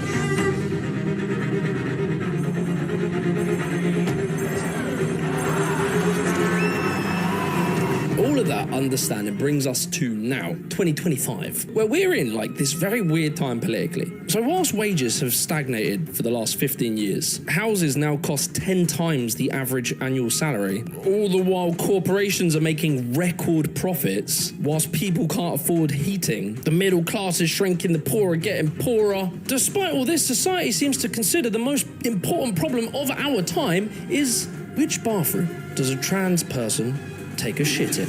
You don't agree with gender-neutral loos? No, not at all. I think they're extremely dangerous. And bro, I'm not judging. I was one of these culture warriors. I was deep in all this stuff. I was one of them. But how did that happen? Well, this is where things get a little bit interesting. And it all started in 2008. But we are underway, and I do mean underway. We're essentially down by 4-5%, down over 16%, 18%, 21%, 43%. Traders here working the phone say a lot of their customers are freaked out, waiting to see how low the Dow will go. They're focused on the Dow, not so focused on OPEC. Yes, OPEC did. After the financial crash, where big banks committed financial terrorism, gambling on people's homes and crashing the economy, this resulted in mass unemployment, rising inequality, and the destruction of working class people's savings. When I was growing up, they referred to this as the credit crunch. The biggest financial crash that has happened since the Great Depression, they had branded it like it was a breakfast bar. Oh, cool, no doubt. This crash led to the taxpayer bailing out the banks. In America, it was up to $700 billion. In the UK, it was £137 billion, with a £1 trillion safety net to protect the banks from collapsing. And so, Goldman Sachs, JP Morgan, Lehman Brothers, the banks who tanked the global economy were saved by taxpayer money, whilst the working class saw the greatest cuts they'd seen in generations via austerity. And people noticed this pretty quickly. People were starting to wake up to the fact that unregulated capitalism as it currently existed is f***ed. Public rage was brewing, and the ruling class was starting to get scared that real change might occur that would upset the current order in which they benefited from. And so in 2011, we start to see the people organizing, and we see Occupy Wall Street. Suddenly, people aren't just pissed off and protesting, they're now naming names. The 1% becomes a mainstream concept. 1 in 7 children in the United States suffer from hunger. At the same time, we're giving billions and almost $1 trillion to Wall Street just for bailouts. We need an economy for the people and by the people, not by the rich and for the rich. People are noticing that the politicians that they had to choose between were being funded by the same banks that just broke the economy. All the while, this left-wing populist movement was starting to grow, and they were demanding things like higher taxes, stronger labor rights, and universal healthcare. And so the ruling class realized that they needed a distraction. Welcome to the Glenn Beck program. Tonight, the truth about social justice and distorting its meaning. No. We're going to correct its meaning. We have God, right-wingers have used so many crackheads to just actively belittle and dismantle any kind of left-wing populism. And liberals have so gladly allowed that to happen. Liberals have also simultaneously been like, yeah, no, that's great. They've complained about Glenn Beck. They've complained about him, right? But they also totally allowed right-wingers, as they did consistently, and as they did with the Black Lives Matter movement as well, liberals in positions of power have always taken note from the right on how to undermine leftist movements. Historically, this is just how they've always operated.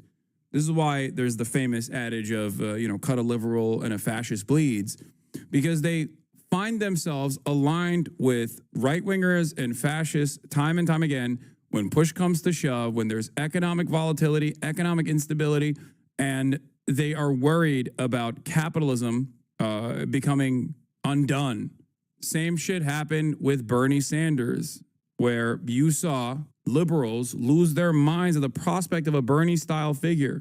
In the mid-2010s, something weird started to happen to the left. Social justice movements started to explode. We'd see Me Too, Black Lives Matter, increasing LGBTQ activism, and this movement starts to grow, and you see it in things like university and corporate HR departments, where they would start to implement diversity and inclusion initiatives. And some of this was very well intended, and some of it was purely performative. Remember summer 2020, when our social media was filled with those little black boxes?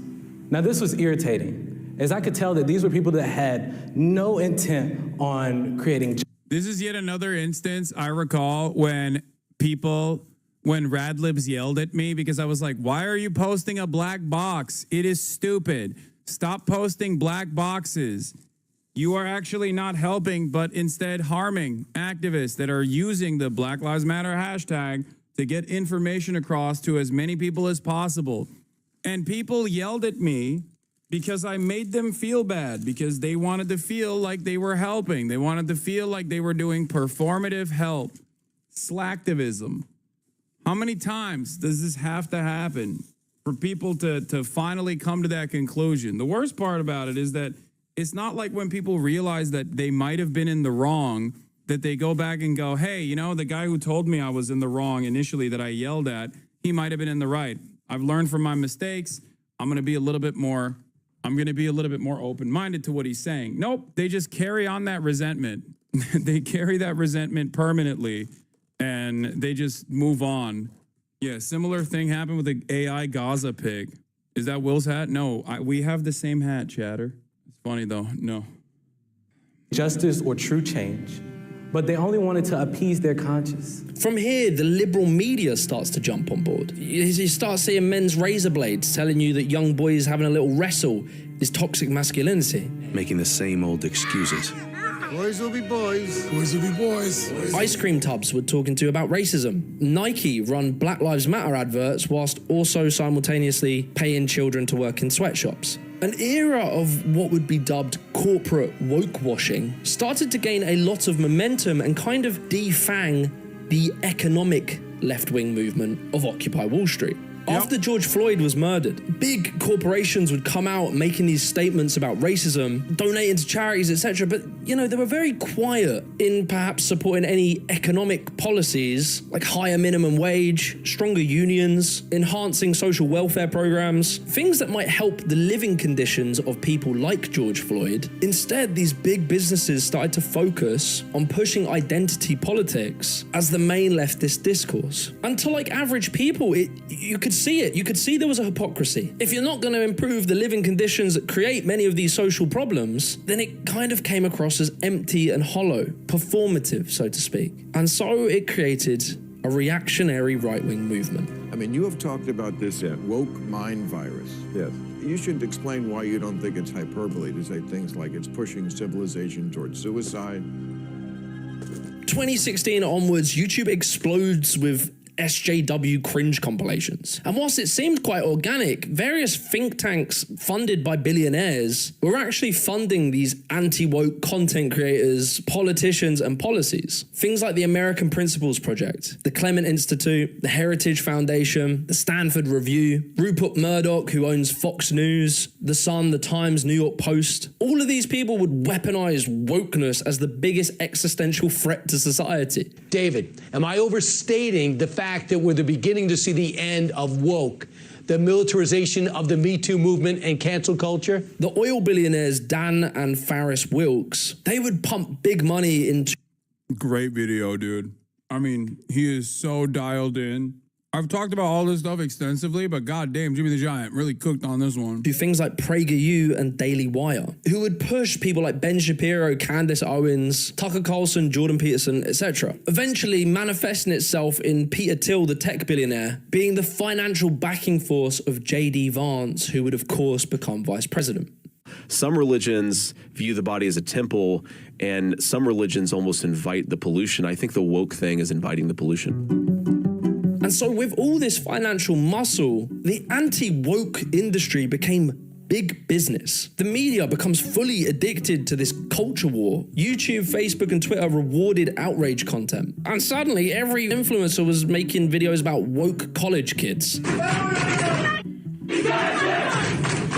Imagine being a parent and seeing your child in a video like this, looking deranged, screaming at a speaker. Leading to this once united working class movement being divided into two camps. Right-wing people believing that wokeism is the root of all problems, and left-wing voters convinced that fascism was the root of all problems, rather than the economics that created this condition. And all the while we were fighting each other, the actual elite were just laughing their asses off because no one was talking about them anymore. You can see this concept of like wealthy billionaire class deliberately trying to push the blame onto something else depicted perfectly in this post from Elon Musk, where he's not undermining the threat of fascism.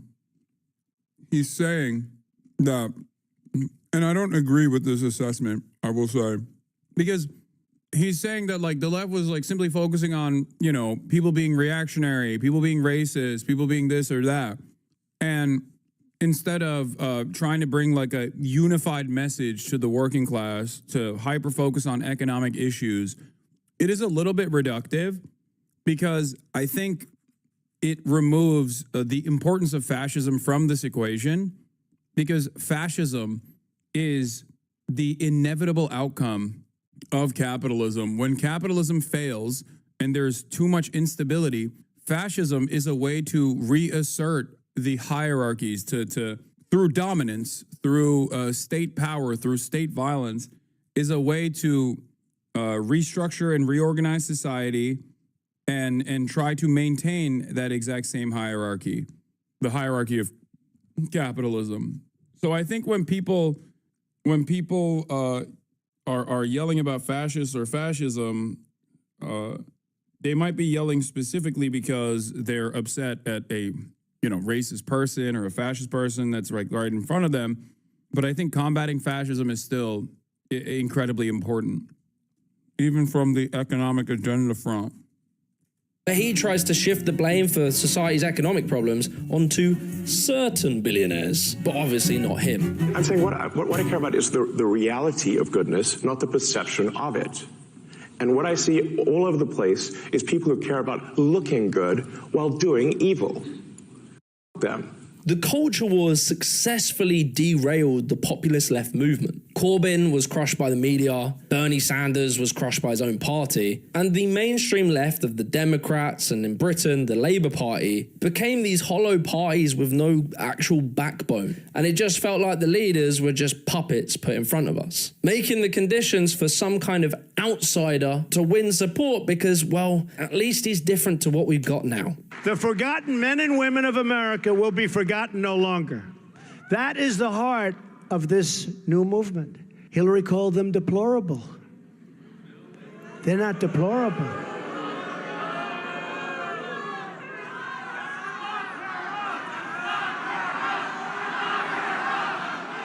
But you see, it gets even deeper than all that. So after that 2008 financial crash, right, where everything went wrong, capitalism basically failed, the US Federal Reserve dropped interest rates. Grifting piece of shit. Get off your ass and make a difference, you lying. You're just as bad, seek help. In 2020, dog, I don't think you're a happy guy. Contrary to what your username is, if you've been a hater since 2020 and you like briefly come in every 2 years, every 3 years, I feel like you're a little miserable, no? But yeah, give me some advice. What would you have me do? Do you want me to lead the vanguard in a proletarian revolution, a violent proletarian revolution? Is that what you're saying? If I was a grifter, I would whisper sweet nothings into your ear about how woke is ruining America, and you would love it. I would tell you that the only way to be honest online is by being reactionary, is by being bigoted, because everyone, yourself included, have these bigoted opinions, and the wokes are too afraid to admit it. That's what I would do. And I'd make a shit ton of money doing so, too. Why does nobody grift to the left? to 0%. For the next decade, mega corporations, investment banks, and asset managers like BlackRock and Vanguard had access to virtually unlimited capital at 0% interest. Free money, basically, which they used to expand their control over the economy. Companies like Amazon, Google, Facebook, and Tesla were able to expand their businesses aggressively whilst they didn't have to make profits. Amazon, for example, weren't profitable for years. It just kept borrowing at a near zero cost, undercutting all of their competition until it just monopolized online retail. And many of these tech startups that dominate the world now did exactly the same thing. Not one wealthy company on the planet Earth that is cash-free, that does not use debt. I don't want to get out of debt. I want to create wealth. And the way to create wealth is through debt. BlackRock and Vanguard started buying up entire neighborhoods of houses, outbidding regular people who needed homes. They turned houses into financial assets. As they dumped more money into it and the supply didn't keep up with the demand, it drove house prices to the moon, like we can see now, to the point that now young people are never going to be able to afford a house. It's the largest investor on planet Earth with over $9 trillion in assets. That's a pile of cash equal to about 1/10 of a year's global economic activity. BlackRock and Vanguard combined manage over $17 trillion of assets, an amount that is larger than the entire GDP of China. No one deserves to have that much money, right? I mean, that's not like, I think if you do something that's good, So not only were these bankers not punished for destroying the entire economy, it was the opposite. They were rewarded. They were given free money to buy everything up. Meanwhile, for regular people, our wages stagnated, house prices soared, and the cost of living kept rising. So yeah, that's pretty heavy, right? It's all very, very interesting. But I want to answer the final question, the most important question. Am I woke? Short answer, no. I wouldn't say so. I don't think so. Probably if you meet me in person, I'm not going to lead every conversation with my pronouns. I have close friends from different cultures and we'll probably take the piss out of each other's culture. Probably, if I see a lady on an airplane and she's trying to pick up her bag, I might offer to help her. Truly a bigot. But jokes aside, that doesn't mean that I don't think transphobia, homophobia, misogyny, racism, all the isms and schisms, that I don't think that they are incredibly important topics. They are. Women still earn less than men for the same jobs. And when they try and ask for more money, they tend to get penalized for doing so, whilst men tend to get rewarded for that same behavior. 77% of young people who are LGBTQ+, who when asked for what was the cause of their homelessness, cited that family rejection, abuse, and being asked to leave the family home was the reason. And like in my country, we had anti-immigrant riots that swept all over our country based on racist lies. And the guy who nearly led the Tory party and is still in their party refers to immigrants as importing alien cultures. Like he says it like it's a normal thing to say. These are incredibly real and very important topics that unfortunately due to the culture war have been commodified into like entertainment where we seem to be going backwards on these things. What was the woke conversation that we were having? And I'm just going to throw it out there because there were so many about going back and forth, the right versus the left, when we just snuck in Roe v. Wade. Like, what's being snuck in right now? And so all this leaves me with a question, like, what the am I gonna do? Me. And like, look, I am just a guy. I'm just a guy. I'm not educated. But I do like want to try and help. I want to do my best to help. I've been blessed with this incredible platform, an incredible audience of you guys. And I also have the luxury of time and energy to focus in on trying to help. So my goal right now is to try and play my part in shifting the public discourse onto wealth inequality. The reality is right now, the middle class is shrinking. The poor are getting poorer. Wealth inequality is absolutely all of us over. The growing gap between rich and poor Americans is one of the biggest challenges facing the country. Get this, the richest 1% controls more wealth now than at any time in more than a half century. Why it gets me pissed is because it's literally stealing my generation's hope for a good future, a fulfilling life, the ability to buy a house, to have a family. This meritocracy we live in just is mental. You have to work so unbelievably hard to get the bare minimum. I work, my wife also works, but what we make as income is probably not enough. It's just minimum wage, so it doesn't cover the bills, the rent, and every other thing we need to pay for. Look, I'm going to be honest, right? I have 500,000 subscribers. I make good money. I do well. I went down the whole route of like grind set, self-improvement, dog eat dog, all of this stuff. I did all that. And I succeeded, right? I made something. It worked for me, right? But all I realistically got for it at the age of 30 is a mortgage on like an average size flat and an okay car. Don't get me wrong. I am truly blessed with what I have, and I'm very happy. But what I have materially is what the average family would have had many years ago, earned on one wage whilst having 3 kids, working as a milkman. But I'm not a pessimist. I truly believe we can fix this. That is the more true. people we switch on to this message, the more. That's a really good point. That is a really good point. Like, this dude he's made it, right? 500,000 subs on YouTube. He's made it. He's famous. He has a house. He has a car. These are things that are like right now in this day and age, this is considered making it, right? And it's nuts because what he's talking about are just like amenities that you're supposed to have with one singular job, with a single working parent household.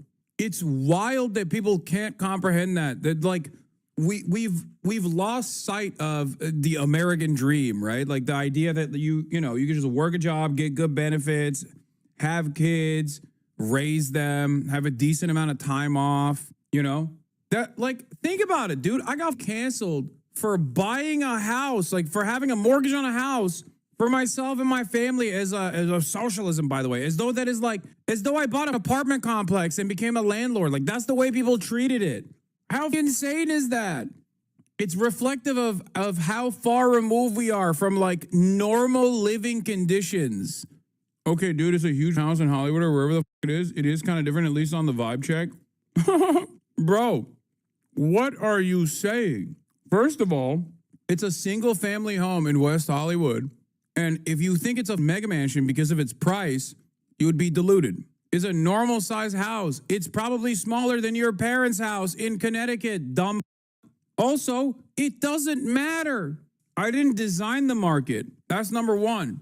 Number two, it literally doesn't matter. Like, think about it. Please, for a brief moment, take a deep breath and go, Hassan, having a house or renting out an apartment, does this change his commentary even a little bit? Does this change his worldview even a little bit? Who has explained to you that this is inherently hypocritical? Who? Was it me? Did I say that it's inherently immoral to own a house? No, I never said that. As a matter of fact, I want you to be able to own your own home as well. This is the problem.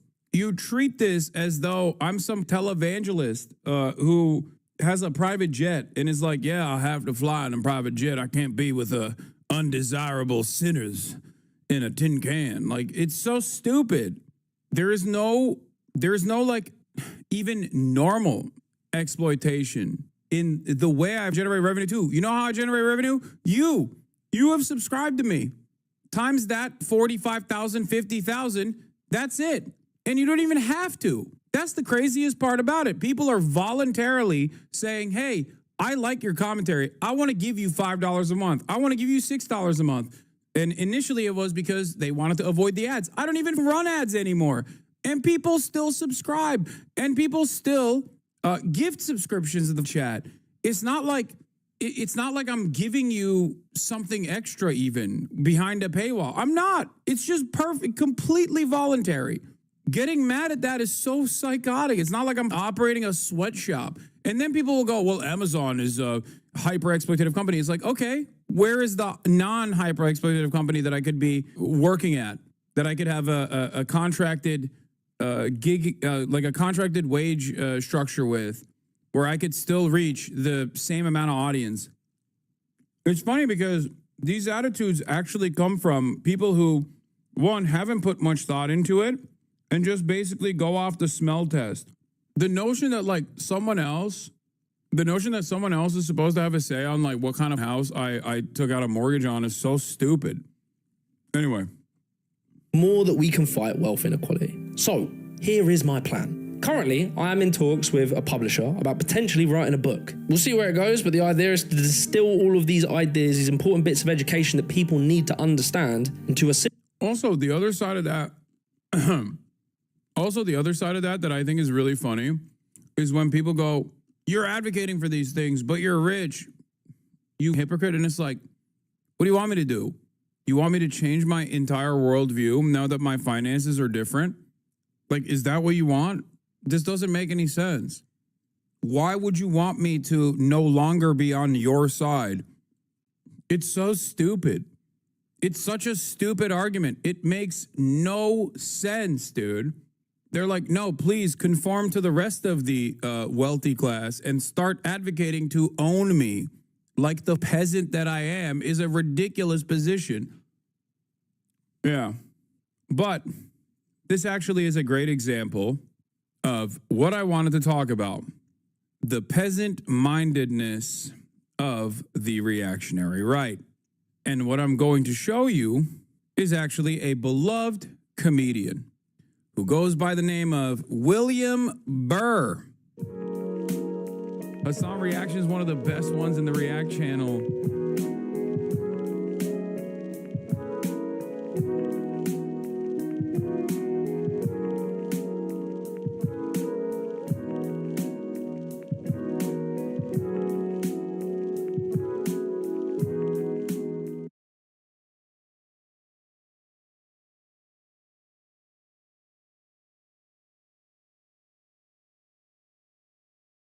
In the perhaps the most unique way, because America is so hyper exploitative, so hyper capitalist that like it doesn't even share in the bounty of empire with its citizens. It just like keeps all of that wealth at the tippy top.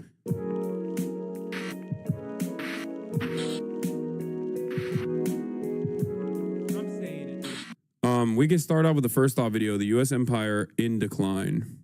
Let's do that. The United States empire. Murders. Crime. It's chaotic. It is a mess. After 100-year rise up. We have this international crisis. If this system continues without reform, I think there is a very real possibility of violence and potentially a split in the United States. The U.S. empire is collapsing, and the world is already paying the price. Trillions of dollars wasted on endless wars with shifting goalposts and no exit strategy. Add to this a crumbling economic foundation and a desperate scramble to maintain global dominance, and what you have are all the familiar signs of imperial decline. Spain spent its silver on military campaigns it couldn't afford. Britain exhausted itself trying to hold on to its expansive empire. And now, the US is burning through resources apparently trying to speedrun the apocalypse. Empires end suddenly, but collapse slowly. The US is no different. It isn't just losing its grip on global power, it's setting the stage to allow chaos to flourish. The only question now is, how long will the world suffer for the US's sins? Before we dive in, we'd like to take a quick moment to thank our channel sponsor, Aura. And actually, it's a really important time to talk about them because hackers may have just stolen the social security numbers of every American. Over 2.9 billion records were recently stolen from national public data, which provides personal information to employers, private investigators, staffing agencies, and others doing background checks. These stolen records include a person's full name, address, date of birth, social security number and phone number, alternate names, and birth date. And members of the hacker group have released this information for free online. If you've never been the victim of a data breach before, let me tell you, it's not fun. That stuff is scary, as well as being very intrusive. If you weren't taking precautions with your personal information online before, this should be a huge wake-up call. You've never been more vulnerable online than you are right now.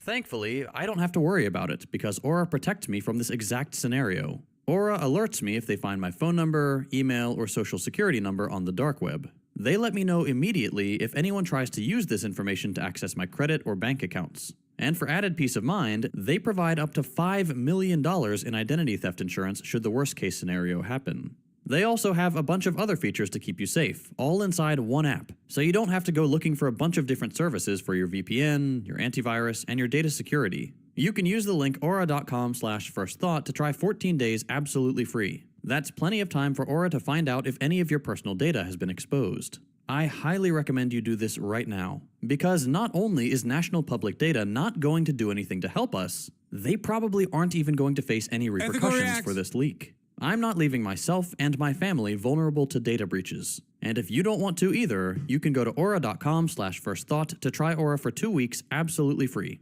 Okay, back to the video.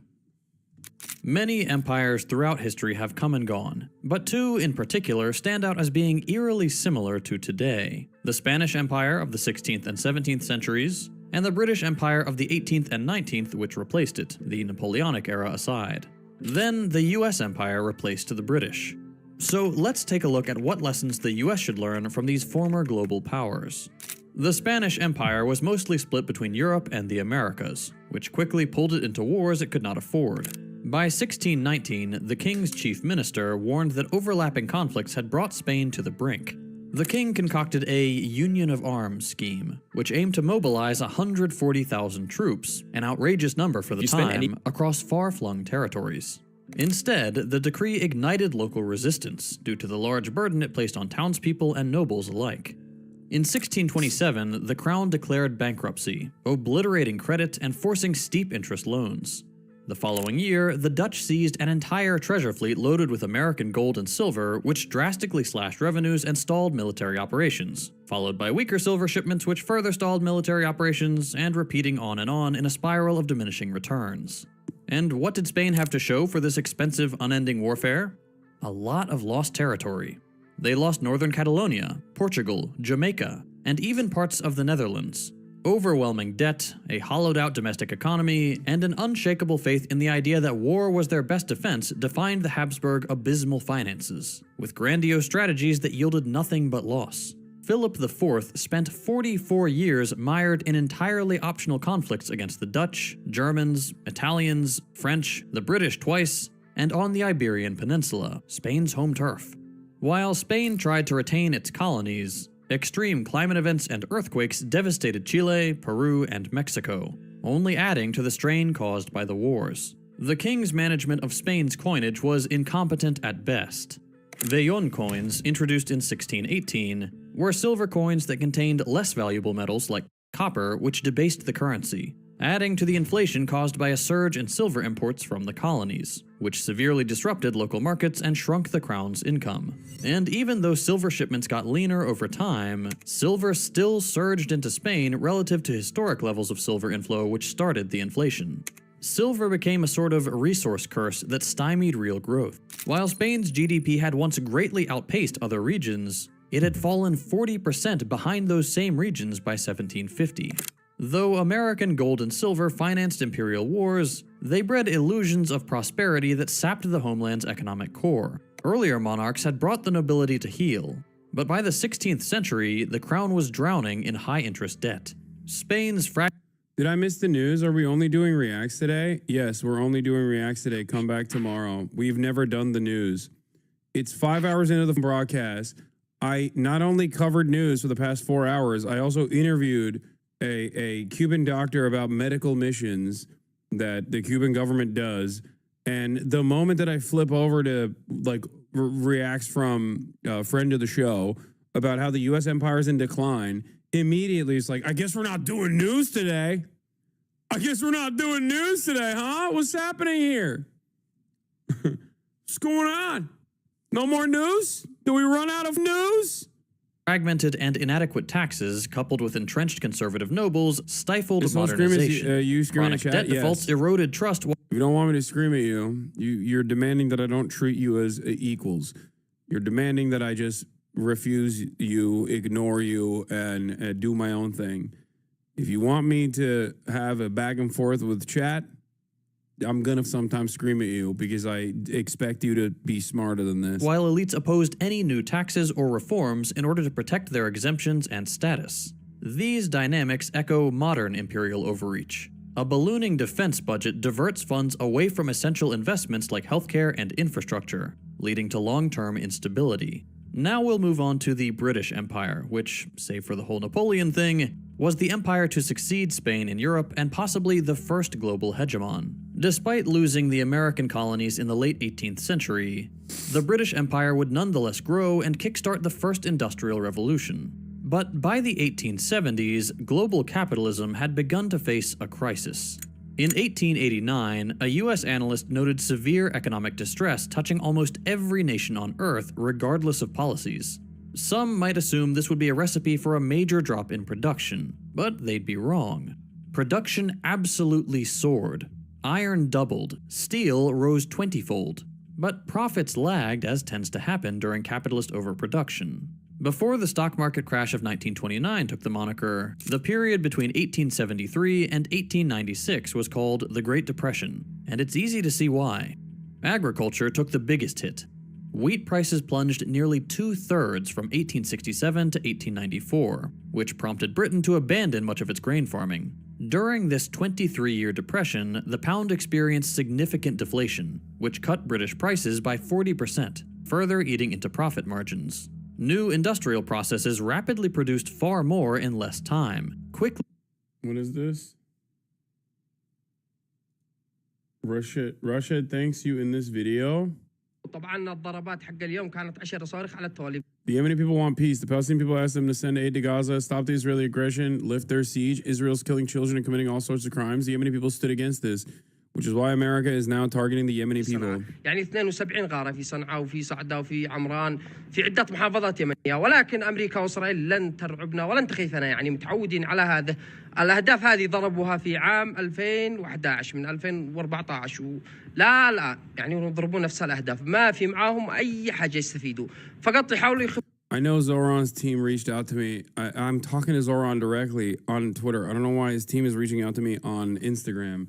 I'll deal with it. الشعب اليمني ليش يضرب الشعب اليمني أو ليش يضربوا الشعب اليمني؟ لأن الشعب اليمني يعني الشعب اليمني يشتهي السلام لأهل فلسطين. He said 72 sirens around many places, but we will not be scared. طلب منهم أن يدخلوا المساعدات إلى غزة، أن يرفعوا عدوانهم، أن يرفعوا حصارهم، يعني هم يقتلوا الأطفال. This is not the video yet? What do you mean? He's saying America and Israel will not phase us. He's saying they keep hitting the same targets for 10 years plus. We're never afraid of them or scared. Can you even speak Arabic? No, I can't. We are used to it. U.S. and Israel has been hitting us since 2011, he says. Why Yemen? Because Yemen is demanding lifting the siege and stopping the oppression. بيفعلوا كل الجرائم، الشعب اليمني وقف ضد هذا، لذلك الآن يقصف الشعب اليمني. ولكن نقول لأمريكا وإسرائيل ما قال هذا الشخص. بصروا هذا طبعا. The photo. Oh, that's crazy. He's got the Zin canisters in the back. Oh my Lord, dude. Oh, wow. Oh, Jesus Christ. The internet is crazy. He's saying, we say to America and Israel what this person said. Oh, no. هذا طبعا أجنبي، هذا أكثر واحد وقف مع اليمن وفلسطين، هذا بينشر ويظهر الحقيقة. تحياتي لك يا حسن. Thank you, I love you so much. Oh, no. The internet, man. The internet is crazy. Asmin Girl's going to freak out more. I know. I worry about stuff like this because, I mean, yeah, of course people are going to yell at me and be like, dude, see, this guy is a terrorist and he is terrorizing us by showing a photo of you. But no, what I worry about is like, I don't think he realizes this. He said, this is a foreigner who has done so much to support Palestine and Yemen. Hell yeah. I worry that this kind of stuff like puts him in threat. You know what I mean? I love that photo though. I mean, he isn't afraid. I know, but I still am, you know? These are genuine calculations I have to make when talking to people in Gaza as well, especially. It's like something that I truly have to worry about. You know, I saw he he said he sent this ominous tweet before. Watch my account carefully, Hassan. I will post something for you in a few hours. I think him being in Yemen is more of a threat than that picture. No, dude. It's because he's in Yemen that is already a threat. If he was in Denmark putting up a picture like that, it wouldn't be the same thing. Come on, guys. Barry Weiss literally ordered the assassination of Refat al-Ra'ar, like in Gaza, you know? He sent a second secret photo of the Haas cord. Yeah. They're going to cancel Rashid for... They're going to cancel Rashid because he's supporting me. Not because... They're not even going to say he's a terrorist any longer. It's a higher crime. Being a Hassanabi head. This guy's real problematic, Rashid. I don't know if you knew that. Oh, man. Is chat not aware that the secret president was beefing with you? Yeah, that's what I mean. If you just watched the content nuke, he would understand. Yeah. They never show evidence for their slander. Why? They don't need to. It doesn't work. There's no reason for evidence. That's not how this works. How this works is he's brown, he's in Yemen, he supports the Yemeni government's actions against Israel. That's it. He's a terrorist.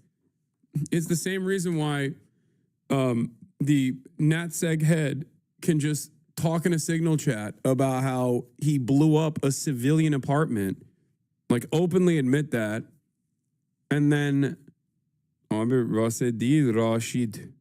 Oh. It's the same exact reason. It's just because Yemen is the poorest country on the planet, and he's in Yemen. And in the eyes of the American state, it's meaningless. Like, they do not... The American government does not treat even American citizens as though they're human beings. You know what I mean? Like, let alone people that are not in the United States of America. The expectation that they would is silly. All right. Let's continue with the U.S. empire outstripping demand, which increased pressure on already falling prices. New protective tariffs sprung up across Europe and the U.S., leaving Britain's free trade stance vulnerable. Heavy industries began to form monopolies and oligopolies, in part to protect their profits, and chain retailers displaced small shopkeepers. With the glut in manufacturing at home, capital needed new markets. And since this is the 19th century, new markets is code for colonies. However, colonies are a short-term solution to a fundamental problem with the system in which they operate. And the fact is that thanks to the exploitative nature of the relationship, colonies eventually rebel. Cue the Second Boer War, fought between 1899 and 1902 in areas that now make up South Africa and could be considered Britain's Afghanistan. High Commissioner Alfred Milner saw peace under defeat as a sign of Britain's declining imperial clout, and it's hard to disagree with that assessment. The problems experienced in South Africa were a sign that Britain was struggling to maintain control over the empire on which the sun never set. The war cost the British taxpayer over £200 million. That's £21.8 billion in 2024 terms, making it Britain's most expensive conflict since 1815, and which wouldn't be surpassed until World War I. By 1940, Britain's hold on its most prized colony, India, was crumbling. Of course, some cabinet members tried to hang on, but the situation forced them to issue a withdrawal announcement in February of 1947. Lord Mountbatten accelerated the partition timeline, discarding interim agreements and ensuring independence by August, and relinquished authority even before revealing final boundaries. Both British elites and Indian nationalists saw their carefully laid plans dismantled by wartime exhaustion and near-constant domestic unrest. By 1948, Britain had granted independence to most of Asia, except Hong Kong, which it wouldn't give up until 1997, while the US grew to become the dominant Western power. By 1957, American influence had replaced Britain's over regions in which it once reigned supreme. Any remaining notion of British world leadership quickly waned, prompting faster decolonization to maintain Western cohesion. In both these cases, Spanish and British, spiraling military commitments and failing fiscal policies paved the way for new global powers, like the United States, to rise. Taking these previous empires' history as a rough guide to determining if the American empire is falling, let's see how many boxes the US ticks. In January of 2025, a massive sell-off of tech stocks erased around $1 trillion in capitalization at the opening bell, all because China released an app for free. It's difficult to overstate the historic nature of this crash. Apple alone lost $224 billion, Amazon shed $109 billion, and Nvidia briefly gave up over $300 billion before recovering about half that loss. By the close, Apple was down 4.8% and Amazon 4.1%. That's $162 billion and $72 billion respectively. Japan's Nikkei 225 plunged 12%, its worst day since 1987, and Bitcoin dropped 11%.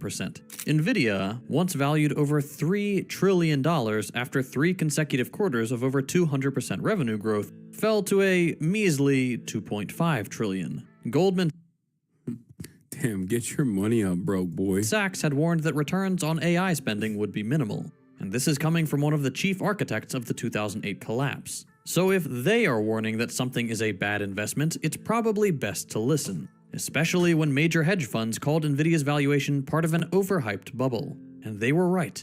The world watched a free app pop that bubble. We can't yet say what long-term effects this historic day will have. After all, we're still living through the shockwave. But the ghosts of empires past provide the US the knowledge to avoid similar pitfalls. Unfortunately, their pleas are falling on deaf ears. This crisis is, of course, a product of the specific material conditions we find ourselves in. But similar economic crises beset Britain in, for example, the First Great Depression. That historic DeepSeek day is representative of the high wealth concentration in the US.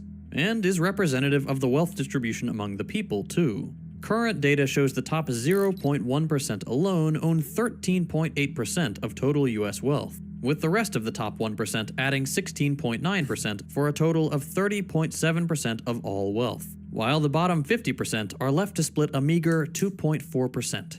Government spending patterns reflect this imbalance. The 2024 National Defense Authorization Act dedicated $886 billion to the military, $28 billion more than the previous year, partly for Ukraine, surpassing. I feel so free and so protected, don't you? Dude, who else is gonna keep bombing Yemen, dude? I'm sorry. How else are we gonna make sure that Israel keeps doing genocide in Gaza? How else?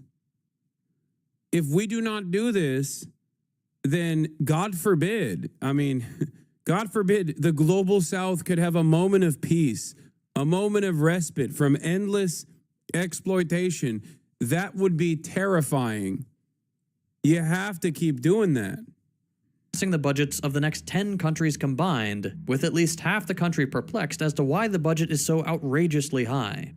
From 2000 to 2010, the Pentagon canceled the Future Combat Systems, the Comanche helicopter, and the Crusader artillery gun after already wasting $46 billion taxpayer dollars, which, as it happens, exceeds the total Environmental Protection Agency budget between 2015 and 2020. Yet resources still flow to Bradley tank prototypes, almost $23 billion so far, and ballistic missile defense, over $67 billion since the late 1990s. The F-35 program, at $1.7 trillion across its lifespan, has endured repeated groundings and crashes, and yet remains set to expand by 2,400 more jets in the near future. Inflation has been brutal in the last few years, which has added to the economic hardship. And the best news so far is that it dipped to 3% year over year in mid-2023, which is of little consolation to the 61% of Americans living paycheck to paycheck. The eggs are still expensive. Nearly 3/4 of those earning under $50,000, and 65% making $50,000 to $100,000. In other words, most Americans struggle with day-to-day expenses. Even 45% of those making over $100,000 also report living paycheck to paycheck. If it was most before, it's almost certainly a supermajority now. What's more, over half of adults say they are more financially stressed now than before the pandemic, relying on high-interest credit or limited savings to meet basic needs, which is absolutely unsustainable. And finally, despite having the supposedly most pro-union president in US history in Joe Biden, a dubious claim at best, union membership in 2023 stood at 10%, only 14.4 million workers, down from 10.1% in 2022. despite the media calling it the year of the strike. This is, however, merely the tail end of a long-term, slow decline. In 2003, 15.8 million workers were union members, or about 11.5% of the workforce, far below the 28.3% peak in 1954, and only slightly more than today. Businesses spent $4.27 billion on federal lobbying in 2023 alone, and at time of writing, the calculations for 2024 haven't been completed, but are expected to be similar. But that's $4.27 billion they could have been using to provide their workers higher pay and better benefits. But that, according to them, doesn't have as good an ROI as lobbying. On that note, we'll turn to US imperial overreach, which has seen a steadily worsening decline in effectiveness in accomplishing individual missions, let alone broader goals. It shouldn't be surprising by now to learn that, at time of writing, the US has spent over $8 trillion on post-9/11 wars, aka the War on Terror, and yet its actual global position is weakening by the day. Afghanistan ended in a humiliating... It's wild because, like, low-key, if America had stronger labor unions and better, a bigger interest in ensuring that workers are properly protected, then America's war economy would be self-sustaining as well. Because the $8 trillion that you're using is not just like going to, I mean, the $8 trillion that you're spending, ironically enough, is still being spent on soldiers, manufacturers, like people who are making these weapons, people who are working in all these companies, right, within the military industrial complex. So in a weird way, it's this unique balance where, like, if labor unions had more power, there was a likelihood that they could put a stop to this altogether and be like, we don't want to keep making these weapons of war, which is obviously truly terrifying. But on the other side, if there was a greater distribution of wealth with those $8 trillion that is like recycling through the American economy, if the greater distribution went to labor, America would be a more effective killing force on the planet. So it's not even that. That's what's doubly fucked about this process, is that America destroys the planet and does not give back any of that bounty to even its labor aristocracy.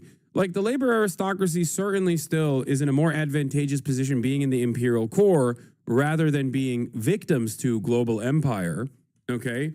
But in a unique, in the perhaps the most unique way, because America is so hyper exploitative, so hyper capitalist that, like, it doesn't even share in the bounty of empire with its citizens. It just, like, keeps all of that wealth at the tippy top. Democrats, ironically, used to advocate for some semblance of military Keynesianism and wanted a greater distribution of that wealth, I guess. And they tried to do that with Joe Biden especially. But, you know, it's still a complete wash. It's a complete failure. And I'm not advocating for that anyway. I'm not saying, like, oh, we should just have this military machine, but with a greater distribution of the wealth that it generates back to the workers. I'm saying that we have all of this wealth that we could be spending on, instead of weapons procurement strategies, we could be, spending it on something better, like exporting medicine, like Cuba's doing, you know what I mean? Doing medical brigades. Unorganized and inhumane withdrawal. Iraq remains unstable, and the supposed strategic gains of both unnecessary military quagmires never materialized, and never will. Like Spain before it, the US is bleeding resources on endless conflicts that gain little, or even return losses. The economic foundation of US hegemony, the dollar's dominance, is eroding. The share of global reserves held in dollars has declined steadily as more countries move to alternative currencies and systems.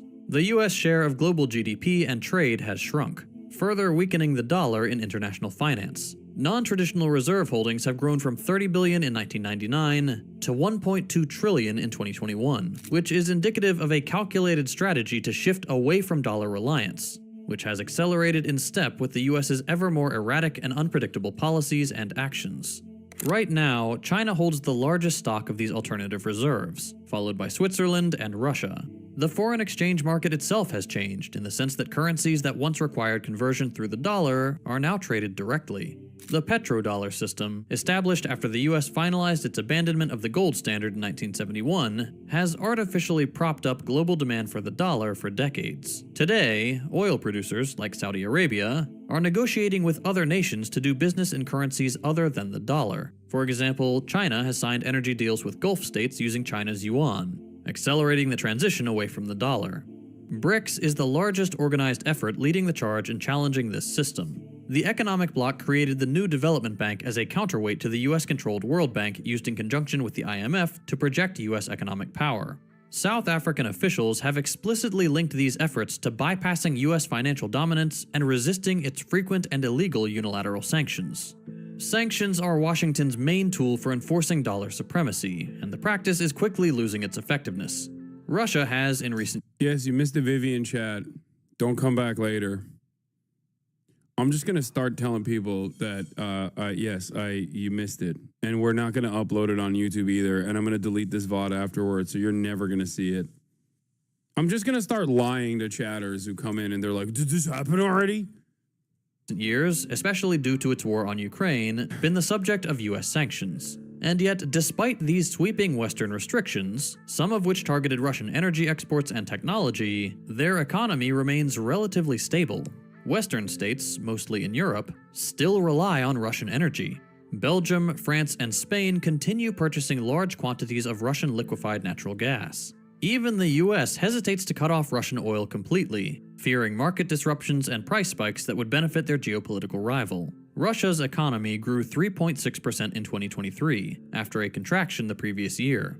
Military production drove 60 to 65% of industrial output growth, but even sectors hit hardest by sanctions, manufacturing and retail, have rebounded. Russia's unemployment rate fell to 3.2% in 2023, the lowest since 1992. Projections for 2024 show continued growth, despite every Western attempt to isolate Russia economically. The sanctions have pushed Russia to strengthen ties with BRICS and the Shanghai Cooperation Organization, deepening the global shift away from US economic control. They also forced Russia to replace Western imports with domestic production, strengthening key industries like shipbuilding and heavy machinery. Financial restrictions failed as well.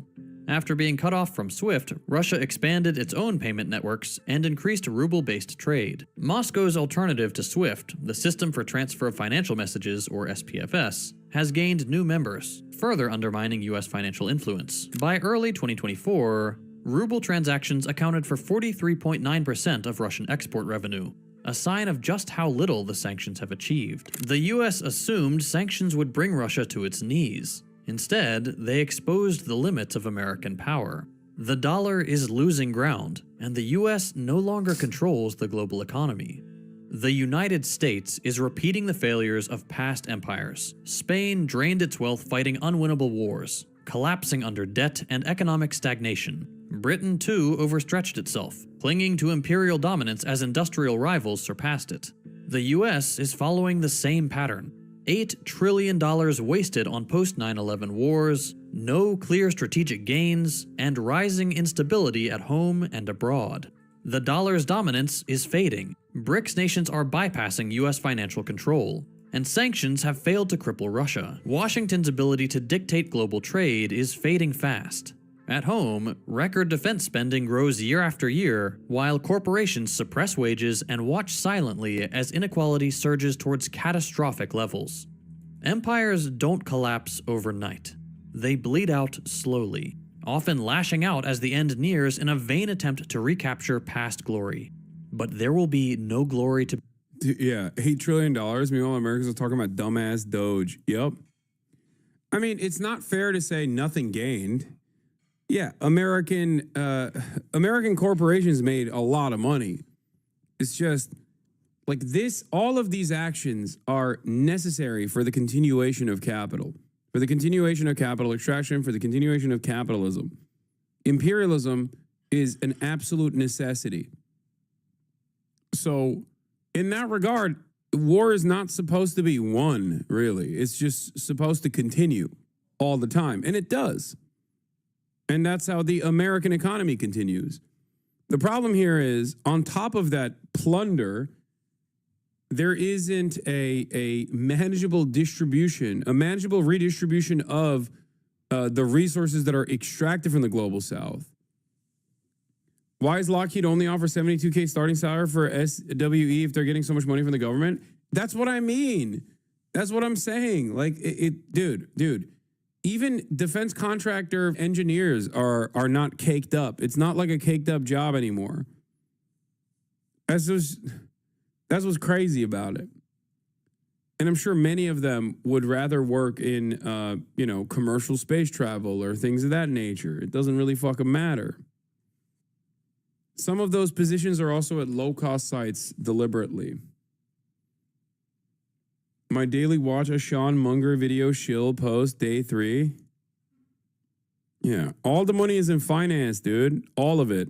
I work at a hospital boarded by I thought you meant... I'm so used to talking about Lockheed Martin bombing hospitals that I didn't even read that you said boarded by Lockheed Martin and I hate it. I thought you meant I work at a hospital bombarded by Lockheed Martin and I hate it. Hassan Reaction is one of the best ones in the React channel.